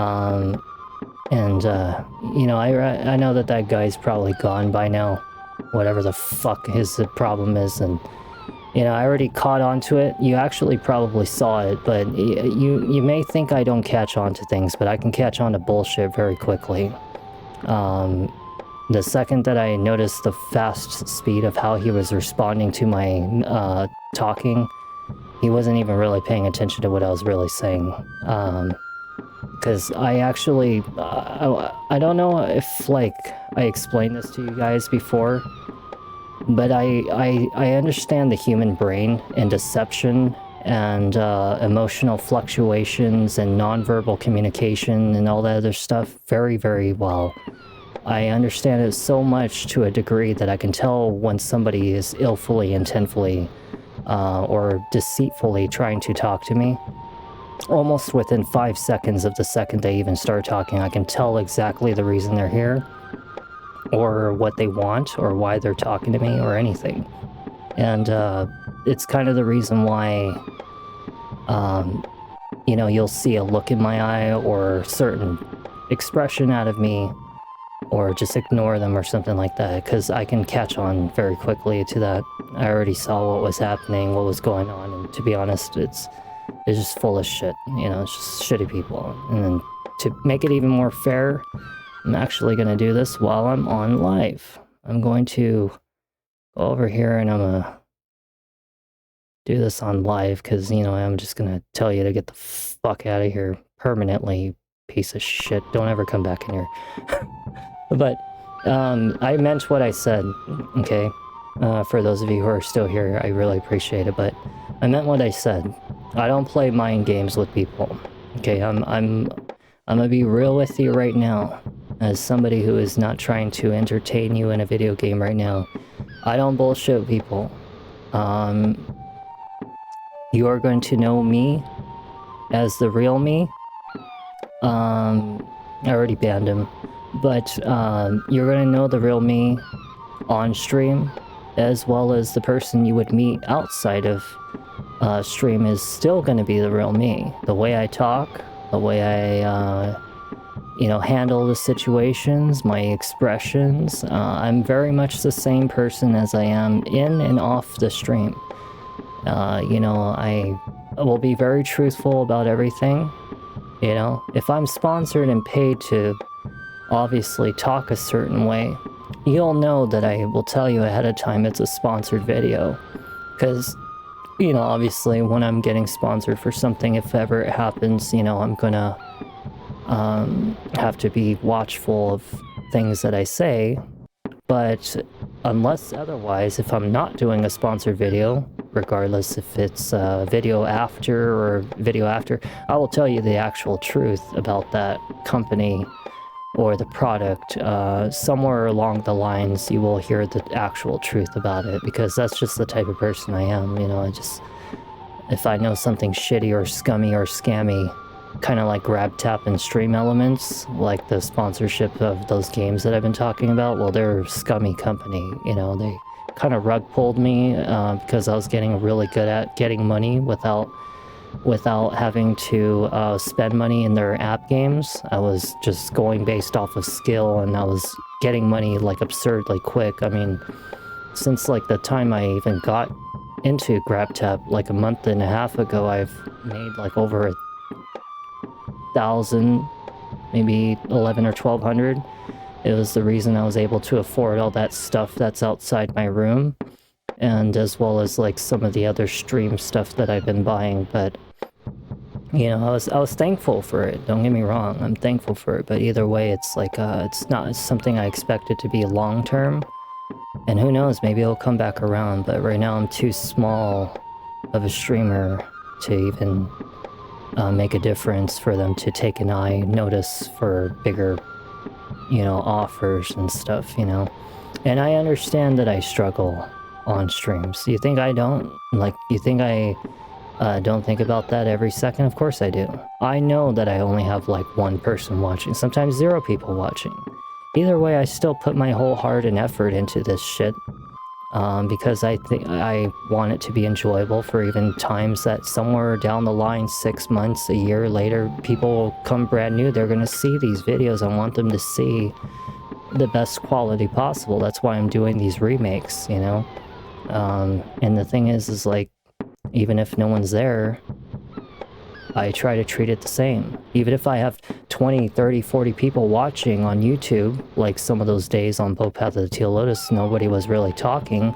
For all I know, some of them could be bots for all I know. But either way, I still appreciate it in the back of my mind that people even cared to watch the video and to stick around and see it helps me to, feel at least a little appreciated, which is why I put my whole heart and effort into these things. Have you noticed that I've changed recently on my streams? That I'm not like all cursy, like super heavy cursy like I did before, or how I don't start screaming and yelling and breaking shit, I've watched my videos for a reason. I try to check not only the quality, the sound, everything, but I also check myself to see if there's something I can improve on, And there's so many things that I'm trying to do differently now. Maybe it's because I've just kind of stopped chasing after the dream. Maybe I'm just looking more at the reality aspect of streaming, that I know I'm gonna struggle to grow. Compared to other streamers, I know I specifically will struggle to grow. And I'll tell you why, is because society absolutely looks down upon people like me for being different. Because, obviously I'm not like, the most attractive woman, or hell, even the most, properly, what's going on. And I understand that people judge me for that. They don't do that outside of, in the real world, because they know I'd probably shoot them or stab them. But they don't, but I know that online, they antagonize me. I actually have most of the comments hidden on YouTube, but I do get those ones that are trying to insult me, but they're hidden. They try to use derogatory terms and stuff like that, try to dislike my videos and shit on purpose, I see those fuckers, I know. But I try to hide it anyway. I don't let it try to get to me. But either way, I will try to grow on my own terms, at my own speed. I put my whole heart into all these videos no matter what, even if they do well or don't do well. And someday maybe people will come around naturally, like how some of you have come around naturally. And sure, I've lost a lot of my regulars, probably gave up on me when I was struggling to try to get the audio and the game audio and visual proper. Some of them I haven't even seen for months. Or who knows, maybe it could be real life things that they moved on with. Who knows? I don't know. But either way, I try my best either way, And I will continue to improve. There's going to be different changes to the background when I get a divider and put some audio panels and lighting and make it look proper and professional like John Wolfe. I want to get a better microphone so it doesn't look so tacky. There's things I'm trying to improve, but I can only buy so much of this stuff per month because I don't exactly make income. Shit, I make probably like pennies a day streaming, and I probably make not even that much now through the sponsorships on games, because I guess like they took away all the offers, because I've been averaging like 1.3, 1.5 viewers throughout the months, unlike before when I first started was like 3 or 4 average viewers a month. But that was because every early streamer, when they're trying to get to affiliate, they always have all those people trying to help them to become affiliate, but after that you kind of just die off, and you'll be lucky to have one person there, and I am lucky to have even one person or two, but no matter what, I put my heart into it.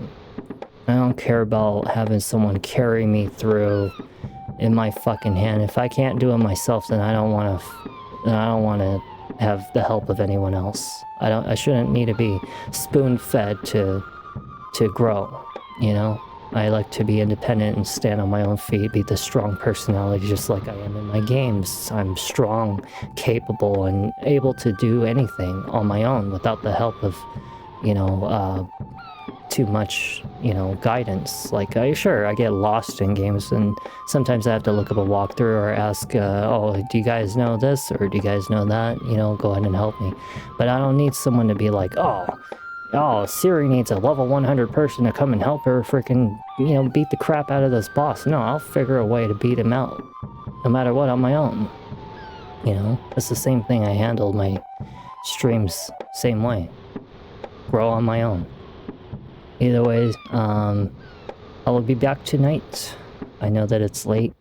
I'll be back tonight, and I'll, you know, do an Elder Scrolls Oblivion video. I forgot that I wrote it down. I don't know what I'm gonna do for the second game for tonight, but we'll see. It's definitely not gonna be horror. As much as I really wouldn't mind doing a video on Chronos the New Dawn or Silent Hill F or Ghost of Yotai, I think I'm gonna wait until the week after to do it, because I kind of need a little break from those. But once I do, I'll come back with the makeup streams and start continuing some games once in a while. At least do them like once every week or two, you know, not have to push for them. I'll be pushing for other games like this, or Parasite Eve 1, which is going to eventually be coming up. I'm going to do a remake on, like, My Friendly Neighborhood. I'm going to do a remake on Man-Eater. I'm going to do a remake on, I don't know, there's a good handful of games that were really good that I did a long time ago that I want to do remakes on, but, you know, I'm just gonna, you know, stick with the games that I think are necessary and fun. Definitely Bowpath of the Teal Lotus is going to be concentrated to be finished. You know, I'll come back with Hollow Knight Silksong eventually when I feel like I am confident enough to handle the game calmly, like I did with Bowpath of the Teal Lotus, you know? It's just stuff like that, so, you know, just keep your head, you know, keep my head up, and I do what I can. Like what the guy said, trying to antagonize me, oh, how do you expect to think about growing and becoming a big streamer? I do what I freaking can, okay? I rotate games because it gets boring watching the same genre over and over and over. Nobody wants to sit there and watch RPG, or freaking racing game, you know? This is why I rotate, is to keep the interest of people and to bring in all kinds of crowds of people who don't like horror games, who don't like action games, who don't like RPG games. Maybe they like something else, and that's something I am. I'm flexible, you know? Either way, that's what kind of streamer I am. And I will grow, hopefully, with people who enjoy these relaxing, calm types of streams that are focused on the game, focused on enjoying the game and the moment with me, and me with the moment with you. You know, that's how I think about it. You know. Anyways, everybody have a good night. I'm gonna have a cigarette, and then I'm gonna go watch some TV or something. And when I come back, we'll play Elder Scrolls Oblivion and whichever game I pick for second. Sound good? And thank you. I will have a good night. You have a good night as well. And everybody else who is there, have a good night as well. And anybody who's watching this video in the future, I hope you also have a good night. Anyways, I'll see you guys in the next video tonight.